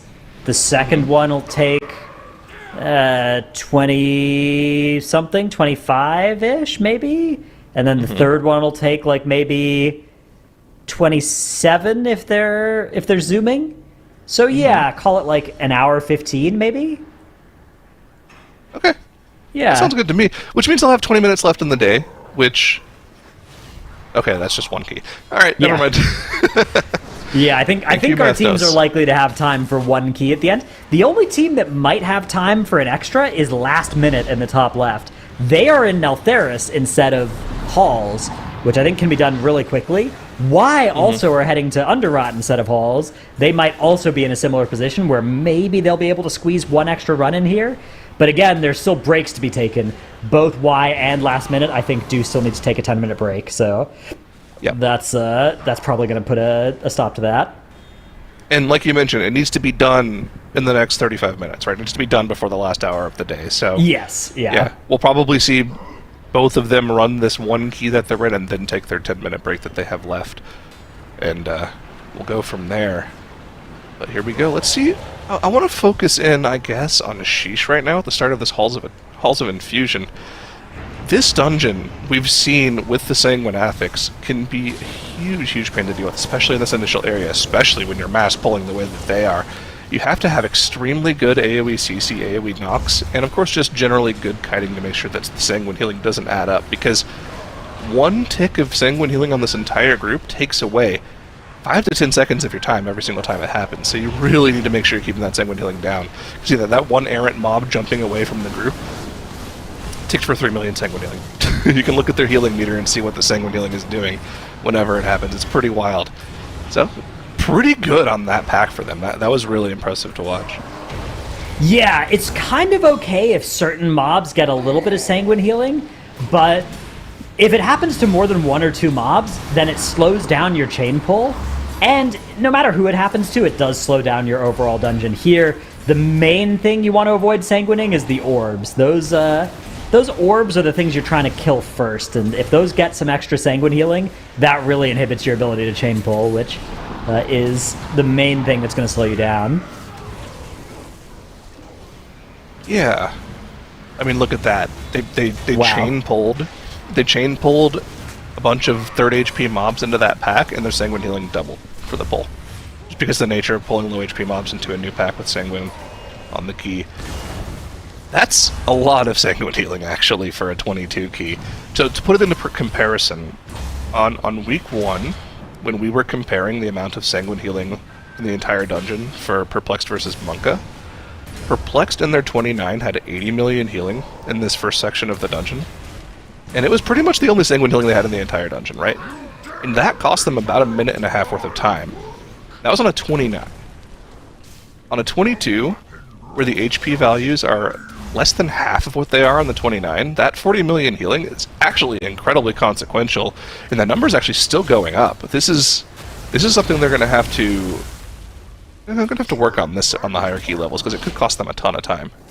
Yeah, mobs are famously uncooperative in Halls of Infusion with your attempts to get them to not Sanguine Heal, but they do have some tech against it, so it's cool to see them. Like you said, though, once they make it to like 29, they're going to have that under really good control if they want to put up if they want to even time the key. Sanguine Healing can potentially stop you if you're not careful, so That's going to be something to watch for sure. Echo have put on a pretty good showing so far with their Sanguine Healing in the bottom right. We do have a report, though, from the Underrot, where All Good were just playing. The question we had earlier about if Diffuse magic was working, if that's what Equinox was up to. It was indeed. He did a total of 8 million damage by diffusing Putrid Blood back onto Unbound Abomination on that boss. So, cool Brewmaster tech, or actually just general Monk tech, should be possible to do that. And also something else we were calling for was the Sanguine Healing for Y in their Halls of Infusion that they only one-chested. They were at 110 mil overall healing, which on a 27 is pretty significant. That's not something you want to see. You want it to be somewhere around half that if you're playing well on the key. So that could have cost them a ton of time. Now, I don't know if it's going to cost you 2.5 minutes, which is how far off they were off the 2-chest timer, but that's something they will again need to work on, especially this weekend where we have 2 Sanguine keys. Your Sanguine management needs to be on point. Yeah, absolutely. That's going to be something that, if they're looking to get that dungeon timed on 29, I actually don't think it was possible with their 27 run timers. So no, it wasn't. Meanwhile, up in the top left, last minute, nearly finished with their 22 Neltheras. Things are looking reasonably good for them as they start their, what I believe is their last trash pull of the bird and the extra pull forward. It's a nice pull, a little dangerous, I will say. Anytime you've got one of those birds engaged, it's always a little bit scary, but they've made short work of it there, focused it down, and of course on the 22 keystone level, everything is a little bit easier than when the key goes up to 27, 28. I just noticed something, and it's bothering me a little bit, is that there are bears in every single group, right? Except for, of course, All Good. None of them, as far as I can tell, are using the Werebear mog. All of them are like Neon Bear or Stun Bear. Was there a Werebear? There was one in one of our keys. Now, here's something that you may not know. You can actually get a glyph if you're playing Guardian Druid called Glyph of the, I think, Ursine Chameleon. And that lets you shift into a random bear form every time you shift into bear. I highly recommend that for some variety in your gameplay. You can see Kira up in the top left in that bright jelly bean green bear, and the pink version of it in our top right for Malik is also a popular choice. Those ones are nice and highly visible, so I like those for performance, but for fun, the switching into a random bear form every time you shift is very much worth it. If you didn't play back in Legion, definitely worth it to go and do some of the artifact appearance quest lines, as those are tied to your bear form appearances. I think you go Werebear for Giga Chad, right? Okay. You go Stone Bear if you're built for tank, of course, obviously. Oh, look, see, there's a Werebear. Wise tank is in Werebear form. Down in the bottom left. Okay, all right. Yeah. I am now a Y fan. All right. I mean, I already was, but now I am even more. Yeah, and of course, Equinox hasn't even shapeshifted into bear form. He's tanking the whole dungeon in human form, which, if any of these other tanks tried it, they would die instantly. So, credit to Equinox and to All Good for making that work. Very impressive, not even swapping into bear form. Yeah. I've seen how that can go for other tanks that don't swap into bear form. So, he's doing a good job so far. Absolutely. Last minute putting up the 1447 in their Neltheras here, as they are going to be the first team to complete their 4th dungeon, if that makes sense. The first team to have all 4 dungeons on the board. That's crazy fast, actually. I think that might have been the fastest of the weekend. I need to go back and check. That's really, really fast, though. But yeah, they will need to take... Actually, dude, with how fast they went, they could probably also... Right. They could also run the 25 and then take their break. Yes, they do need to... So, you don't want to mess around with the break timer, because I think very bad things happen to you if you don't take your break. I don't know exactly what the penalty is, but it's bad enough that we don't see teams really mess around with it, so I'm sure they're going to be going to take their break rather than risking anything like that. Now, I have a question. If you're on Team Y and you're using Werebear, is it called Werebear anymore, or is it called Y-Bear? Okay, apparently it's a 5-point penalty if you don't take your break, so that's... yeah, it is. Even if you're in first place, you're going to get eliminated if you don't take your breaks. Those breaks are required. There's not any fancy room for getting clever with taking those or not. So I suspect that is what we will see Last Minute doing next. Meanwhile, we have all of our other teams, and including All Good there. You can see that green dot just applied to Halls of Infusion as they've headed over to that dungeon. All of our teams are in their final dungeons, and they'll be working on those plus 22s. Actually, Last Minute are starting the 25, so yeah, they do have to get this finished off and then go take their break. This is scary. That is actually high. This is some high-stakes gameplay here. Do they have to... I think they have to start it before the last hour. They have to start it before the last hour, so that's a little bit nicer than if they had to finish it by the end of the last hour. Yeah. Which, I mean, they could do. They've got about 26 minutes before they have to start their last 10 minutes of their break. Yeah, so they're chilling. Which is the two chest timer, so they should be fine if their goal is to 3 chest this. Okay, yeah, so they are they're going to be in this weird situation where if things go a little bit wrong and so the thing is, they're trying to 3 chest, not 2 chest, this key, right? All of the other teams, well, not all the other teams, but Sheesh, Echo, and Y all 3 chested 25 Neltheris.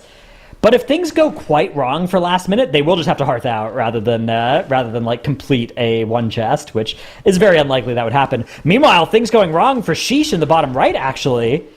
What is going on here? They have 2 players dead. This is not ideal. Thanor's going to release... Oh, no, he's going to get res. They're just going to double battle res. Okay. Not ideal, but we're still in combat. They want to chain this. That's the thing. This is where you have your lust up. I don't know if they're going to use the lust on this, but it seems like it'd be a pretty primo spot for it. Yeah, there it is. The second lust is the double trash pull. I mean, the trash is not cooperating and coming together right now, and they're not really trying to get it together well either, right? They have potential knocks they could use to get it together if they wanted to, but the pack does eventually get together, and then Andy will go back to his bear kiting ways, holding the S key, which is a no-no in PvP, but fantastic for Sanguine management. Yeah, the S key is a very useful tool for, I would say, for tanks in general, but especially on Sanguine Week. You want to be just carefully moving backwards in a nice, slow fashion, oftentimes in a little bit of an arc, so that you can keep the mobs in the AoE, while also spreading that Sanguine out and not having any mobs healing. It is, of course, a little bit easier said than done, though, because sometimes the mobs start casting and not cooperating with your plans there. Oh, yeah. But they get it dealt with. I mean, that was a really scary moment for them, but that's going to make the rest of their key that much more dangerous right now. They find themselves in a situation where they have no more battle reses available for the next 8 minutes. And I mean, ideally, this dungeon only lasts a couple more minutes from them. I mean, this just goes to show you how impressive some of the faster runs of this key have been, right? That they're going to be pushing up, I think, pretty close to the 3 chest timer with that, based off of that mistake. I don't think they're going to get their 3rd lust in either, because they had to delay the 2nd lust because of those deaths. I don't know. This is just going to be a really scary last section of the dungeon for them. They should still 3 chest it, but I don't know. They have to play this extremely safe from here on out.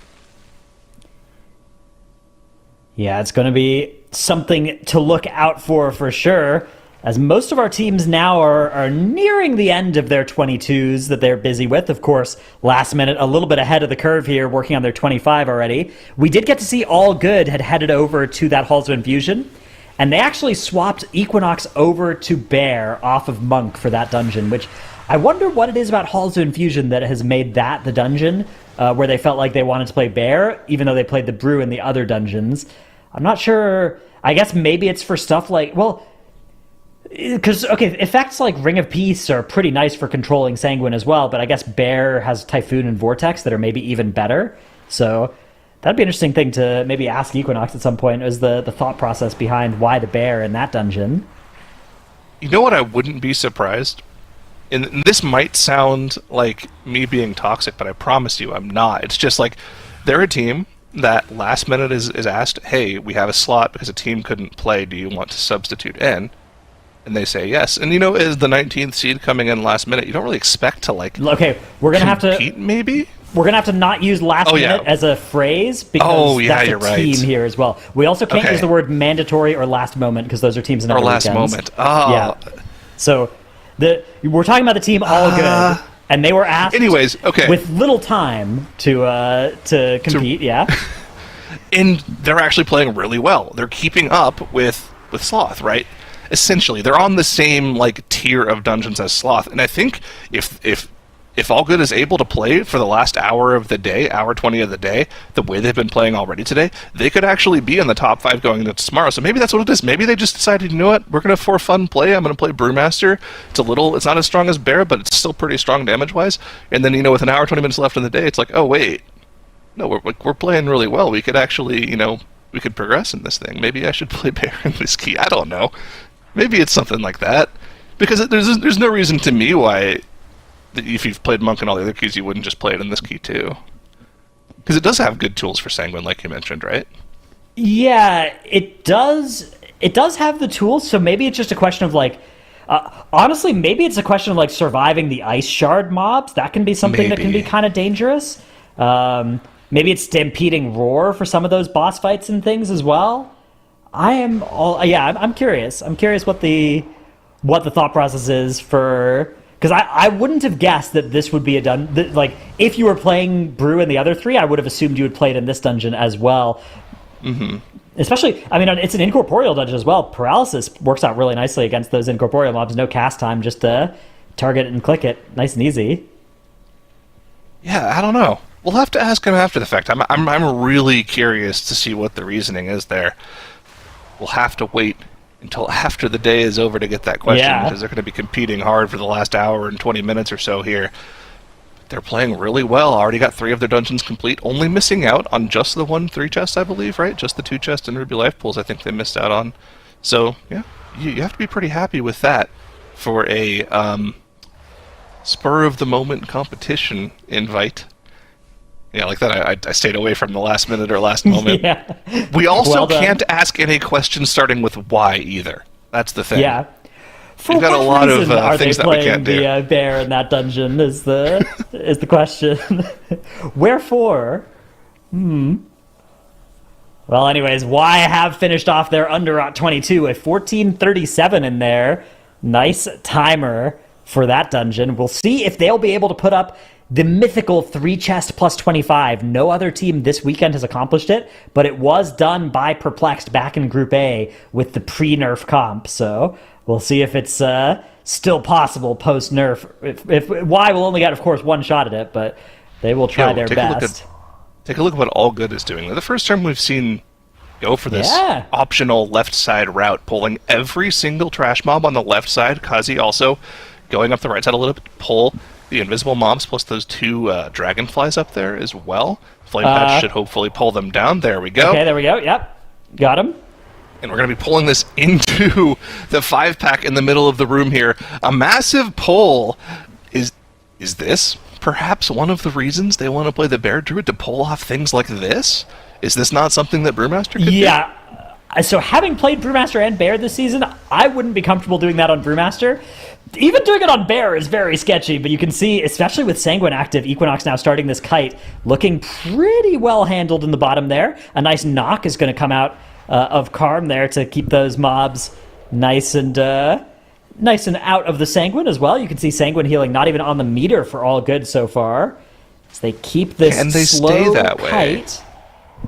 A little bit of Sanguine landing on one of those there. dragonflies, but that's okay. That mob isn't what's slowing us here. Yeah, that can be dragged in. That's okay. We go. Yo, all things considered, keeping it to about 5 million Sanguine healing on a pull of that size, you are happy with that. If you're any of the teams in the competition, that is a beautiful pull executed from All Good there. That should set them up very, very nicely for the 3 chest here. Meanwhile, we also had yet another 3 chest in the top left side. I didn't see which team it was. It was the only other team that has to run Halls of Infusion. There it is. That's Sheesh with the 1803 in their Halls of Infusion. 3 minutes under the 3 chest timer. The 25's probably out of the question for them, like it has been for every other team. I think Halls of Infusion is just too difficult of a dungeon. The 3 chest on the 25 is probably not going to happen. I agree. That seems pretty unlikely. If anybody could do it, it would maybe be Echo, who are in that dungeon right now. But I think that the 2 chest, you're pretty happy to grab that 2 chest and get into that 27. I think the bigger break point is, can you 2 chest the 27, or are you stuck 1 chesting that one? Ooh. Yeah, I don't know. I think we saw plenty of 27 2 chests, I believe, last time around, right? So that should be doable. for them. Yeah, I We're think getting to the so. point now where a lot of our teams have to take the rest of their 10-minute break timer as well. I think it's actually 4 of our teams, I think, have to take their 10-minute break timer in the last, 15 minutes here before the last hour starts. So, yeah, last minute still needs to take theirs as well, right? So they need to get a move on in this dungeon so they can get it in within the last hour. Yeah, you have to start your break in the next 15 minutes if you haven't taken all of your break time yet. So I expect we will see teams doing that last minute. Definitely still comfortable for making that timer, but not comfortable enough that I wouldn't be stressed about it if I was them. I certainly would be. I don't know. It would be at the back of my mind the entire time in this key, because let's say the worst case scenario happens in this 25 Deltheris and you wipe a couple of times. Then you're in a scenario where you will have to just completely end your key to get your break timer in, because I don't know, you cannot accept a 5-point penalty. That Yeah, exactly. You have to take those breaks. It's there's no reasonable argument against it. So that being said, I mean they still have 15 minutes, right? Like they're 3 chests is what they're going for in this 25, and as long as they even 2 chested, they'd have enough time to still take their break. So. And if you're 1-chesting anyways, you're kind of not that sad about hearthing out and just trying it again. So I don't mind it. Okay. Yeah. They should be fine. They've been playing lights out all day. I don't see any reason for them to start making mistakes in this key as well. And they're in a good spot right now already. Almost onto the 3rd boss here. They've got the majority of the trash count. We know that the trash they like to pull before the last boss is only a couple of packs as well. So they're in a great spot. I mean, just got to play two bosses cleanly, essentially, and they're home free for their final break timer. That's Echo? right. Speaking of people that are home free, Dratanos is now home free to take a break until the end of the day. Meanwhile, Zyronic's coming around. Tettles and Makes are rejoining us, which is pretty amazing. Yo. Hello? Welcome back. Hello. Tricast, baby. There you go. See, after that last cast with Tettles, they just decided that now we need Sarah to take care of us because there was too much going on there. You started talking about falconry or something. I still really understand. Anyways. Sorry, what was that dish again? Don't matter. We're derailing Zyronic. Sarah, who do you think's getting a limb today? Who do you think comes in first? Is getting a limb today? I don't want to be. I've already been toxic enough in the last 45 Okay, who do you minutes. think's coming in first today? First. Yeah. Well, if you asked me at the start of the day, I would have said Echo. Okay. And I still think Echo is the favorite to end first. Today. However. Okay. Today, I believe they're still the favorite to end first. However, Sheesh has been playing incredibly well today. And we've always known Sheesh is a team that does have the pedigree of a high key pushing team. Of course, several world firsts in previous TGPs. They're just a really good team in general. But this is probably the best we've seen them play like on a competition day ever. If you look at our scoreboard, they have all of the same keys timed as Echo. But as an aggregate, they're almost a minute faster across all the keys done, which just to be faster than Echo alone is already pretty impressive. But they're matching them in key levels too. It's very, very impressive to see them live up to the hype that they've generated themselves over the past few years. How do you feel about Y and Last Minute then? Since those are two of the teams that you haven't really talked about, right? Because I feel like there's like a solid top 4 with Sheesh, Echo, Y, Last Minute, and then Sloth and All Good. I think are battling for limbs today. Yeah, well, the timer thing is also a little bit hard to compare right now between Y Last Minute and Sheesh and Echo, because Y and Last Minute have both already completed their Halls of Infusions, right? Which is just a longer dungeon in general. So we're not going to have a good idea where the tiebreakers based off time actually sit until they, all 4 are at the same key level, which I guess we'll probably see in about 30 to 40 minutes here. But yeah, I mean, Last Minute also in same situation as Sheesh. They looked and are looking extremely impressive today. They weren't really on my radar coming into today. Like, I knew they were a high key pushing team, but they haven't played in previous TGPs or MDIs, so I didn't really have a good gauge of where I'd think they'd play in competition, but they've been up there with the best of them, and I would not be at all surprised, based off of how they've played already, if they were also at the top leaderboard at the end of the day. I agree. I'm very curious how the timer is going to look like once Echo and Sheesh both have that Halls done, just because of how long it takes. Of course, For Echo, that is the last dungeon they're finishing up. So for Sheesh, and Y is in that Underroute, whereas Last Minute is doing that in Altheros, that every other team basically did as second dungeon, I want to say. Well, Echo not, but they did it as third. So Last Minute really the only team to hold back on that in Altheros, and I'm kind of curious if there's any like extra tech that they're doing that maybe made them reason to hold this one back. I think the only tech in Eltheris is chain tech. Oh wait, we're not supposed to say tech. We're supposed to say strat. I learned this from chat. So the strat they're holding back is changed. I don't know why. Why can't we say tech? I love tech. Well, because tech is more of like a specific little modification to something, whereas a strat is a more overarching strategy, I would say. Wait, I didn't know there was actual reason to this. Hello, Doa. Hi, he's making things jump up. in. Well, No, it's true. Well, think about Chat it. can confirm. Think about it. There is a difference between tech and strat. The strat of the dungeon is to just complete it under the timer and to kill all the bosses and to get 100% enemy forces. The tech is that you're actually killing them a specific way. See, Tettles has mistaken the win condition for the strat. The strategy is the method in which you achieve the win condition. The tech is small things that can augment the strat. I didn't know we let Twitch chat into Chat our is comms. agreeing with him. I Chat don't know. says, and Apparently I quote, that's true. Chat says, and I quote, "It hurts me that Doa is right." So see, even my detractors are acknowledging my correctness.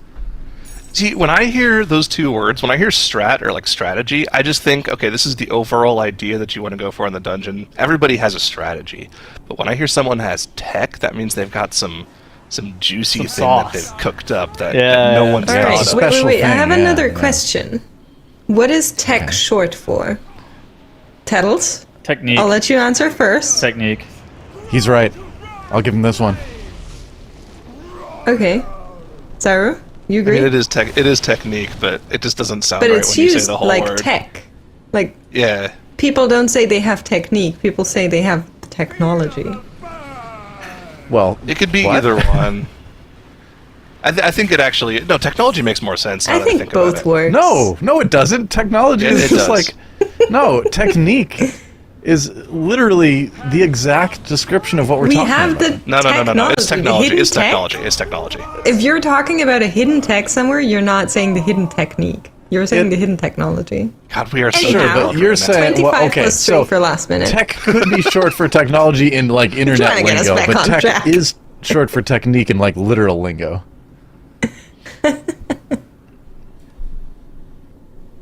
How do we It is end up technique. chatting? We need a How- poll. How do we end up being the chatters? Yeah, it's technology. All right. Thank you, Twitch chat. All right. No, We're good to He go. reads one message and he's like, "Oh, No, we got a poll going. All right, let's get back on track. Wait, technique is getting a lot closer. I don't like this at all. Let's get back on Well, track you here. triggered them. We got Sheesh doing a big pull here. they trolling." Taking the Shock Trooper Zealot pack. They're probably going to take it to these mini bosses. I think that's something that we saw pretty common. Shock The Troopers mini into these bosses? mini bosses is sketchy. I Pulling anything on top of the mini bosses is scary with Sanguine, right? Because these things cast a lot, and if you get Sanguine on top of them, they're going to heal to full. deal with Shock Troopers is also like they have mandatory kicks or stops, and if you end up having one of those go off, you're probably going to like full wipe because then they're going to chain lightning you and kill you. I mean, I rarely see Guardian Druid health bars move, but in this poll, they do be moving. It's very scary to watch, you know? It's like a once-in-a-lifetime event, kind of.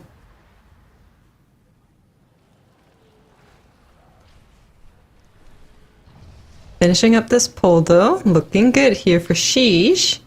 Same time, Echo on the right-hand side doing the Watcher Iridius, and I think their timer is looking really good in this 25 as well, getting like 640, I think, is when the boss is going to be dead. It's a really good time to be on track for the +3. Sloth bottom right actually doing the other Frog Gauntlet. They're doing the mandatory route, where I think they're doing the left side out of Watcher Iridius, where I think every other team we've seen has gone right so far. Interesting. I really like it. Okay, for live, I really like this route. I think this route is much safer and it's going to be more consistent. Whenever I timed mandatory versus FSY versus perplexed on right versus left siding, it came out to about the same. I think that FSY was slightly faster, and then Perplex was slightly slower, and both of those went Frog Gauntlet, and then Mandatory went this left side out of Iridius. And I mean, since they came up to about the same speed, I feel like I kind of prefer this one to play on live, but I feel like at like a cap, it's maybe a bit slower. Yeah, I'm not too sure. I like the left side as well. It just seems like it's easier to deal with. This is the other one. Right? I don't like pulling 20 area. frogs. Yeah, I hate these frogs, man. Yeah, it's the difference or between swoglets, whatever. Yeah, it's the difference between like 20 frogs versus 8, or like whatever that you're talking about earlier. Yeah. Yeah, I mean, I think definitely both routes work, as we've been seeing throughout Group A and this group. But just based on how fast we saw Perplex get through that dungeon, and they didn't pull the swoglets, I'm gonna be on the side of Perplex and say that I prefer the other way around. It depends on where you also want counts from, because look at Sloth. Now they're back pulling this this Zealot double Dragonfly pack, and that's not something you like are able to back pull, right? Because that's just like part of the whole W route if you do the gauntlet. Like it's gonna result in the same pull. Like you're taking all of this trash into the mini bosses, but it's you're going to be allowed to get more count here, which means that you can either skip some stuff or add some stuff at the end and do a little bit of different sequencing for your route. Yeah. I don't know. We'll have to see. It's one of those things where it's kind of hard to determine on these lower key levels because everyone kind of just mass pulls anyways. And you have to see how easy it is for them to pull it together, on the higher key levels. For instance, Sloth, on their massive pull they did before this one, they had a perfect execution pull where they only had 2 million Sanguine Healing. And now look at this pull. You pull the mobs into the mini-bosses, and you have 24 million Sanguine Healing. I mean, I think either way, it really comes down to what's easier to manage the Sanguine Healing on, right? Oh, this mini-boss is healing to full. Oh, I hate it. Yeah. And we had, oh my god, we had an incorporeal cast go off for the side of Sloth also. No. Oh, Lord. A little bit messy, but at least it seems like they're able to recover, which is good. We're not losing anyone to this pull. It's just going to take a little bit longer. On the left-hand side, we're seeing all good traverse the rotunda. And if you were ever looking for that engineering orb, it's to the left-hand side. You could see it for a couple of seconds. It's golden and shiny. And they're not going to pick it up? Surely we're picking it up. Yeah, okay, going back. So, just an interesting thing for you guys at home. Whenever you guys are picking up that cheat death orb, you got to make sure that you're inside this ring that all good is standing in the bottom left. You got to make sure that you're inside of it, otherwise you're going to outrange the orb application on the cheat death. Very important. So write that one down. I've written it down. Staying close to tank, good. It's good. It's good. It's very useful. Good tech? I would just say it's useful. It's useful knowledge. Sorry, I was trying to instigate. It's alright. Little bit of Sanguine Healing here throughout this entire chain pull, but mobs are dying eventually, and I don't think I've seen a single team that was able to handle the Rotunda without, like, a little bit of Sanguine Healing. It's just narrow hallways, lots of mobs, you're bound to get a little bit, but it's okay-ish. Could have been less, but we're accepting the 40 million that they're getting right now. Are we? Yeah, that we kind of are. You're not going to stop them, are you? I kind of hate it. I hate it too, but it's a lot of Sanguine Healing. It's not the end of the world. It's not like 60. It's not great either. They still have 3 big packs of mobs left to pull, and they're pulling low HP mobs into this massive pull. We'll see how it goes for them. Gotta keep it clean.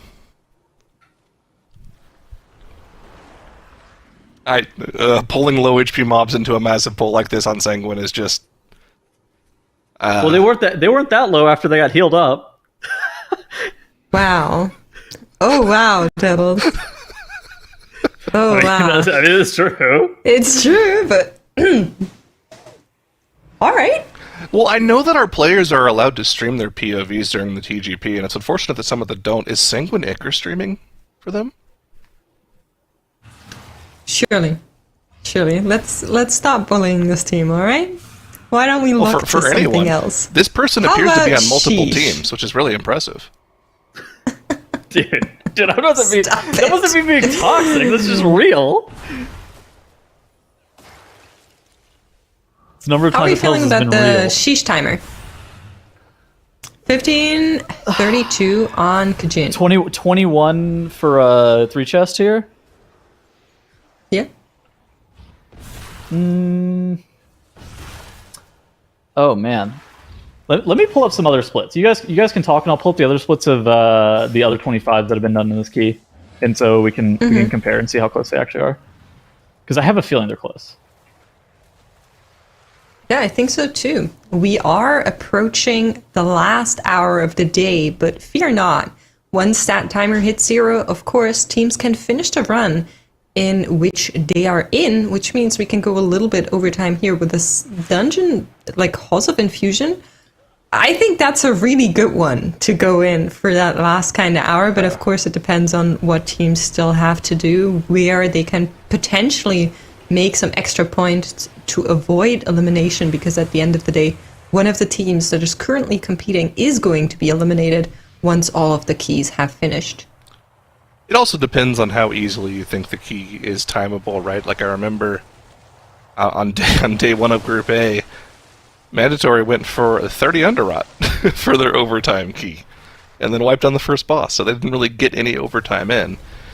They went like 2 minutes overtime and had to end their key because there's no way you're timing a 30 with a wipe 3 minutes into the key.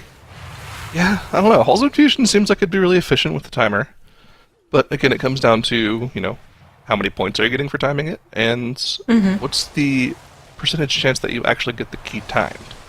Halls on higher key levels gets to a pretty difficult clip pretty quickly, especially when you factor in the Sanguine.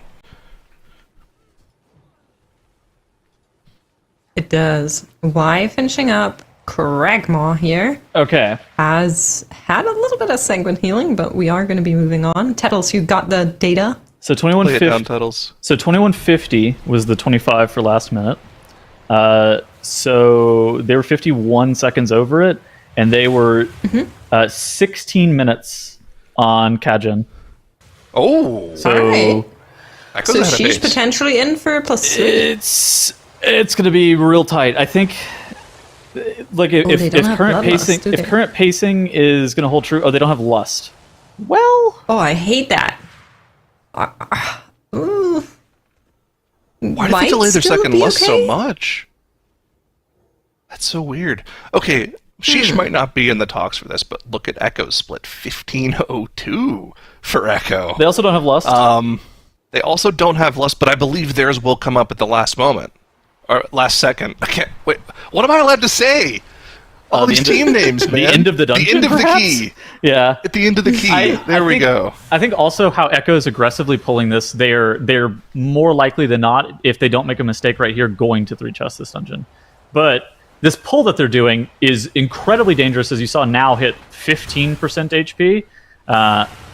This pull that they're doing is super, super sketch, and if they have any sanguine healing, that could probably kill the 3-chest dream.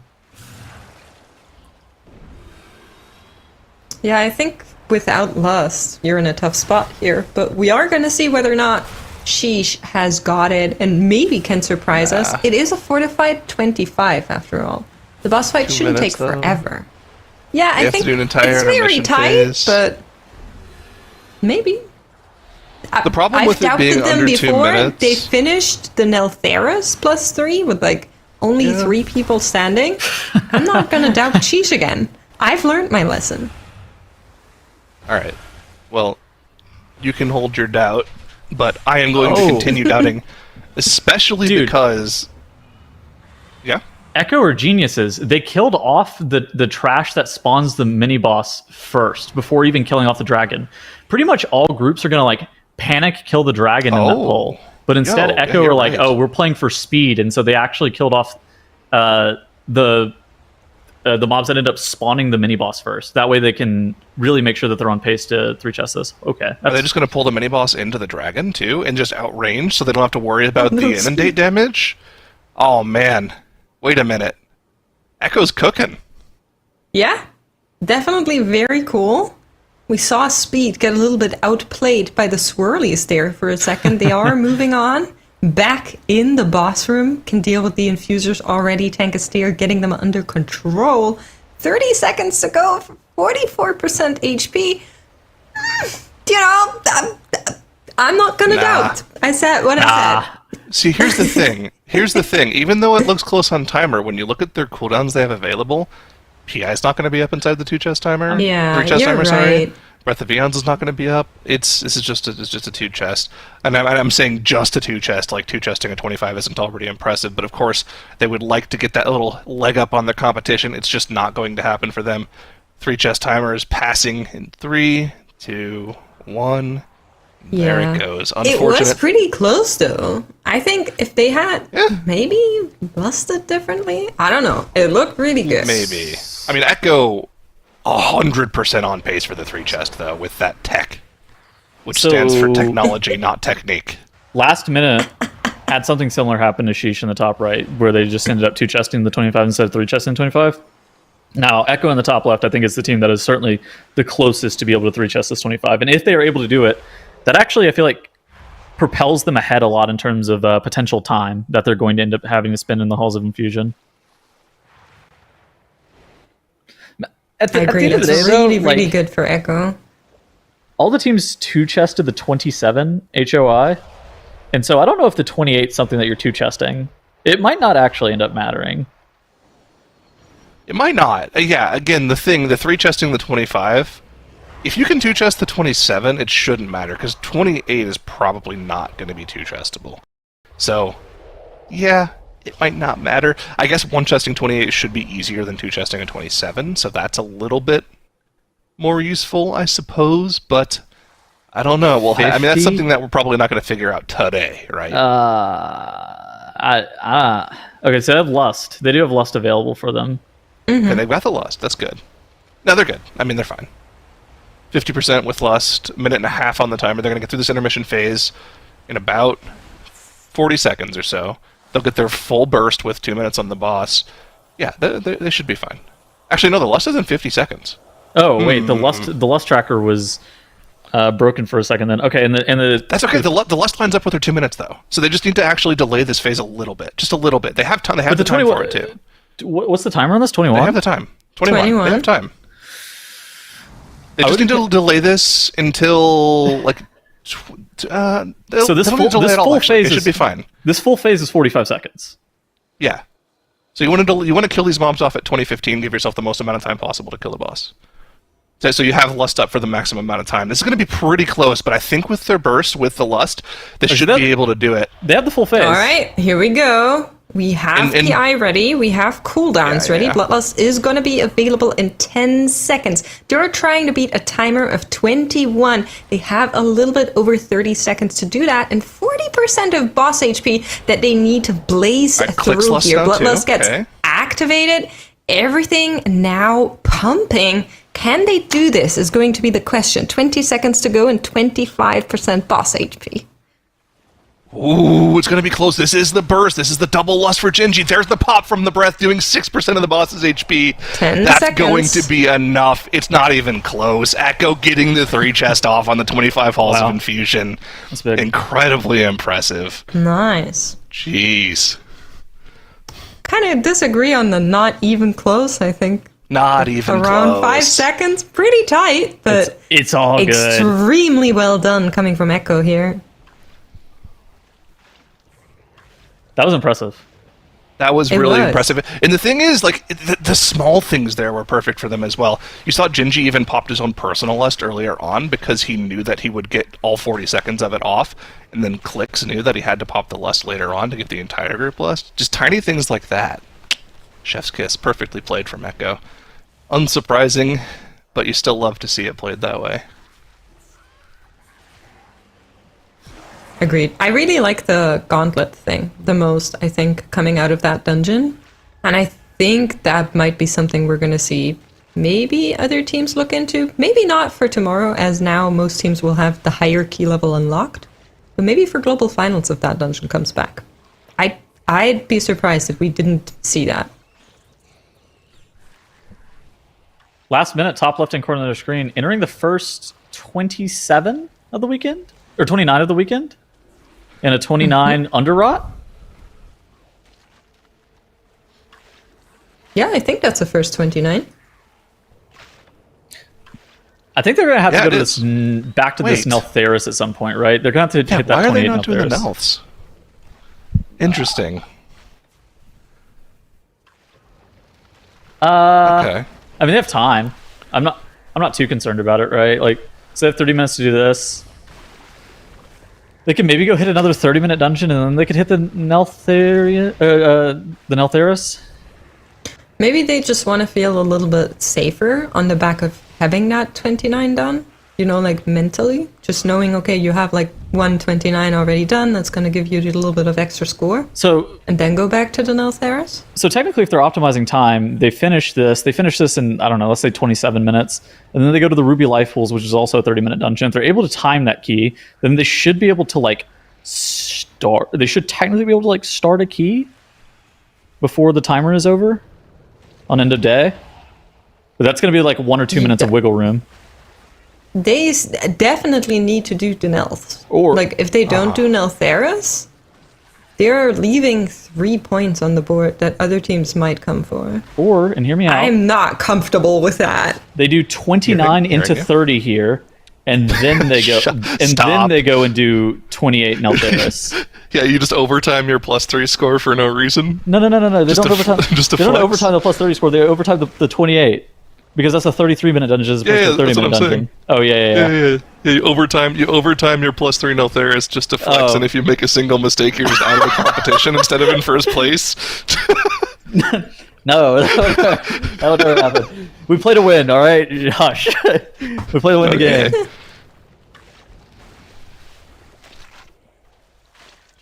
Last minutes look really good, though. Why? Oh, they only got the +2. Okay, in our interest in the Halls of Infusion keys, we failed to actually like look at what Y was doing, wondering whether or not they could +3 that 25 under route was actually a big talking point, and them not being able to pull that off means they actually are just one dungeon behind the front-running 3 teams right now. Because remember, they only one chested that 27 Halls of Infusion, whereas Last Minute, Echo, and Sheesh have gotten all of the 3s and 2 chests that they're supposed to get. So, Y pretty firmly in the 4th place position right now, unless they can pull off some higher-end 2 chests that the other teams haven't pulled off just yet. And they don't have a lot of options, to be honest.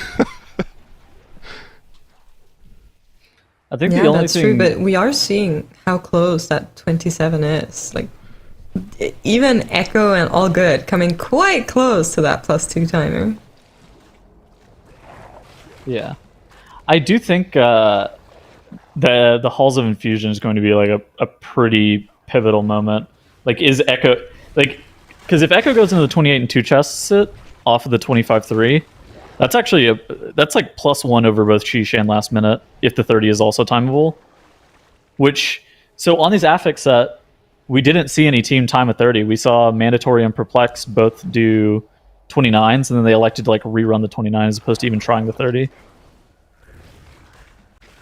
Be really interesting later on in the weekend, I think. Yeah, for sure. See how that goes. Zelia dropping really low there for Echo, but tops himself back up. As they are traversing the rotunda, we can see a little bit of Sanguine healing on their side as well. It just happens. It's just, this strat with Sanguine, you're going to get some Sanguine healing. It happens. Well, that's the thing as well, right? The 40 million Sanguine healing on this 28 is not equal to the 40 million Sanguine healing on a lower key like a 25. Because remember, Sanguine's percentage healing, right? So, you know, the 40 million on a 25 is like equivalent to something like 55 to 60 million on this 27 key level. So keeping it relatively low is pretty good. Sheesh, their Sanguine healing on the 27. I'm assuming they chained essentially the entire first area, in which case 73 is pretty acceptable actually for this key level. It's still relatively high, but you might have, I don't know, the 2 chest timer is so tight in this key. I don't know if you can do a 27 2 chest with that much Sanguine healing.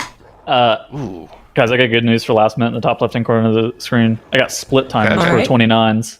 Okay. A really good Crockball split. is like 13 minutes. An acceptable Kragmaw split to time the key is like 14:40. Oh, wow. You're on a really good pace then. Yeah. Let's go. We're cruising. Awesome. Like a really good Kragmaw split, like a 27-minute run of the dungeon is like 13 minutes. So Yeah, I mean, I think that's where we're kind of going to land. This tantrum's still going to cost us a little bit of uptime running around. And the boss is Tyrannical 29, so that's quite a lot of HP that you have to chew through. But still, I think they're looking really good in pace. So what are you doing? What are you doing for their end of day? Are you just actually going Neltheris 28, and then I don't know, like what are your last 2 dungeons of the day? Is ironic it makes if your last minute, because they're getting 2 more in. I would be very uncomfortable if they don't go for the 28 Neltheris next. So if they just leave that open for like maybe we do it in the overtime. I am too nervous of a personality for that. Because even but 28, maybe if they believe in themselves. Zyra, to answer your question, even 28 Neltheris is like a 24-minute key or so. Okay, if it is that low, then you do get an extra one in. You don't even have to risk it and go for the Neltheris last for like theoretical maximum time efficiency, right? So they could do Neltheris 28 into Neltheris 30, like realistically. I think you go 20 on Neltheris after this underrot regardless. Like that's just your next key that you have to run because you have to collect the +3 points, right? Like no doubt. If the 30 really is as easy as you're saying it is, then that's probably just your next key for sure. Because it breaks all tiebreakers, right? High key is the most important thing. 30's been timed on live by 4 different teams, so I think that 30 is reasonably doable by these TGP teams who are the best, right? Like there are live teams that are equitable to these TGP teams, and like these TGP teams have put in an insane amount of practice. Okay, yeah, it probably is just Neltheris for the end of the day after this underrot. Okay. This underrot is essentially, I feel like this underrot's honestly just a bonus key. It's just house money. Yeah, we're just playing with house money right here with this underrot. I was surprised to see that they were here, but I think this is something that we don't see in TGP all too often, is this strat, like the metagame of like where you're going is very important. And last minute I feel like what they're doing here is nearly perfect with the time that they had remaining in the day. It was a really smart decision on their end. Yeah, like really impressive. I mean, again, for me, I think Last Minute is probably the standout team of the first day here, because if you look at the other 3 teams, or honestly, all of the other teams, I feel like they're playing essentially how we like expected them to play. But I didn't really know a lot about how Last Minute would play in an MDI setting, and they've completely crushed it. Like, I think they're actually going to end day 1 at the top of the leaderboard based off of how they played. The people on the team is okay. So they have the healer who ended rank 1 healer last season, AJ. They have a tank from the guild Honolulu, who I didn't know who did Mythic Plus until recently. And then they have their DPS are... I know Hearthjacks. Yeah, I mean, and so does competed in the TGP and MDI and stuff like that. Like their DPS are sort of just like high key pushers. But this is a team that we've never seen play together, and the fact that they're able to perform as well as they have is great. It absolutely is. And I mean, I think a little bit of the fame came... Ooh, healer going down. They do have a battle rest here. It's all good. Can commit, bring him back up. Soda really low, needs to be topped up immediately. AG has it under control. Team is back together. A little bit of close moving here with these AoEs coming in, but I think the team has recovered and everything's under control. But yeah, I was trying to say that in the time trials, they were already a team that other teams looked at and went like, oh, what are they up to? Like, what's going on here? A team that nobody kind of knew coming out of the darkness and just putting the fastest Ultimon timer on the board. That's a statement to come into a tournament like this. So yeah, I think you're living up to the hype, if anything.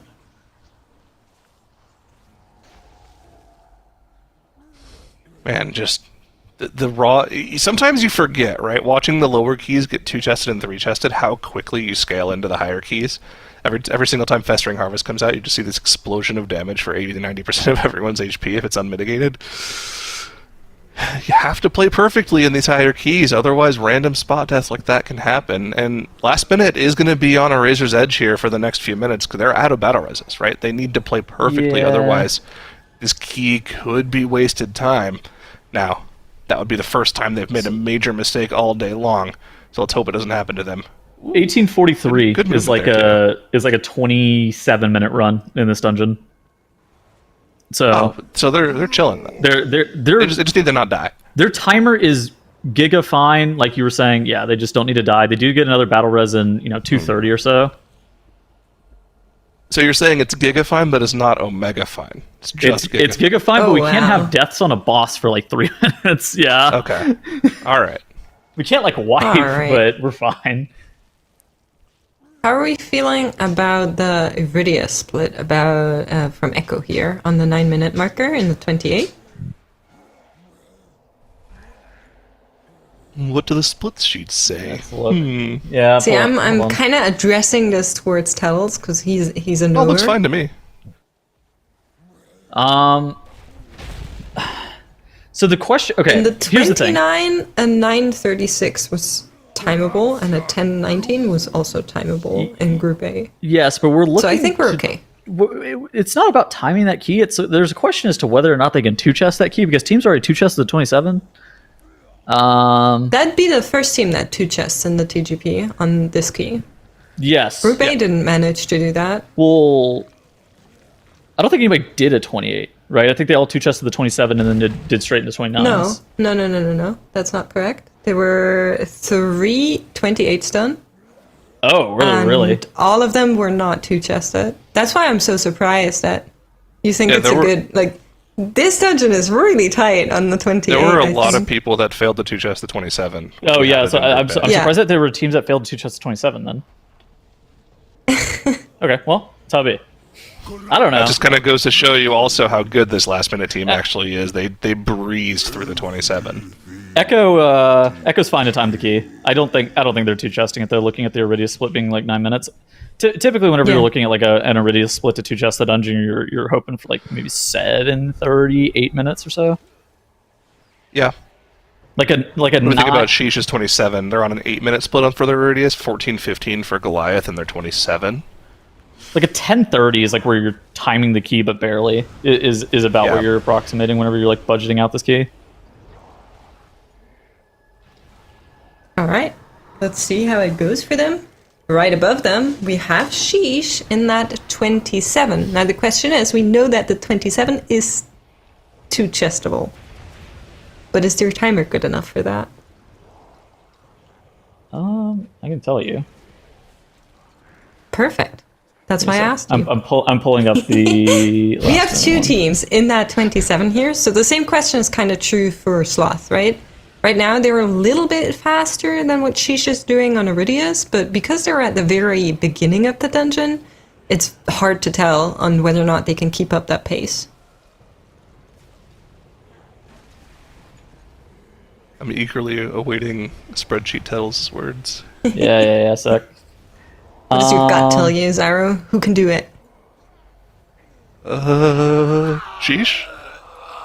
1918 on Kajen. Also Sloth? 1918 on Kajen. What is this? 14:52 on Gulping Goliath. Okay, they're good. Yeah. For the 27 Sheesh is on good pace. Sloth, however, I don't know about their pace. They're still doing with the mini bosses at the 12-minute mark. You said 14:50 on Gulping Goliath? Yeah, 14:52. I mean, Echo. Okay, I don't know. Look at Echo on the bottom right. 14:52 seems. It's maybe on the table. That's close, actually. Yeah. And of course, they're doing the tech that we haven't really seen anybody do the skip tech on the gauntlet that you were talking about, right? Where you spawn the mini boss early and leave the Drake up. We didn't really see anybody even go for that. I don't think it's tech. It's you're killing off the caster mobs before you end up killing off the Drake, which is scary. Very scary. It is tech. Is it? I think the pull. I don't know if you do that pull on a 28. Admittedly, like I feel like your tank is going to die. You can. Sure, you can. I mean, if you don't have to heal your ranged players, right? If you only have to worry about focusing on healing your tank, I think it's doable. 14:52. Dude, I'm just looking at the split timer. Yeah. for Echo, and it's like, I feel like they just might get key level gapped. It is Echo, though. Echo tends to echo sometimes, you know? Like they just did in that 25. True. That is true, yeah. We'll see. Do you We shall figure see. out And of how course- the timer is looking on Sloth and Sheesh? Well, here's the other thing as well, right? Is two-chesting the 28 even good? Is 30 possible? Could that just good bait them? It's a great question. I'm not Would really... you just bait yourself by unlocking 30 and then spending time into 30 that's untimable? Then you have to just backtrack to do a 29? Like, I mean, there's a reason that Mandatory and Perplex didn't do it, right? yeah. For Sloth, I think they're a bit slow, but they're, again, not like... It's 1452, and the end timer on that run was 2656. So... 1452 on the Goliath. Yes, but they were a minute, they were a full minute under on the two chest. Okay. So both Sheesh and Sloth are a little bit slow for a +2, right? If we're looking at their timers. She's just giga fast. They are very fast, yeah. And Sloth 1450. Sorry, then I'm misunderstanding. 1452 Yes. was the timer that the team had that was 1 minute over. 1 minute under. Okay. All right. Sorry. Yeah, I was like, huh? They're crushing it. Too many numbers. Well, let's focus a little bit less on the numbers right now, and let's check in with some of our other teams that aren't running Halls of Infusion for a little bit. Let's regain our sanity here. Top left, last minute, keeping it clean, like we knew they had to, in the end of this underrot here, giving themselves a little over 6 minutes to deal with the final boss in this 29 underrot. Plenty of time on the board. They even have the battle is available for the JB Spore. If that does potentially happen, they're looking like they're in a good spot right now. They even have the bloodlust for the beginning of the boss, so they're in good position to finish off this 29 and give themselves time to set up for, like we were talking about earlier, the 28 Neltheris, and also the 30 afterwards. I would like to see how Y is doing in their underrot as well, because they still have to run the 27, if I'm not mistaken. They're probably about halfway through that at this point. And also, we haven't checked in with All Good in a while as well. But we're starting to get to the point pretty soon here where teams are going to pretty much be done with the homework keys and start working on the higher keys like we've already seen last minute. Kind of skip the line and go into ahead of time. Yeah, I think teams, except for... No, I think teams are just now finishing the last 25s, right? We have, removing the last 25, I should say. So last minute, once they're done, I'm going to hope that they go into Neltheris, remove that 25 from the leaderboard, give them a 28. And then Sloth and All Good are currently getting rid of theirs and Halls of Infusion, so is Sheesh, and so is Echo. And then teams can work on updating the 27s that they have.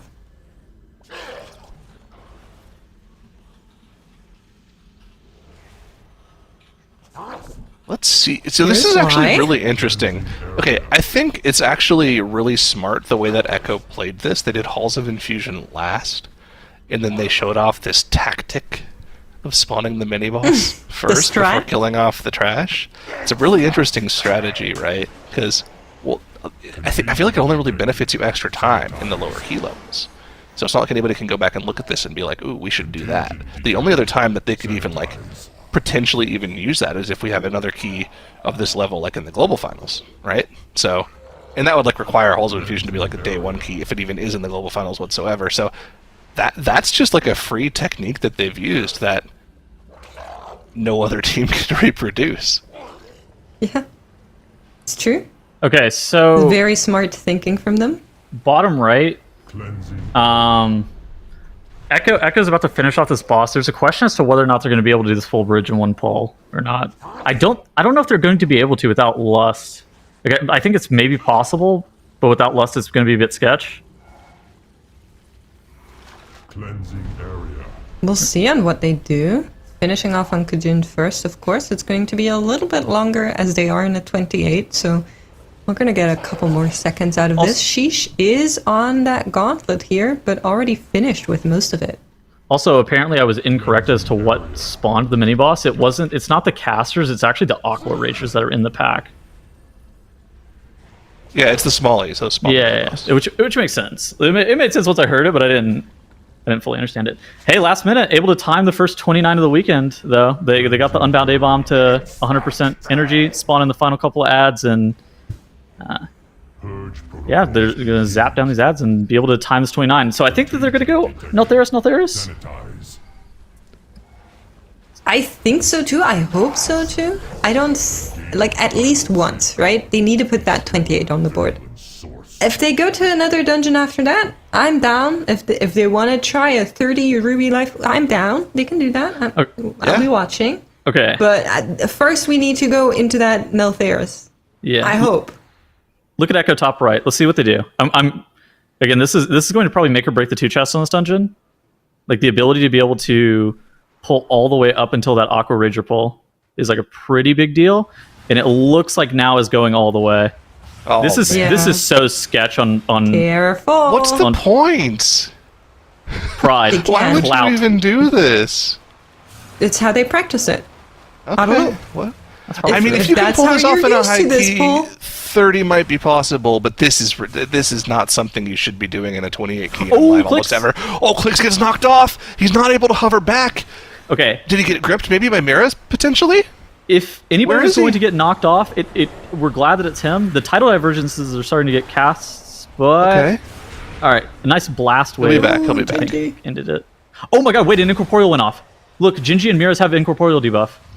Yeah, they do, but it is going to run out eventually. Dragon is still alive, now is fighting for his life. Sack was also online there from Zaliar, trying to help him as much as possible. In comes the Sanguine. They need to make sure to move out of this as quickly as possible as to not heal the Dragon once it is in his cast, but now is taking so much damage here. GG taking a full side of it. Cauterize has been procced. Everything is happening all at once there for Echo, and the Dragon has finally come to an end. And now they can recover and get this pull under control. But man, oh man, the fact that they pulled this off in the 28 is crazy. Oh, you know what? They didn't even pull the mini boss, and it's not that scary of a pull.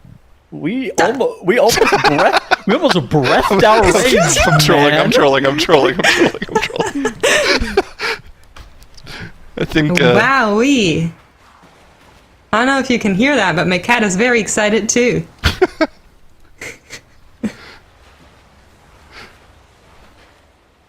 Oh man! What so two chests is doable for Echo here. It depends on how many phases on the boss they get, right? So 2 chest timers, 28 minutes flat.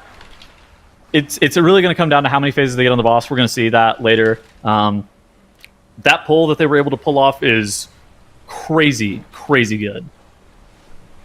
Yeah, that is a lot of time saved. Although with the errors that occurred on that particular version of it, they probably didn't save actually all that much time compared to doing it a little bit more slowly, right? I think one of the big things there was one of the tidal divergence casts going off on those Ragers, getting those little Aqualings. Those things are menaces. They do so much damage with their casts, and there's 3 of them.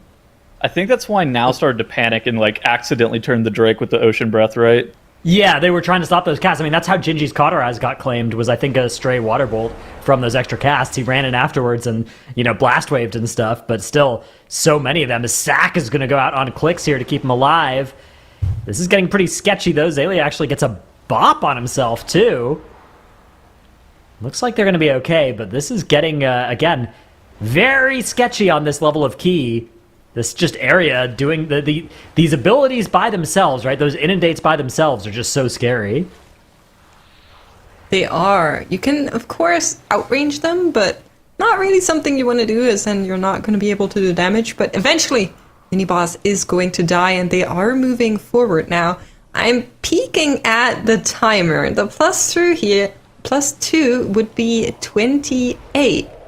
Do you think they can +2 this? Do they even want to do it? Tettles and I were talking a little bit about that with Zyro, but Dratnos, what do you think? Well, Clicks dying right at the start of the Lust is not good. Yeah. That's not good. So it's a question of phases, right? How many phases can you do Primal Tsunami in? I think the answer has to be 3. I don't think you can do it in 2 phases at this 28 key level, which I think means they're going to be a little bit slow. I think 29 minutes is probably Like 28-30 maybe is realistic. I don't think 28 is, but we'll have to see. I mean, if they get back really quick and they deal with all 4 ads in very timely fashion each time, maybe. But I just think that there's too many intermissions in their future. Sheesh 2'd theirs on the 27. Okay. So then maybe on 28 it's possible. I mean, they have... So, okay, here's the reason against it, though. Primal Tsunami is at 61% health, and they don't have Lust for this next one. I don't think... Yeah. I don't think... Like, maybe if Clicks had lived, But I think once you die on the Augmentation Evoker, all your Ebonmites go away, I think. So... Oh, God. That might be fake news. So that's very bad, that's then. Giga Duped. Yeah, that's like all of your damn. That's at least what it's looked like when I of course would never die on Augmentation Evoker, so this is something that I've been testing very infrequently, but it seems like it's at least things get quite bad as soon as your Aug Evoker goes down.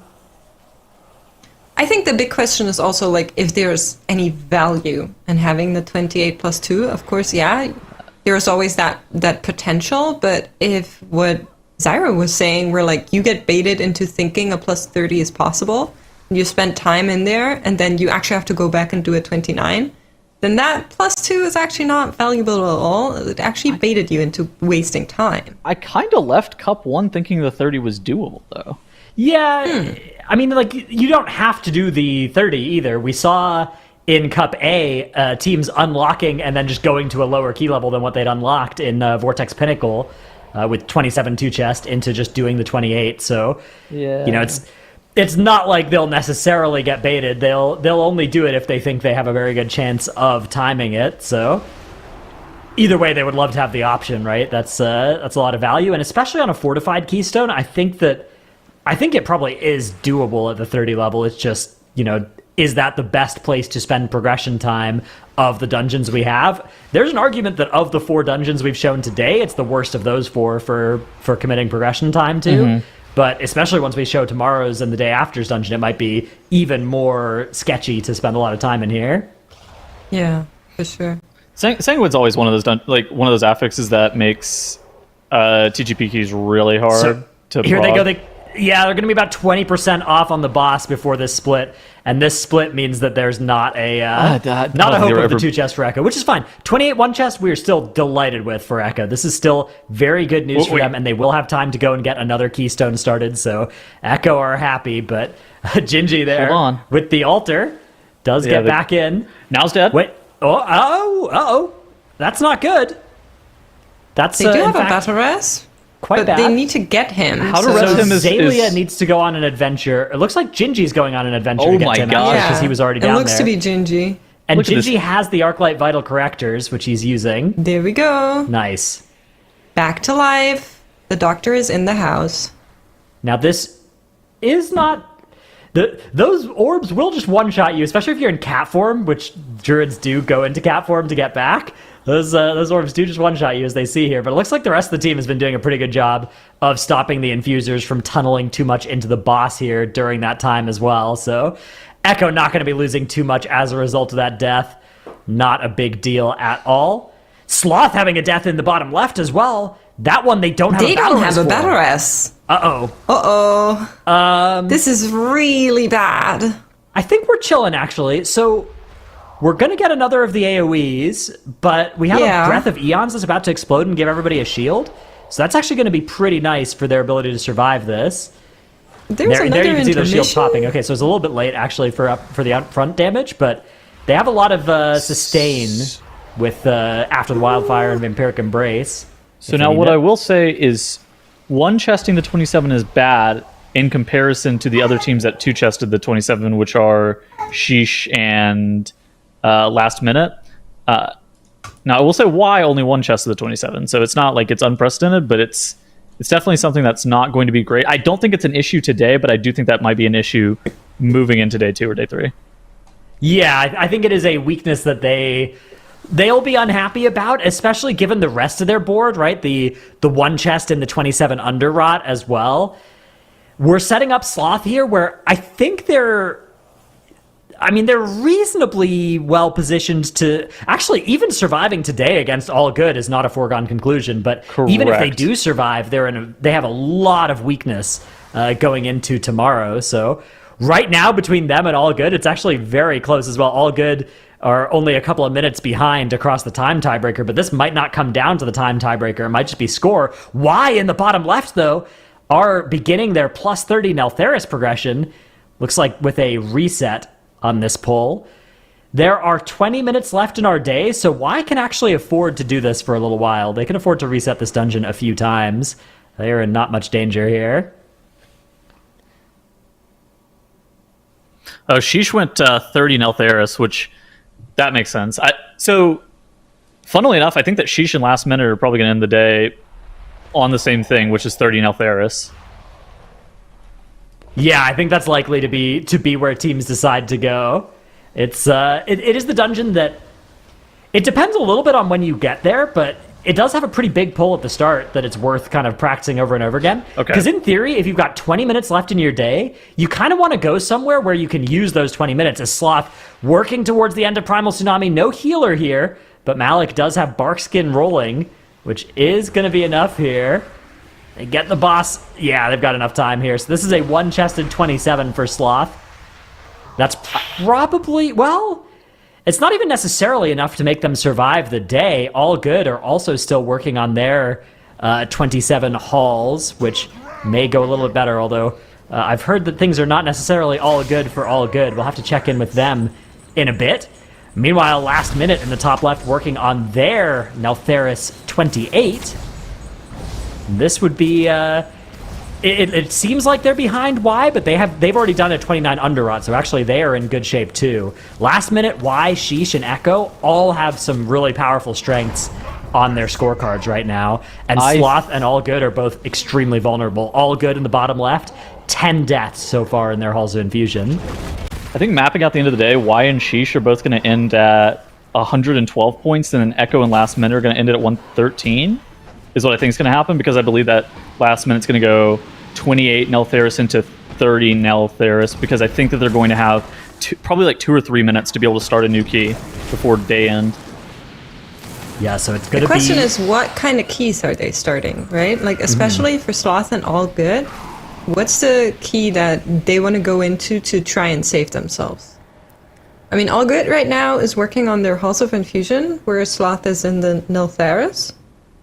And then I think if you're Sloth, you either go Halls or Ruby Life Pools, right? You don't have time, right? Because they're only just about to start this Neltharis, so... Oh, right. They don't have time. That's going to be last key for them, and All Good will get one last key as well after their Halls. So both teams are going to be on 108, and it's going to come down to which one can get the Neltharis. If both teams can get the Neltharis, Sloth will probably have the time tiebreaker, but... that still remains to be seen. I guess that could change in theory. So, and then talking about the remaining teams, Echo, Y, and Sheesh are probably locked into this Neltharis.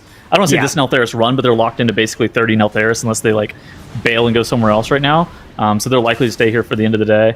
And so the question is, Last Minute, are they going to be able to start another Keystone after this run? They're currently in a 28. We've seen 28 timers range between 23 and 26 minutes. Which means Last Minute actually will have time to get another run going if they can, as long as they can get this run done in that time frame, which I think they're in good shape to be able to do. They're on one death run so far, making their way to Forge Master. So Last Minute will go up to 112 off of this, and then potentially all the way up to 114 off of whatever run they run afterwards. That could be really good. I mean, Last Minute, I think, are going to be ending our day in first place, if I'm not mistaken. Oh, wait, they're going to be ahead. Question. Are they actually going to be ahead of Echo? If they can time whatever they go to after this Neltharis is the thing. Oh, okay. It'll be a high key, and it'll be a one opportunity type affair. I missed the math that I did missed because I had them being like one key ahead of Echo because they went and did the 27 two-chested underrot, so that had them at a 29, where Echo did the Halls of Infusion on a 28. I understand. Yeah, we'll see. Do you think we're going to see a 30 Ruby Life Pools attempted today? I suspect that Last Minute would prefer to do either the 30 Neltharis or the 29 Halls of Infusion. Well, maybe though. I'm not sure what they feel more comfortable with. From the looks of it, the Ruby... I mean, I would want some time minute? on Ruby, but it's the timer is definitely generous enough if you can live all the bosses, right? They were a team that, in the questionnaire that we always give out to teams, said that they're extremely comfortable about the Season 1 dungeons because that was when they pushed a lot of life keys. That's true. So I think the Ruby life pools might be a key in their favor, actually. Yeah. So the live keys they pushed... I'm just trying to give the people a 30. Come on. No, I'm not saying it's impossible. I do want to... One thing that complicates that is that when these keys were being pushed on live, it was at somewhat lower key levels last season. Now, to some extent, the levels, it's hard to directly compare them between seasons, but there is a bit of a different texture, right? When we look at like the Azure Vault and the Algathars that were being done last few weekends, they just felt like they were reaching a level of key that was pretty different than we had on live previously. Like the hard parts were different than they were in Season 1. So that might be an interesting thing to see if it's true in Ruby as well. Like in Ruby Tyran in Season 1, it felt like the tank bleeds was like a lot of what you'd be dying to on the second boss, for instance. I wonder if that's still going to be true, or if it's instead going to be coming down to like the timer being the big issue.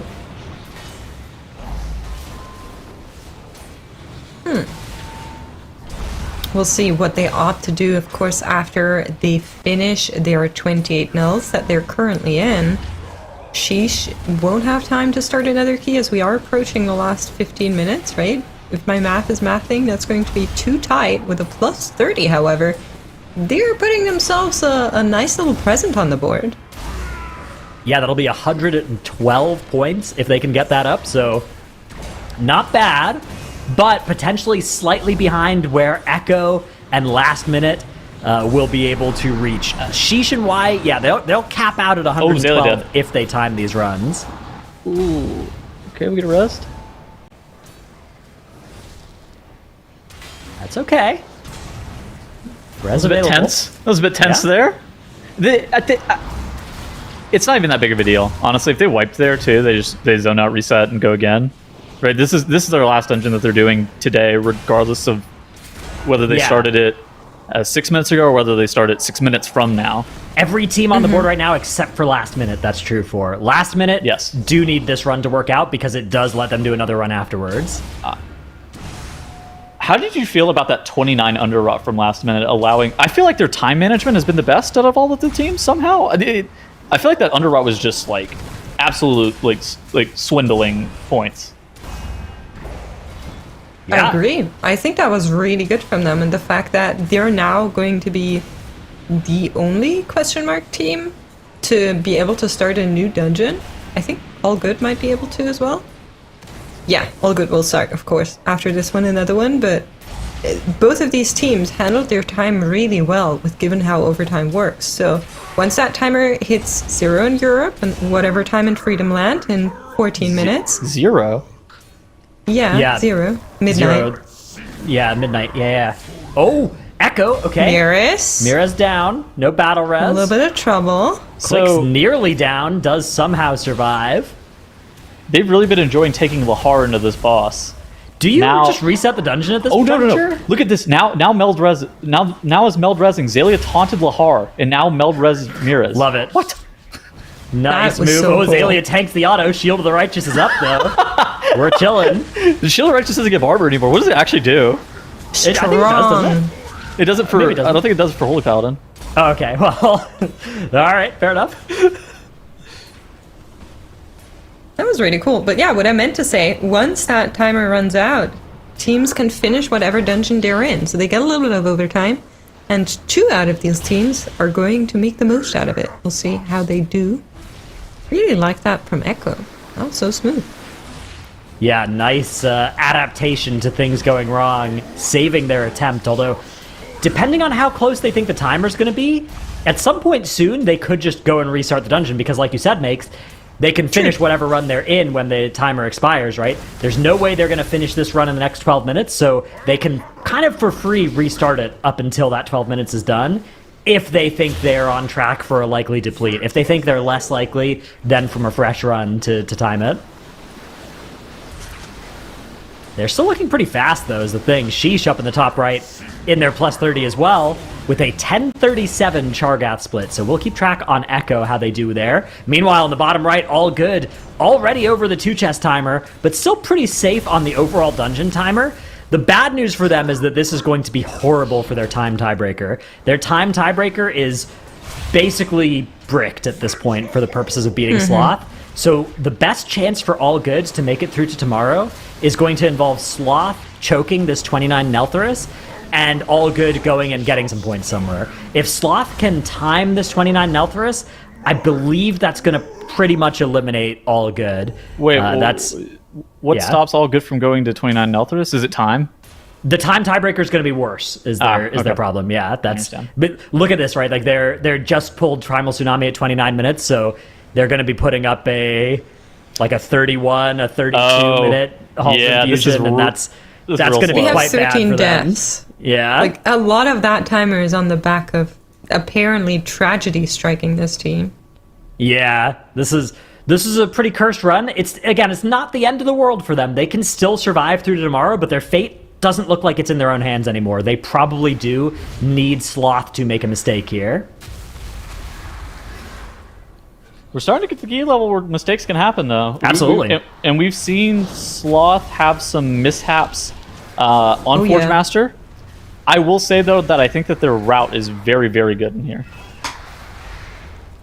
I agree. I think Gorek gave them a little bit of trouble earlier on, but maybe that's one of those things where as soon as you, had it happen, it won't happen again. We'll see whether or not they got that one straightened out. But I do agree on the route being really, really good from Sloth, so we're going to see how it plays out. I think just based on the route, they have a really good shot at this 29 and even a 30 easily. It's just the execution that needs to be good for them. What is last minute doing? Looks like they're just doing a chain pull here with these wardens. Yeah, wardens do get hit by chains, as do these hunters and the phoenixes as well. The phoenixes can get hit by the AoE, yeah, so they're grouping everything up nicely here. There's a war stomp coming out to help keep them under control. Now everybody's grabbing their chains, and bang, that's 100% count once they get that last hunter taken care of. And they'll be making their way to the last boss, last minute. Still a lot of time left in that 2-chest timer as well. This is going to bring them to 112 points, which is already an impressive total. That's actually going to put them in first for now, but they'll have time to start yet another key as well. 8 minutes left in our day. Down. Clicks for Echo. Yeah, this is... again, Tettles, I'm wondering about just hitting the reset button at this point. Look at their Chargath split. It's going to be a solid, minute, more than a minute slower than Sheesh up in the top right. I wonder if it's not worth just going again. You have pretty much no downside to doing so. The downside is that I don't think this is a deplete, right? Yeah, but I don't know. I feel like your chances are better starting from 0 deaths, 0 minutes, than starting from here with 4 deaths. Sure. And 12 minutes in. Maybe they're not. Maybe there's more danger. It's a question of how much danger they've already dealt with. Because if they think there's a 50% chance that things go worse than this, if they restart the dungeon, then obviously you just want to keep going. But I don't know. There is a good question as to what is the hardest pull in this dungeon for them, right? And I assumed it was that Lahar chain pull. But it might not be that. It might be something else.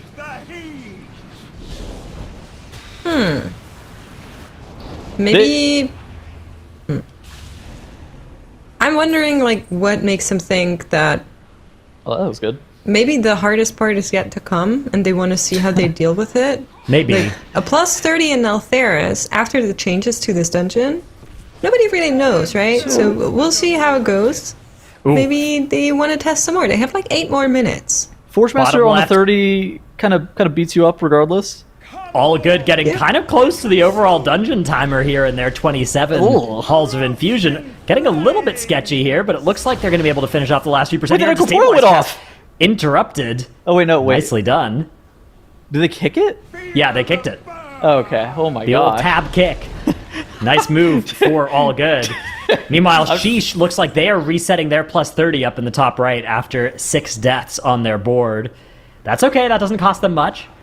They wouldn't have had time to start another dungeon afterwards anyways, so that is free. A free reset, basically.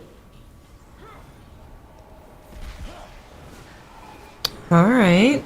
Dude, this last minute run in the top minute? left, the call to go to Underrot to get that dealt with in 27 minutes, and then they know that they have time for back-to-back Neltharis, genius. Genius mode has been activated for last minute.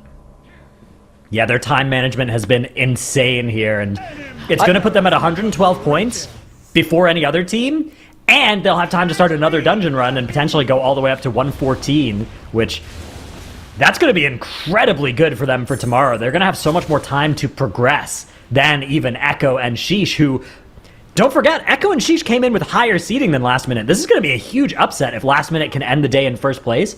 In order to do that, however, they will need to actually time whatever they go to next. That is going to be hard because they'll only basically have one shot at it. There's 6 minutes left in the day.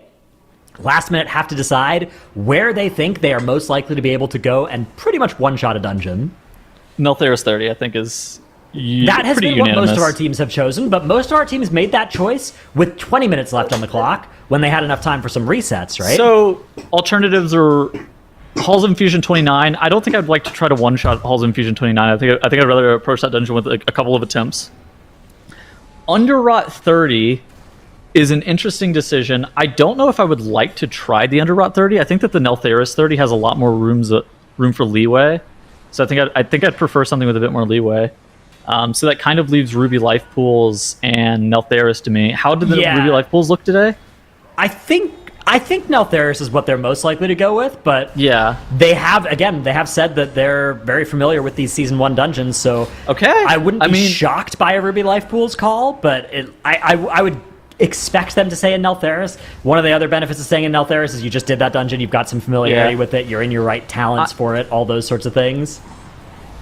I think no matter what they do, if they one-shot the dungeon, we can't be critical of what they picked. Because I don't think it really matters at the end of the day what they have selected, as long as they one-shot the dungeon. 100%. They could even go 29 Halls of Infusion, and if they one-shot it, they've saved themselves a lot of time. I'm going to be sounding of the horn because that is insane, but I wouldn't have picked it in terms of ease. I would have preferred something easier. It is an Neltharis we can see them doing in the bottom left now, so that has been the decision. They have 4 minutes and 25 seconds to lock this dungeon run in, so they can attempt the first pull a little bit, but pretty soon this run is going to be a final run for Last Minute. The good news for them is that even if they deplete this and don't put it on the board, they're still in great shape for tomorrow. But if they can time this, they will be coming out of the day ahead of both Echo and Sheesh in a dominating first place position, which would be unbelievably impressive. I agree. Like I think that's super, super cool. So that's one death. Echo has had many deaths. We go again. And they're still going. Just to be real with the viewers, the chain pull that they had sucked. they did not. I think they know that. Yeah. Gonna redo it. It's all good. We go again. Yeah, a few minutes left to start final runs here. We'll see if any of our other teams decide to hearth out. Why having a death as well in the bottom right. That's going to be a battle res, though. They still have 2 of those. They're making good progress through the dungeon, already almost on the Forge Master. Sloth up in the top right on a nice 0 death run. 1 key level lower, as they only 2-chested their 25, right? So they only were able to get up to a 29 rather than a 30 in this dungeon. But as long as they can time this key, I believe it's going to be pretty tough for All Good to overtake them even in the time tiebreaker, which those 2 teams might go to. I think you mentioned this. Why did Sheesh have to reset their key? They had 6 deaths on their board when they were resetting, so I assumed that it had something to do with that. I didn't see exactly what went wrong. Yeah, that's a good guess, to be honest. I see. Something went wrong with their chains debuff, apparently. Production telling us. I have a question. All right. Were either of you guys on at the very beginning of the day today? Yeah, I was. Dratnos was, yeah. There were teams AFKing between RLP runs, right? Like a bunch of AFKing? Not AFKing. It's more just like, 1 minute here, 1 minute there type thing, right? Like there was some hustle being shown by. Some teams were really, really zooming and like just always in the next key. And Last Minute, I think, was the team that was the biggest exemplar of that. And that was what I was going to ask. That has earned them potentially this extra run that they're getting at the end of the day. That was what I was about to ask. Is that hustle at the beginning of the day with the Ruby Life Pools what's actually going to make I think it's all throughout the day. I mean, I think it's like Okay, now they're waiting. Interesting stat to track. Well, you gotta look right. That's important. Like average time or total time spent outside of active dungeons. That would be a very interesting stat for us to track, because I wonder if the difference between the teams is enough to explain how last minute are getting an extra dungeon at the end of their day. I think it probably is. Mm-hmm. I mean, they were also really fast in a lot of their runs too, so that's the thing, right? Is like, we spend the start of the day talking about 2 chests versus 3 chests, but even being 1 minute faster at the start of the day matters as well, because it sets you up for an extra run at the end of the day. Yeah, and these guys made it, because they look at Echo. Okay, Echo and Sheesh, if they didn't have to reset either of their keys, or if Sheesh didn't have to reset their key, they probably only needed what would you say, 5 or 6 minutes on the whole entire day in real time, not like in that time that's like AFK'd outside of dungeons and stuff like that, to be able to actually get an extra run in. Mm-hmm. All right, but if we're looking at the timer, it's coming awfully close to runs being final. Of course, we're going to wait for admins to confirm once that happens, but anything that happens within 30 seconds or so, teams could still restart. And I'm looking at Echo. They're at the Forge Master. This boss is very, very hard on that plus 30, and you can see why. HP bars, they're just going up and down, dancing around. It's very, very much to do here.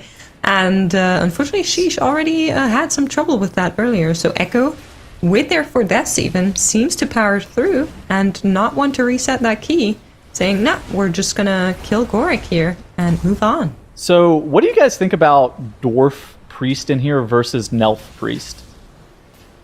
Because it seems like most teams are running a Nelf Priest in here, but Mira's is on that Dwarf. So the Dwarf has the advantage of being able to get off the Hunter Bleeds, but the meld is really, really good for this boss. So, yeah, what you're talking about is if you're targeted by the shield throw, the first person targeted especially can meld or invis or whatever, and it just cancels the entire cast. I think I like the Night Elf as well. I think that's better, but it is definitely close. It's, you know, the Hunters are nasty too, and it is a fortified key rather than tyrannical.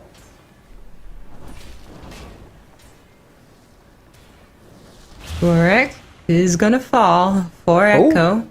And All Good in the bottom right have actually decided that Underrot is their keystone of choice, rather than the Neltheros that we've seen the other teams choose as their final key of the day. They're actually busting out Equinox Druid in here as well, not the Brewmaster that they played on the lower level keys. So going with the meta rather than the comfort pick there. Sorry, I'm laughing. For a second there, we had Sloth twice. That's how important their run is. Andy for Sheesh. Oh, 2% HP does get healed. That was getting very sketchy, though. This is the big chain pull for Sheesh in the bottom right that we've seen cause... It's very quick if you do it right, but it is very quick in the other direction if things go a little bit wrong. Okay, last chain. There they go. MD, beautiful. Beautiful by Sheesh. Echo skipping ahead here. I'm going to see the Wernstone from Gingy porting over. They're still doing this pull. Okay, so this is something that I was actually kind of critical of Echo doing earlier. I think that this pull is very sketch. Okay, they were doing this into the Blazewing earlier. It looks like they're going to be a bit more calculated with what they're pulling. And they can afford to be. Like they can afford to be calculated in a 30. This trash, I think the Blazewings in general really suck. I would. But they still need to do the Blazewings, no? Like if you compare the Echo route with the Sloth route, I like the Sloth one much more. Okay. Just avoiding all of the Blazewings. I just got a DM from competitor Lepan, and he actually made a really good point about tiebreakers. If Sloth and All Good time their 29s, and Sheesh and Echo deplete the 30, one of them is out to tiebreaker. That is real and true, actually. Yeah. Wait a second. Well, no, wait, not Echo. Echo are fine at 111 points. Okay, because they have the Sheesh and Y. Sheesh and Y would be. So okay. There's our scoreboard in the bottom left. Now, and the way it works is at the end of the day, the lowest team is eliminated. If nobody times anything, that's going to be All Good. If All Good time their Underrot, it would be Sloth right now. If All Good and Sloth both time their keys, it would probably be all good based off of a time tiebreaker between the two teams, but it could be Sheesh or Y if those teams deplete their Neltheris, is what you're saying. And yeah, it could be. If either of those teams deplete their Neltheris and Sloth and All Good both time their keys, then the tiebreaker of time won't come into it because the first tiebreaker is the highest key you've done, and a 29 would beat a 28. So okay, so depletes are really bad right now. You really, and this is actually true for the whole weekend, but especially right now, you really want to time the key. It's much better than depleting it. So hopefully teams will take that advice to heart. So basically any team can get knocked out except for what, last Echo and minute last and Echo minute? are safe. Okay. Those I don't teams think are we chilling. had a closer day one ever in the TGP. Yeah, this is wild. That's insane. We're talking about not timing a 30 Nelf like it's a low percentage chance, and maybe it is, but it's not that low. This is a very hard keystone. Echo up in the top left are getting close to that timer. They're looking safe for it. But, I mean, look at the damage that's happening on their health bars here. Why in the bottom left are having players starting to die here as well? Hold on. Okay, so what happens to Wernstone whenever a player dies? Does it go away? It either does or... I'm not sure. It either does or doesn't. That's we have a mass res, so we're fine, right? chance. Oh, we dropped a savior. We dropped a savior. Here we go. Okay. We're chilling. All right, we're fine. All right, never mind. Mission accomplished. All right. A little bit of drama there, but we'll In be this able to bot's move being on used. for Y. So They do their need to get timer's some fine. count. Why's timer's Yeah, fine? they need a little bit of count. Their timer is fine, but it is not fine enough to sustain a wipe. So I agree. hopefully they can... It looks like maybe they're looking to just do boss first, although they don't have lust, so we'll see what they decide to do here. Maybe they want lust for the trash on plus 30 fortified. Oh, it's going to be another savior here.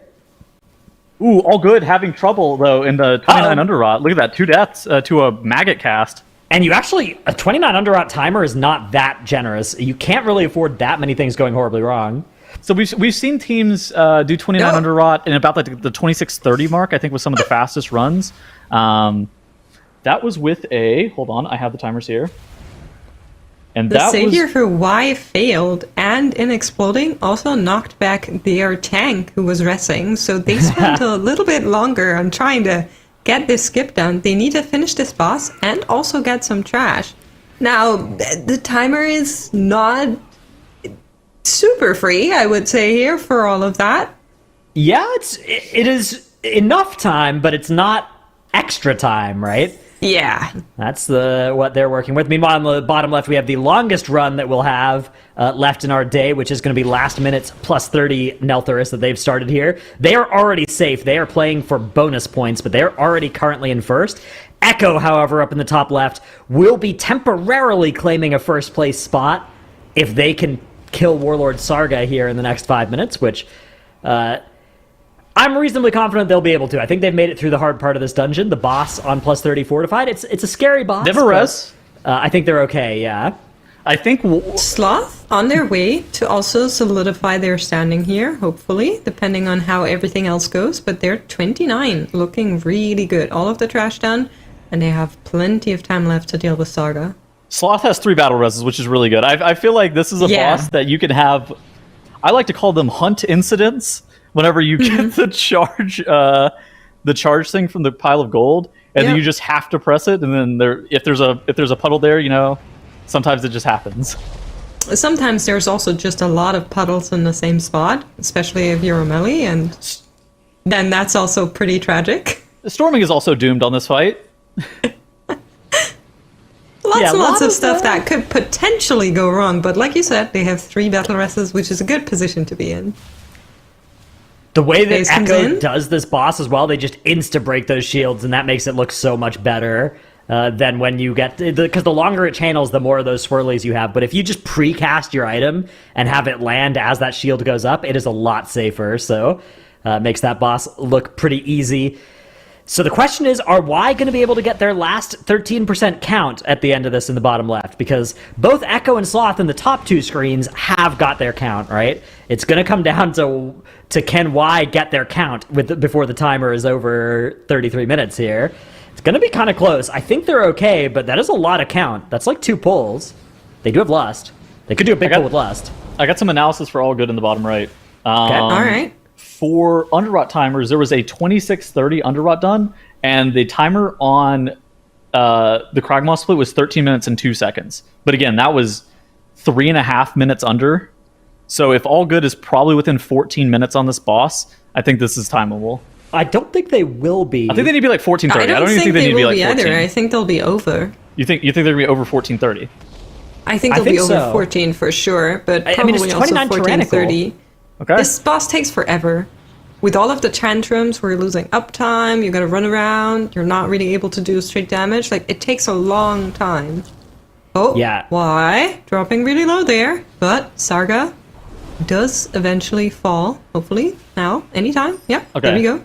Sloth This is did the finish big their run pull. as well. So Sloth and Echo both Echo are as going well. to be getting their times on the board, which is good. Both of those teams are now, I think it's fair to say, safe. Sloth's Somewhat time safe. tiebreaker is almost certainly safe compared to All Good. So those two teams are chilling. All Why? Good in the bottom left. It's going to be a very tight 29, but if they can time this, they could eliminate either Sheesh or Y if either of those teams deplete. Now you can see in the top right, Y are getting ready to do some trash here. They got need to get lust. 13% They're count. They waiting have for lust. cooldowns. No, They got to pull. We got to pull no, some they're trash. waiting. They're sitting, waiting for cooldowns. Okay. They literally sat there for 20 seconds before they pulled, and now I guess with that makes Lust sense. and everything on the go, they're pulling this and going really big here. Now, we saw this pull from Echo before, and it's not an easy trash pack. There's so much damage going out. You can see That's why I it here hate from the this pull. Tempest. It's just crazy DPS that's going on to the entire team, and that Bloodlust is definitely helping a lot. So the Bird is going to be the main target here that they're trying to get down as fast as possible while that Bloodlust is still up. And that will be it. I think is that enough trash? Oh gosh, we have a barrier going off with the AOE. So yeah. as long as the okay. barrier doesn't Bird pop is that? at the same moment the AOE is going off, you're fine. But these barriers are going to last forever. A lot of lava spawns here. but First that's one is okay. done. First Yeah, one we're is chilling. done. Second one is Is this count? done. I don't Somewhat know. Oh, we it's have going battle down. res. We battle res that. We Magician battle res down. that. Yeah. Magician got up. it. Yeah, we're going to get Tank another sort of fighting. 2 minutes here as well, right? We're going to get back to power infusion, which is going to be good. They're starting this kite. It's a little bit sketchy for Y, but if they have count from this, I think they're fine. That is the question, is do they have count? It looks like they have 4 mobs here. So do those mobs give 2.5% each is the question. I think they do. So what is this? 2 wardens and then 2 of the guys that apply molten shield. I think that's what it is. Yeah, as long as they give 13 count each or something. Yeah, it looks like they give 15 count each, so I think they're All fine. right. Okay. Good. All right. So Y is It's close, but it safe. looks like it's okay here. Yeah, I think Y is safe. Which is going to leave it between Sheesh and All Good for elimination here. If Y are able to get this one done. Sheesh in the top left are dying. That was so much damage there for a second. speed. Look Oh at my speed. god. Okay. We're alive. All right, so again, here's the situation now. Y have just saved themselves. They can't be eliminated by the end of our day anymore. All Good, if they time this and Sheesh deplete, All Good will be safe. Otherwise, Sheesh will be safe and All Good will be going home. So that is what we are looking at now between our left teams on the board. The other storyline that is still ongoing is Last Minute in the bottom right. Last Minute are currently in second place actually third place now behind Y and Echo. But if they time this 30 Neltherus, they will advance to first place coming out of our day, which is incredibly impressive because they came into the day as not one of our top 2 seeds. But they're going to be ahead of everybody Bro. if they can clutch out this plus 30. She should not playing either side, side of the boss's worth of trash is so sus. Like that is so sketchy. I don't know how I feel about that. Yeah, Those I packs are mean, inefficient, but if you don't fight them, you have very little space to fight the boss. Requires a high degree of precision to execute that fight, but they were able to make it happen, so I'm glad that worked for them. all right, see, all good. I mean, first of all, death, but second, their Kragmaw split was 15-52. I don't like that. That's bad. That's It's- really, really slow, It's sketchy. unfortunately. Yeah, I hesitate to call it depleted yet, because I think they got a little bit of trash from after Kragmaw's area before they pulled. That's true. They are going to get only one more lust in this dungeon. It's going to be on Unbound Abomination, but they still have 71% of Spore Caller Xancha to deal with here, right? So that's going to take them to like the... their healer, their tank. I think we've just seen the end for All Good. They're resetting the boss. Tell us, I can't believe you jinxed another team. But I think that's got to be it for them. They're going to be able to kill off this Guardian. They actually don't have a tank, so they're going to try and kill off the Guardian. They're kiting it around, doing what they can. I think this was not good. Yeah, you can see. Unfortunate. All right, at the start of the dungeon. I think that's waving the white flag right there. I think that's it. I think you might be right there, Tettles. I think that this one is over for All Good. And indeed, it is. That thumbs up sinking into the 0-7 in the chat. Goop there, yeah. Well, we're glad they showed up. They were a pleasure to watch. I loved seeing that Brewmaster out of them as well. It was awesome to see. But it looks like they will be getting sent home at the end of our day. In fairness, they were a substitute team. Yes. They came in with very short notice. They gave it their best. And the fact that it was as close as it was goes to show what a great team they actually are. And I hope we see more from them in the future. They were one Why Sheesh or Sloth Deplete away from qualifying for tomorrow. That was really, really close. It's a bit rough. Yeah, I mean, up in 10 minutes ago, there were 4 different teams that all could have been eliminated, depending on how the runs went. But that's how TGP works: is it's close, and then somebody does get eliminated. This time around, it was All Good, but I don't know. If I was any of these other teams, I would not be happy about tomorrow, right? Tomorrow is also going to be an elimination at the end of the day, and all of these teams have got to be feeling the pressure based on just the strength of the group once again. Just like last weekend and the weekend before, all of the teams we are seeing here are so strong that one stumble is all it will take for you to be eliminated and not make it to Sunday, let alone into that top 2 as Sheesh. Oh, my God. Okay, it's fine. This is the time to die. This is definitely the time to die. There by Andy. It's okay. We've got a lot of time on the board. It's fine. They still also need trash, though. Yeah, it's not like Omega fine, but it is fine. They're fine to time the key. Like the trash that they do is they do that blaze wing that's up on that left landing area. Oh my God! They do that blaze wing that's up on that left landing area. Okay, take 2. Andy does it. Spark skin rolling. We are chilling. Bear moment last pull. Bear moment. Dude, when you're playing a bear, you feel so indestructible that sometimes you do forget that when you're going into a pull without your furs up, like you can still die to some auto attacks. 2 iron furs and you're pretty much good. But on the start of a pull, sometimes you got to commit a couple of those defensives just to get it going. Especially on this plus 30 fortified level, Andy is even on that bear getting beaten up a little bit on these pulls. So looks like they're going to be able to get this pull sorted out, but this is not all the count they need. They will still need some more after this. Yeah, one more Tempest. Soonish. Did Last Minute make a mistake today? Did they have a perfect day, time-wise and dungeon completion-wise? Yeah, they missed out on halts, right? Wasn't it?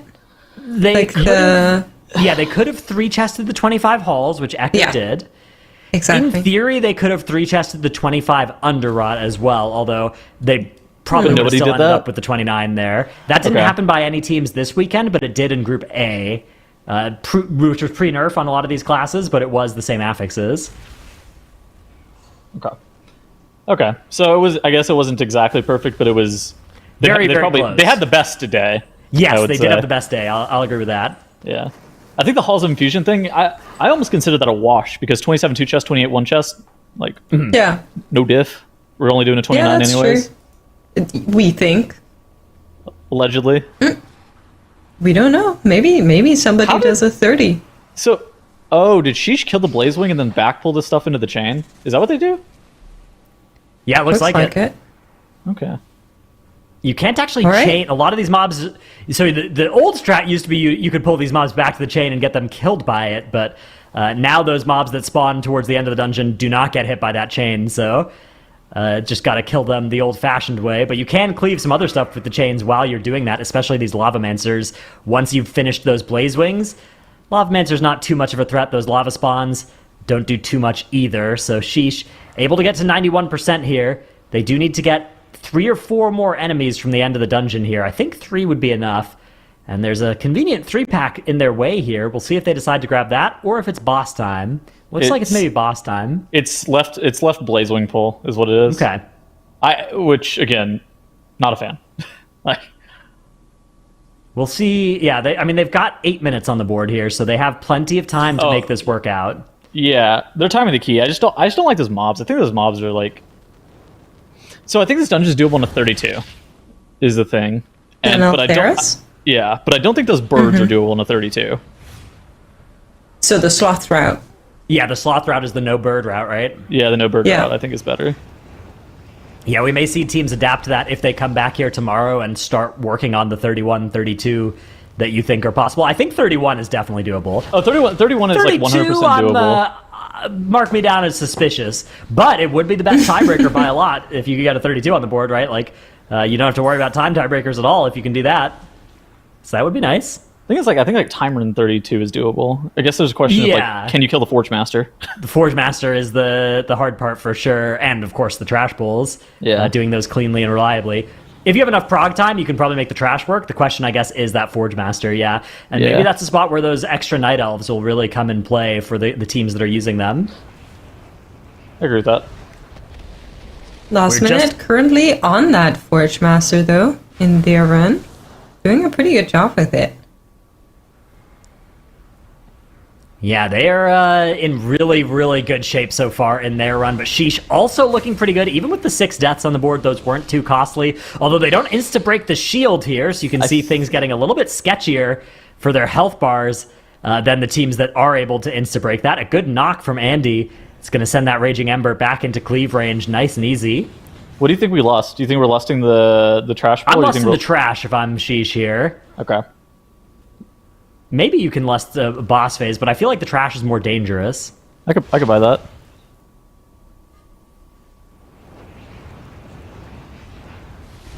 How's last minute doing on Forge Master? This is actually kind of scary. Oh, they killed the boss. They killed it.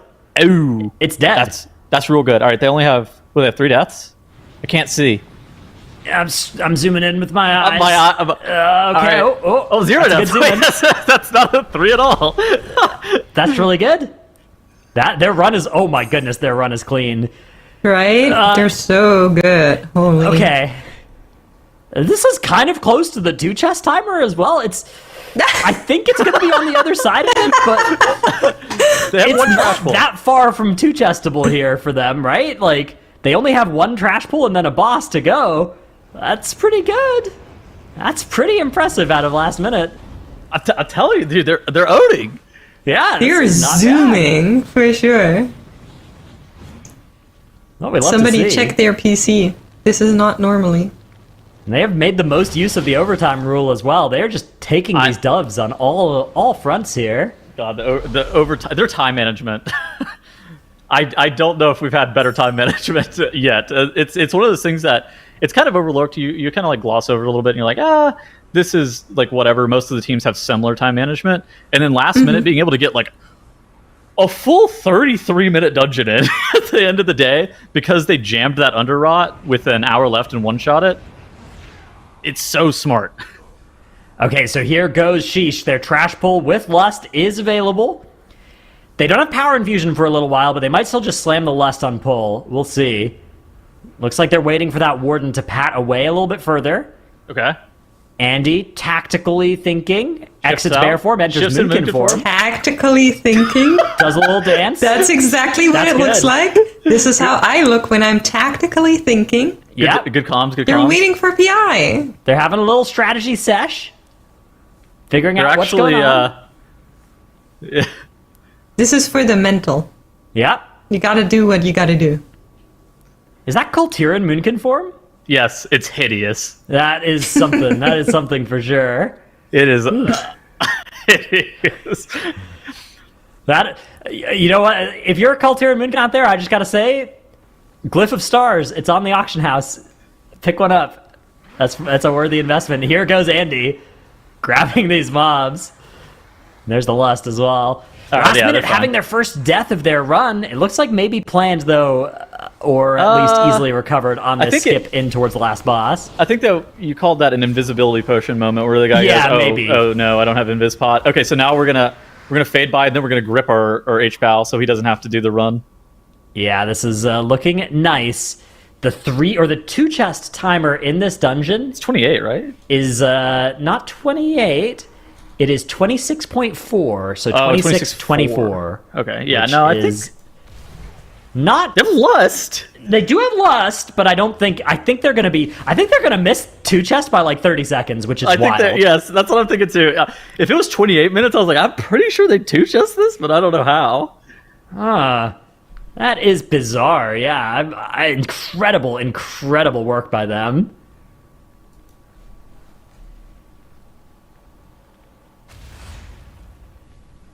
Sheesh. Now nearly finishing their run. This is going to be 2 minutes under in their plus 30, so pretty good. Unlocked that 31 key level, but 6 deaths on the board, so certainly some room to improve, although most of that was just on that one pull after the Forge Master dropped down. So there they go, timer upgraded, bringing them up to 112 points.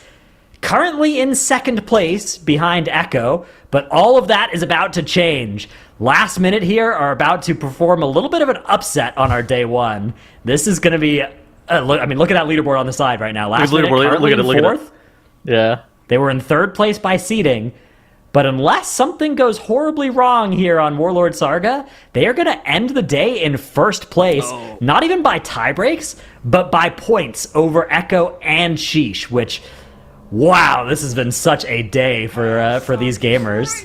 26-24 was the 2 chest timer. They're going to be not far over it. Wow, 45 seconds over it, maybe. This is why I think 32 is doable. This in principle is why I think 32 is doable, because you look at the timer and you're like, well, it's probably possible if you had enough. I think the timer is good. It's the Forge Master that I'm very worried about, but we'll see. I mean, I'm pretty sure we're going to see that 31 anyhow. But with how dungeon scaling has changed in Dragonflight, bosses are scary, man. Do we see 31 tomorrow, or is that like a Sunday endeavor? Depends on the dungeon tomorrow, right? Tie breaks out of the day. Okay. I think it's a good... The highest key you can go always makes a lot of sense to do if you're anywhere in danger of that tie-break range, so I bet we'll at least see some teams in here, but... There's a lot of fertile ground in all 4 of our day 1 keystones, plus there's going to be a new dungeon tomorrow, so... That's going to be exciting to see, but last minute, are they going to beat this next shield? It looks like they are. They're going to have 5 minutes to spare in this plus 30 now. What is happening? That's sheer dominance coming in. Would you say that they saved their final dungeon for the last minute? Last minute? Get out, well, no, they had 5 minutes to spare. I was just saying. Wow. And there you have it. That's it. That's day 1, and that was definitely one of our tightest day 1s I think we've ever had in TGP. That was wild.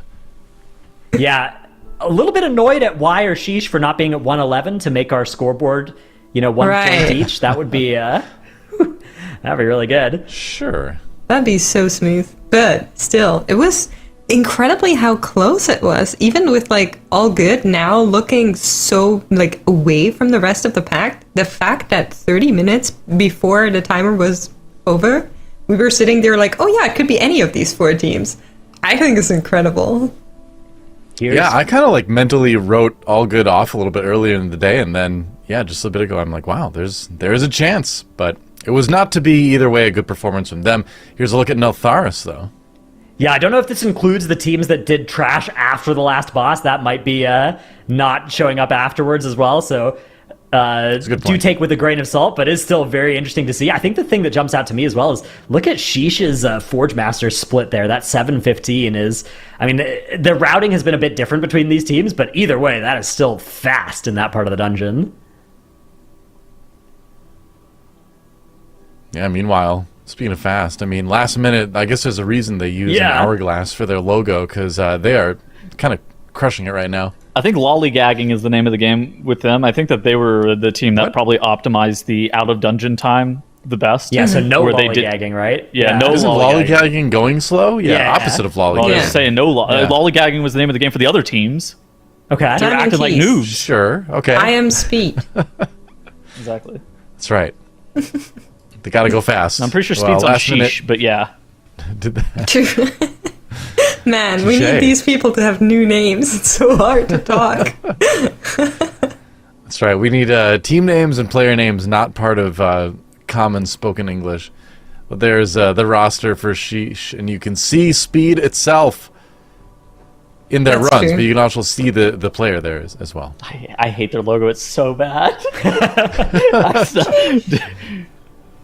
What is that at the top? With It's the halo? sheesh, Is it? bro. It's the Oh. you are. It's a Zoomer thing, man. Don't even. Oh, It's okay. alright. Hello, fellow kids. Well, there's all the rosters, and there's the little thing at the bottom. There's a lot on the screen, in fact. Wow, you're telling me we could support 9 teams at once? Let's go. Yeah, for the next TGP, Next or TGP. something. Shout Yeah, out to that's All right. Good once again. Now that we have their names on the stream. Yeah, good to see them. honestly, all good. Coming into this weekend, really kind of proving that they absolutely deserve to be here. They didn't make it through to day 2, but still an impressive performance from that squad, and always fun when we see something a little bit different from the norm too. The Monk looking pretty good in some of those early runs.